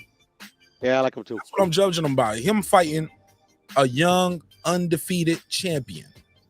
Last time I seen Lomachenko fight a young, undefeated champion, it didn't go his way. Nope. And that's what I'm sorry, Mark. Go ahead. Yeah, I'm just saying a young, strong, undefeated. See, Jermaine Ortiz wasn't an undefeated champion with experience on that level. So that shit that Loma did worked on him. It didn't work on Lopez, and it ain't gonna work on Haney. It'll work on Nakatani. It'll work on Comey. But when you're dealing with this American style, this young, strong American style, where like when he does that little step around move, they step with you. That's what Tio had success at when he fought Lomachenko. When Lomachenko would do that step around move, Tio would step with him. A lot of times, he step with him and throw a power shot or a jab. That was the key to the fight. To be honest, that was like he nullified him. He nullified that part of Lomachenko's game. Yeah, and he went out there and was jab dominant early. Look at this: 20 through 27, landed 6. Second round through 35, landed 11. Like he was just dominating Loma with the jab. That's his Achilles heel. I'm sorry, that's total punches. Let me scroll down. Here we go. Jabs. Here we go. Jabs is still the dominant. Look at this. Look at the jabs thrown and landed. Lopez 21-3, 4-1. 26 thrown to 6 thrown, 33 thrown to 8. And even when you're not landing on the jab with Loma, you can keep him busy because look later on, Tio, when even the rounds Tio lost right here, when I thought he started losing some rounds at the end, you can see he didn't. They say he didn't land 1 jab, but he threw 25. Loma, he still out threw Loma. Loma landed more than half his, more than half his jabs. And you also got to remember, Mark, in the first 6 rounds, that what I can remember, I haven't seen a fight in a little bit. Loma kept his hands in his pockets the first 6 rounds, in my opinion. Yeah, he did, but it ain't that. No, Tio made him keep his hands in his pocket. You think so, bro? That's what happened. The man didn't throw because look, the other guy got that jab popping 33 times in a round, 26 times. He was like, man, this guy gonna get tired. I'm gonna find the power punches. I'm gonna find a hole. This guy, look at this. He waited. He was just sitting around waiting. Okay, he definitely didn't do nothing that first round, but he was trying to read them and figure them out. And he kept trying to figure them out. And it got to the point like, look, you're not going to figure them out. You just got to start throwing punches. You're going to get caught, but you got to throw some punches. I hear you. The body work, too. Tio's body work in that fight was underrated, I think. 50% of the power shots in the first round. 50% in the second round. Look at the third round. But the fourth round, peep this. Fourth round, that jab, 33 jabs. He ain't laying a bunch of power shots, but he won that round with the jab by itself. So yeah, he didn't only landed 1 out of 12 power shots. But look at that jab. 33. Man, he gonna lose to Haney, bro. He gonna lose. He gonna lose. It's gonna be close. Go ahead. I'm just saying he gonna lose and it ain't even gonna be close. It's gonna be dominant. It's gonna be jab dominant. Well, I already made my bet, so we shall see. Man, make one more.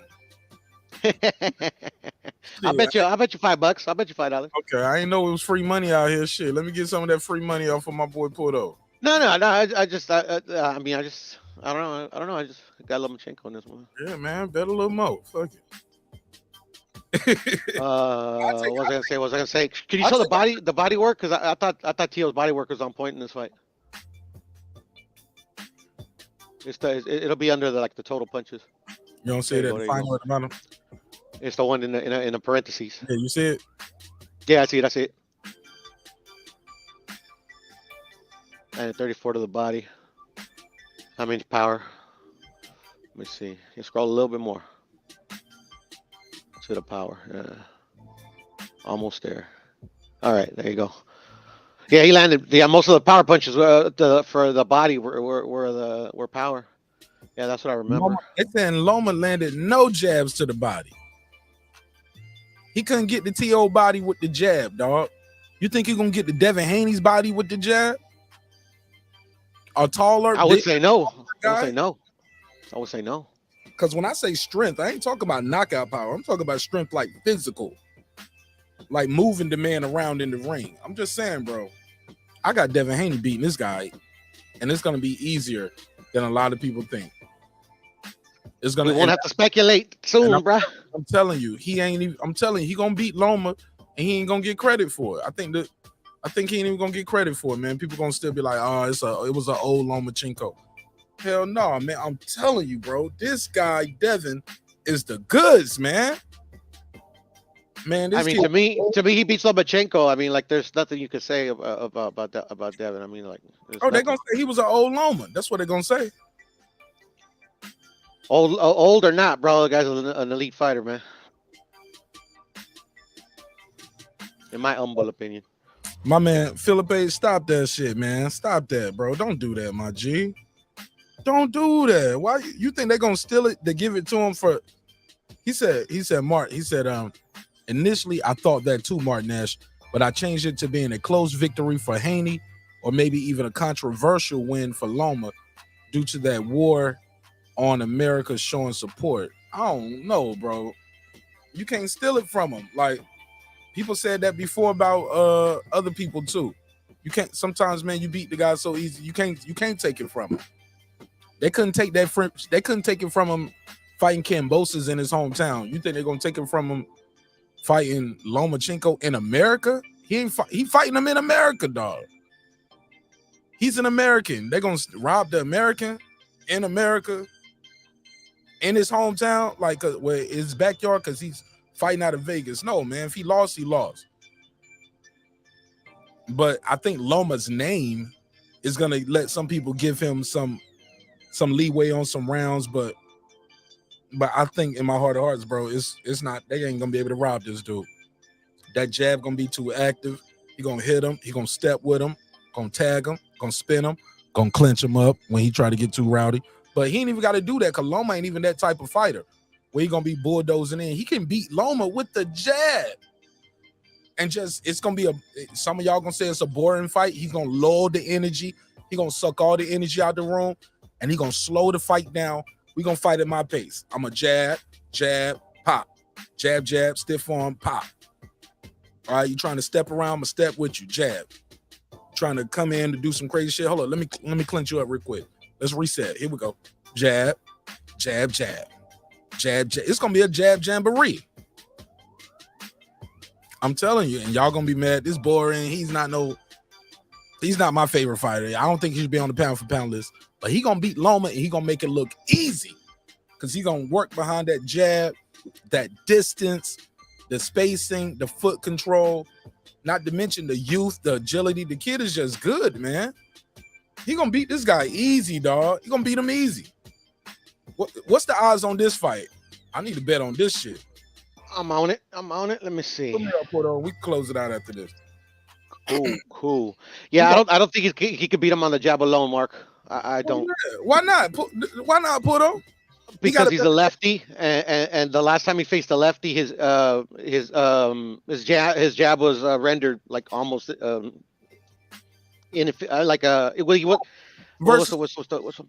JoJo. Oh my God, he beat JoJo easy. I don't think he beat Joe. I had JoJo winning that fight, Mark. Unanimous. I had him beating that fight. You know, he did, and that's facts. You're saying facts, but I disagree with the judges on that one. JoJo even said I lost. He was like, "Man, he did." Like I said, I have no rebuttal with that statement. But I thought JoJo won. 117, 111, 117, 111, 116, 112. But you saw so many more rounds, Puto. You gave JoJo Diaz the Haney fight. I did. 7-5. 7 Yes, sir. Go ahead, man. Give me the odds on this fight, man. I got you. 7-5? Yeah. 7-5. 7-5, sir. Yeah. Okay. I did. I even had my explanation and everything because I remember when that fight first happened. I was like the only person. Well, I was like me and like I think fucking I don't know a couple of other pro boxers I heard that had the same scorecard. But yeah, it was an unpopular take. But I remember even writing down my reasoning behind it. I just haven't found that. We're not going to that Word document. Back and forth about what my opinion is, right? My opinion is a fact. Nah, opinion is definitely not fact, bro. My opinion is a fact. Damn. Somebody said shit. I do Haney.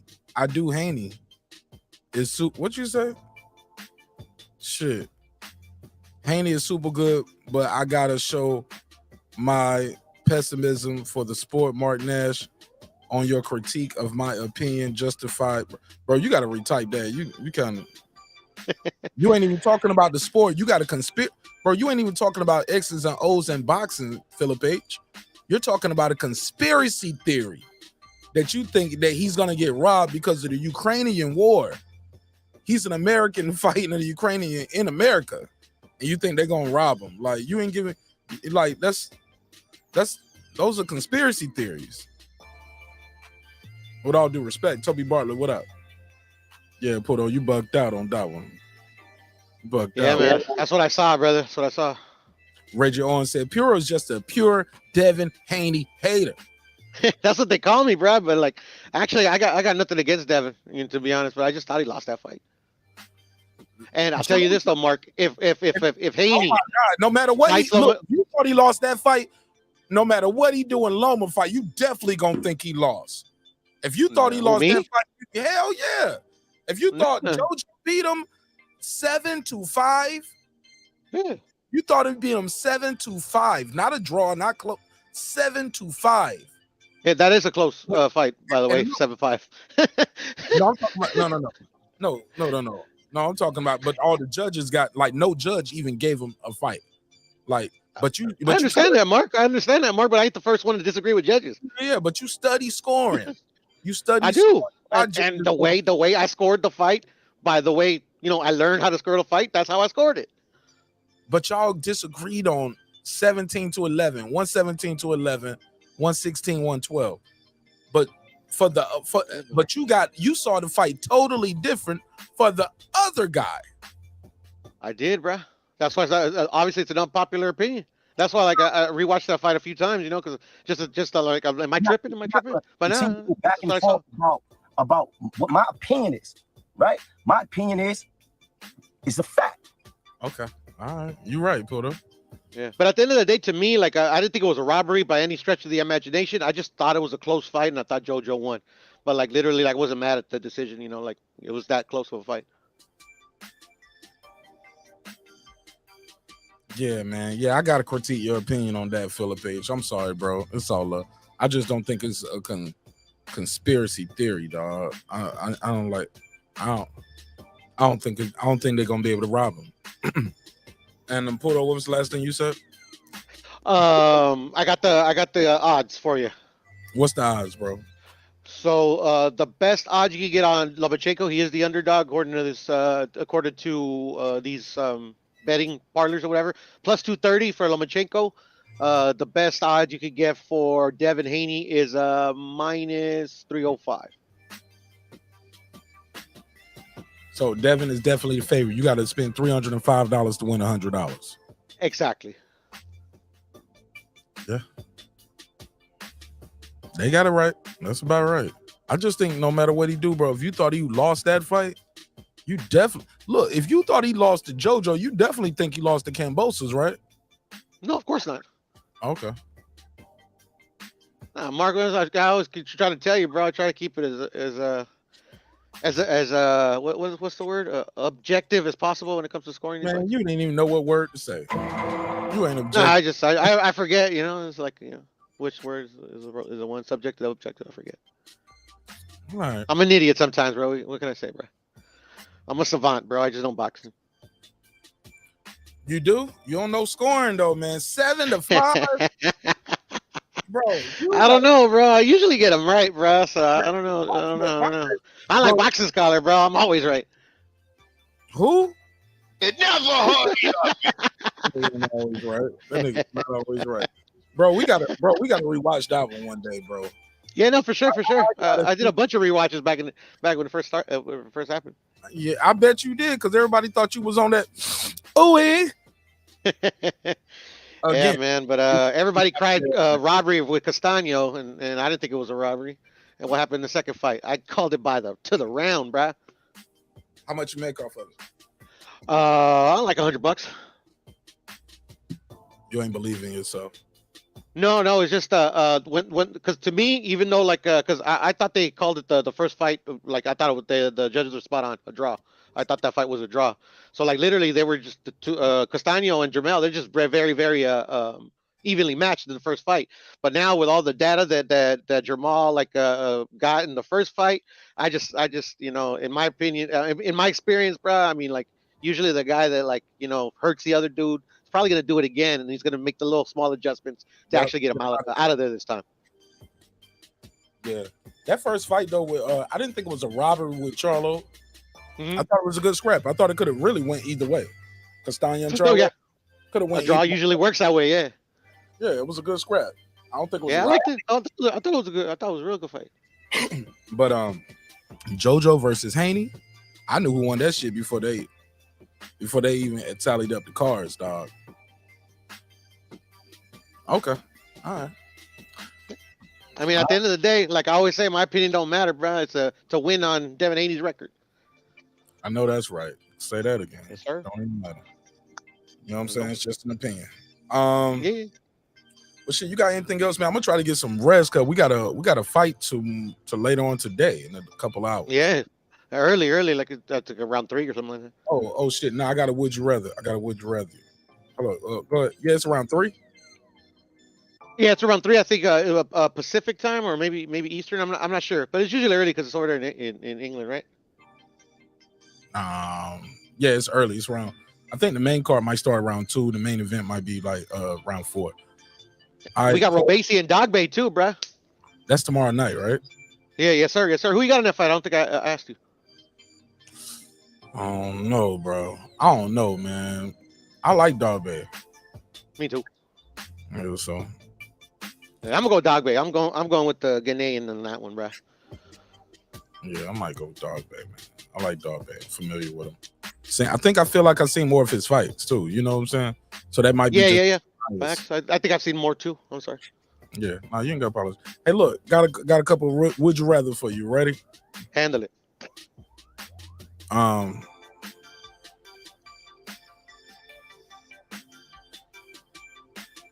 Would you rather have? Okay, I did a couple of these on my community tab on the neighbors wall, but you can play along. Would you rather have the ability to see 10 minutes into the future or 150 years into the future? 10 minutes into the future. Tell me why and what. Just so I literally so I can anticipate what's in front of me. You know, like 150 years down the line. I mean, like a lot of things can happen. You know. I'd rather have like the ability to see what's like, especially like shit in any situation. I would want that information there. Okay. Because it's immediate, I guess, if that makes any sense. The immediate information would be better. Find true love today or win the lottery next year. Win the lottery next year. Would you rather be forced to sing along or dance to every song you hear? You got to sing along. Forced to sing along. Here? Okay. Forced to sing along. Okay. The Hulk or Wolverine? Wolverine. Would you rather be in jail for 5 years or in a coma for a decade? A coma for a decade. Tell I'll never go to jail. I'll never, because I value my freedom too much. Fuck jail. No, hell no. Nigga, you can wake up out that coma after 10 years and you can't walk or nothing. Like, you get out of jail you can get out of jail in 5 years and live a regular life. You could be in a coma 10 years, wake up, your house is gone, your wife has moved on. Legs, Mark? Legs got blood clots, so you can't walk no more. You got muscle dystrophy. You're like, okay, but it's no. You know what, Mark? Though I've always said this, and I've always said it and I hope to God I've never be put in that situation. For me, it's death anyway. You know what I'm saying? Because I ain't going to jail for nobody, bro. So I'm going out suicide by cop or something. And if 10 years in a coma, it's the same thing. You ever been arrested? Of course. So you have been in a jail cell? Okay. What's the longest you've been in jail? Overnight. He was overnight. That was enough. Never doing this again. Yeah. It was a DOI, like it is what it is. But I mean, yeah, I hated every minute of it. Here we go. This is a hard one right here. Have another 10 years with your partner, or have a one night stand with your celebrity crush. The 10 years. All right. That don't mean you live another 10 years. That means it's just another 10 years before she left you. Hey, I mean, 10 years. I'll still go with the 10 years. Lose your sight or lose your memories? Shit, now that's a hard one right there. Shit, man. We eventually, I think all of us are gonna lose some type of memory. So lose my memories. Chat, same question for y'all. Would you rather lose your sight or lose your memories? All right, let me go to this next one. I mean, perception is reality, right? Shit. If you can't see, how are you gonna get any memories? This might be an easy question. Talking to a Mexican. Here we go. Respectfully. Talk to me. Would you give up air conditioning and heating for the rest of your life, or give up the internet for the rest of your life? I'll give up the internet for the rest of my life. Really? Mm-hmm. Man, I come up from a time where it didn't exist, so that's easy for me. Right, and I don't want to go back to it. I know what it feels like to be hot. I know what it feels like to be cold. I don't want to go back to a day where I can't. I gotta get a real map, nigga, and write down directions. I want to be able to Google the address and just go. Yeah, I don't want to give up my internet. Fuck this air conditioner. Fuck this heat. I'd rather be talking to you face to face than through a iChat. To be honest, Mark. Yeah, I moved to somewhere where the heat and air is just got a good balance. Fuck that. I gotta have my internet at this point. California. I don't know about that. Y'all niggas, the whole shit catch on fire. Cali, baby. Y'all should catch on fire too. Yeah, it does. But that's where the rich people stay at, bro. Shit, where places I live, bro, we don't gotta worry about that. Work in the hot sun or extreme cold? Extreme cold. Stay in during a snow day or build a fort outside in the snow? Build a fort outside in the snow. Here we go. Buy 10 things you don't need every time you go shopping, or always forget one thing you need every time you go to the store. Always forget or get 10 things that I don't need. I'm gonna pick the 10 things that I don't need, because that's me. That's been my whole goddamn life, buying shit I don't need. Never be able to go out during the day or never be able to go out during the night? During the day. Never being able to during the day. You'd rather pick that than so you were like, fuck it, I don't never want to see another sunny day in my life or a rainy day or snow. Yeah. I dig the night. I'm a night owl. Hey, 11 feet tall or 9 inches tall? 11 feet.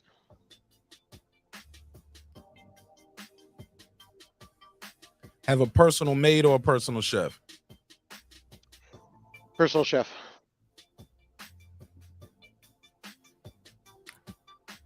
This one right here is weird. They said, have Beyonce's talent or Jay-Z's business acumen? Beyonce's talent. Oh, this nigga you gonna twerk, nigga? I mean, both are talents, to be honest, business and singing. But yeah, I'd rather have talent. This nigga Porto gonna be up there. And some hits. Nah, I wouldn't say I'd be singing. You know, like her like the ineffective. You know what I'm saying? Just having that vocal acumen. Here we go. Be royalty. Hey, look, be royalty 1,000 years ago or average person today? Average person today. Okay. Royalty is shit. I ain't trying to be no royalty.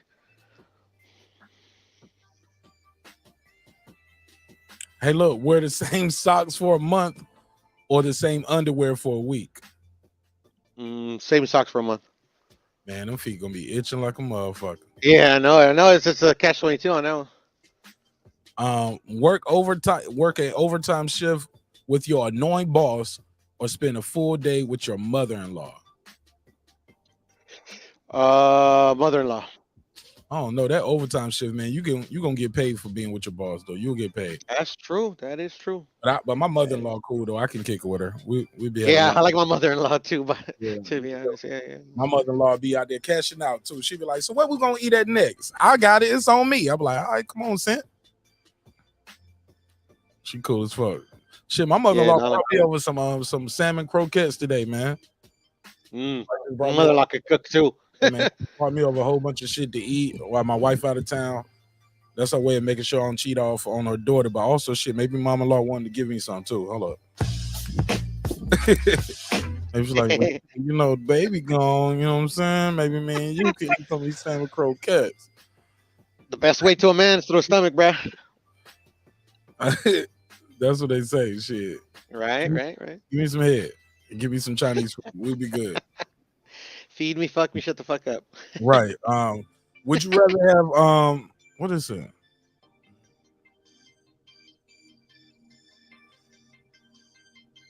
Oh, that's crazy. Would you rather lose your sense of smell or sense of taste? Shit, man. I heard that they're kind of intertwined, bro. So it's kind of like damn it if you do, damn it if you don't. But I'm gonna say sense of smell.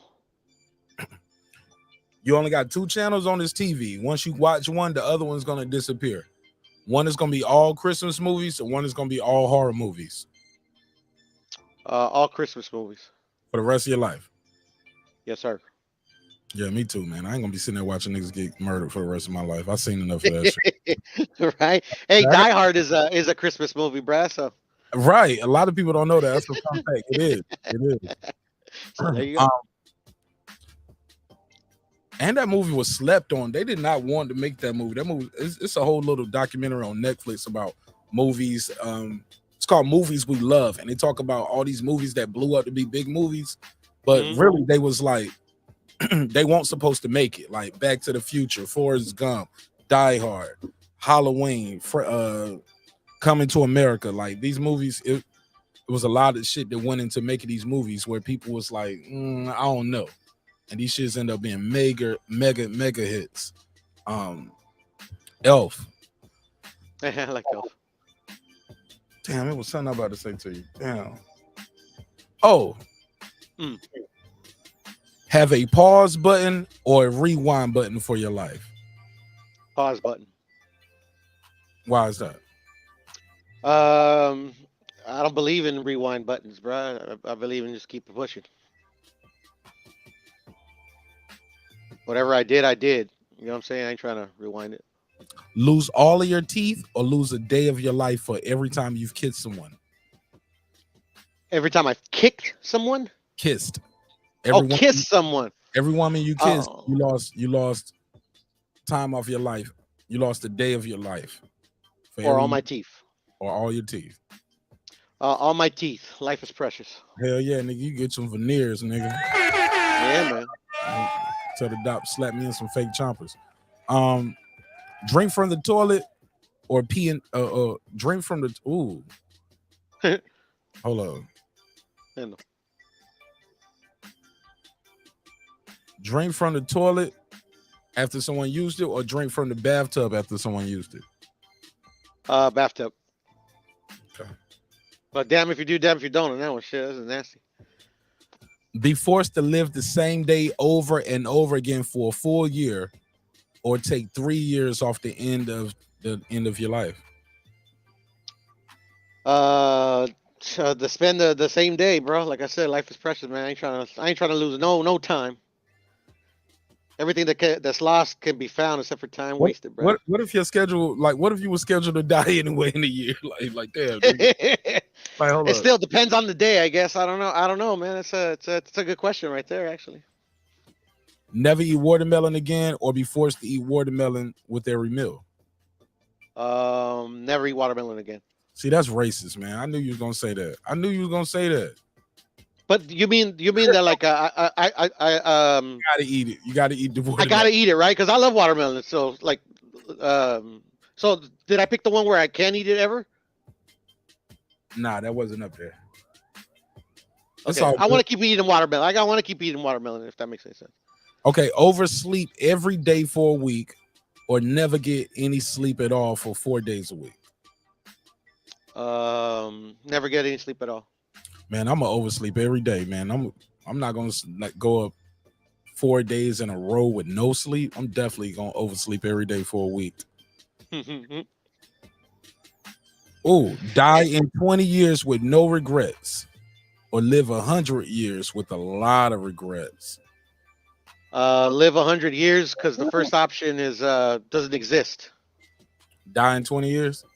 Yeah. Well, no regrets. The part doesn't exist. No. Everybody regrets. He ain't really lived if you ain't got no regret. No, but that 100 years could be like you alive, but you in jail. Like you're gonna stay alive, but you're gonna be in jail for the rest of these 100 years, and you won't die. You just stuck in jail alive for 100 years. You get what I'm saying? But you're in Well, jail. I'm pretty much dead either way. Like I said, You already said I'm in jail. I'm dead. If I'm in jail, I'm dead. If 20, that's the thing, though. Is I don't believe in no regrets. Spend a year at war or a year in prison. A year war. Okay. But you could die in war. You might live in prison. We all gonna die. Yeah, but you ain't gonna die in a year in prison. You can die in a year in war. Yeah, Okay. like I said, man, freedom, baby. Okay. Well, that's it for me, man. I'm watching this new shit, man. Well, it's not new, but it's new to me. It's called Yellow Jackets on Showtime. You heard of it? I haven't. What's it about? Man, it's about this team of these girls. Like they Clips will pull up right when I'm ending. What's up, Clips? Not much, gentlemen. That was happening, Puro. What's happening, neighbors? Hope everybody's safe. Everybody's good. You know what I'm saying? Them storms been running through and everything. Yeah, they knocked our power out again, Mark. My shit was off earlier today too, dog. Man, yeah. I started late. My shit was off, and it was a pretty day here today too, but my shit just went off, and they said I had an outage in my area. Yeah, I woke up because the power's out. I had passed out. I was just like, man, what the hell? Like they said it was storming again, and I guess about 2 hours ago we lost our power. I'm like, hey man, get out of here. But anyway, how's everybody feeling, man? Damn, man, that's fucked up. They got the boy BTB, huh? Oh yeah, they got him. Don't know who that is, but damn, it sucks. I know of him. Yeah, that's that first topic I did earlier, bro. And this shit was crazy. But yeah, I was talking about this show, man.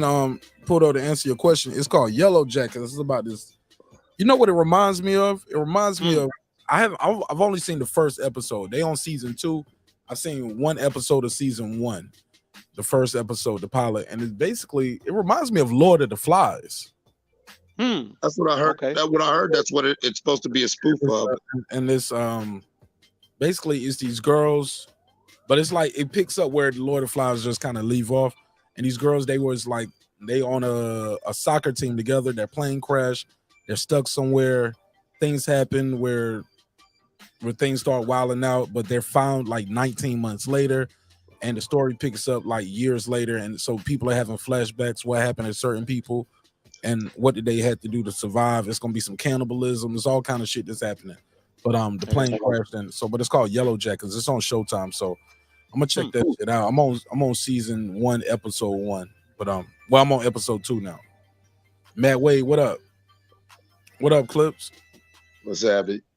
Yeah, I know. I see the show. I haven't gotten into it. I've been I've been finishing my other stories, but that was on my list to get into. The thing that broke me out was, what I'm saying, and then the boy Elijah Wood in that show too. I haven't seen him yet. I'm only on season 1, episode 1, so I haven't seen him yet. If he is, he hasn't been seen yet. Yeah. I'm gonna reserve my judgment until I get into it because I did want to check it out. That first episode was good, bro. The shit was pretty damn good. Pulled you in and pulled you right in. Shit like that. Shit was pretty damn good, bro. It's a good show. Yeah, I'm such a cinephile. I'm real big on that. I'm real big on shit like that, like especially a new show. Like your first, that's kind of like what you was talking about with Snowfall at the ending. I more feel like the reverse. Like you got to bring me in, and if you bring me in, then I'll put up with a slower episode or two near the end. But you can't start slow. I hate shows that start slow. Like there's a whole bunch of dope shows that I never fully watched because the first 2 or 3 episodes was dry, and so I'm not invested. Yeah.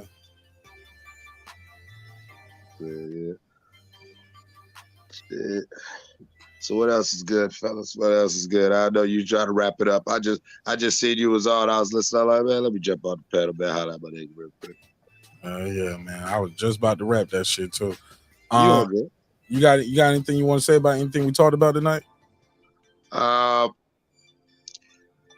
AJ versus Franklin. I want AJ to win. I don't think he should retire if he loses, but I do think that if he does lose, he does need some time away to enjoy being a celebrity and just getting his life together. As far as the hip hop situations that you got on your screen right now, campaign long enough, you get elected, but still that's no reason to sit there and taunt the dead. You know what I'm saying? Rest in peace to BTB Savage. The taxstone Troy Ave situation. We've got to realize that when we elevate our situation, we have to elevate our understanding and our ability to do things. These were brothers who were, you know what I'm saying? They had worked hard to get to where they was, and then a simple conversation, a simple whatever. You figure these brothers should have been able to resolve it in another way instead of having it escalate. And now y'all have been to court, y'all playing with these, you know what I'm saying, these games. I mean, people, sometimes it ain't worth it. I know I can be a little hot-headed sometimes, but for real, y'all. Like when it comes to real street shit, I think we've all said it. We all know this. That shit happens fast. That's why you got to think more and say less.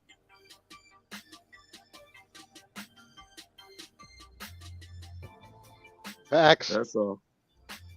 For sure. All right. Oh yeah, and did you you said you got AJ when did you? Yeah, I think that's it. Shit, that's pretty much it.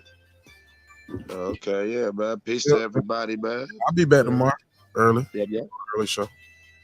All right, Socks for a month or underwear for a year, Clips? The same socks for a month or the same underwear for a year? For a week, excuse me, for a week. I was going to say that's rough. I know, right? Yeah, that's rough. I don't know. I'd probably be going commando by day 2. Like we ain't even playing. We don't even play like we don't. Nah, play you gotta wear them, bro. You can't alter this shit. The nigga trying to alter it. Nigga, you gonna fuck around and get some type of fungus down there, man. Your undercarriage gonna get all. Yeah, Get but your that's ugly. the whole point. You're gonna get a fungus on your feet too. It's gonna get one over the other. Which one is it? Foot fungus or ball fungus? How you want it? Athlete's foot's covered though. I don't know, man. I don't know. Maybe you could. You'd probably be better off. You could probably, hand wash your drawers or something. I don't know. So I'll go with the drawers. Yeah. All right, man. I'm gonna holler at y'all. 'Cause I'm over here talking now with my eyes closed. I'm in this bitch like this now. Yeah. For sure. All right, hey, everybody, y'all be good. Y'all be safe, man. Love y'all. Peace. All right, peace. Yeah, peace. All right, put Peace, on my. folks. All right, Later. man. Out. It's your man Martin Nash breaking beats, man. I hope y'all enjoyed the show. Thanks for allowing me the opportunity to entertain y'all.